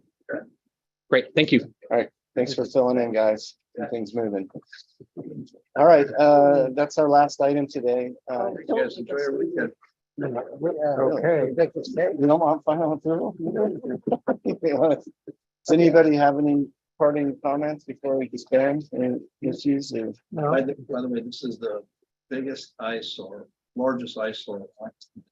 on that David, street. when are we gonna get a new system? This I'm thing looking forward sucks. to it. Put a Is nice there any- new like, home. how- I still won't buy it. Huh? Okay, thank you. Is it coming? Nobody's dealing with it? This is my solution.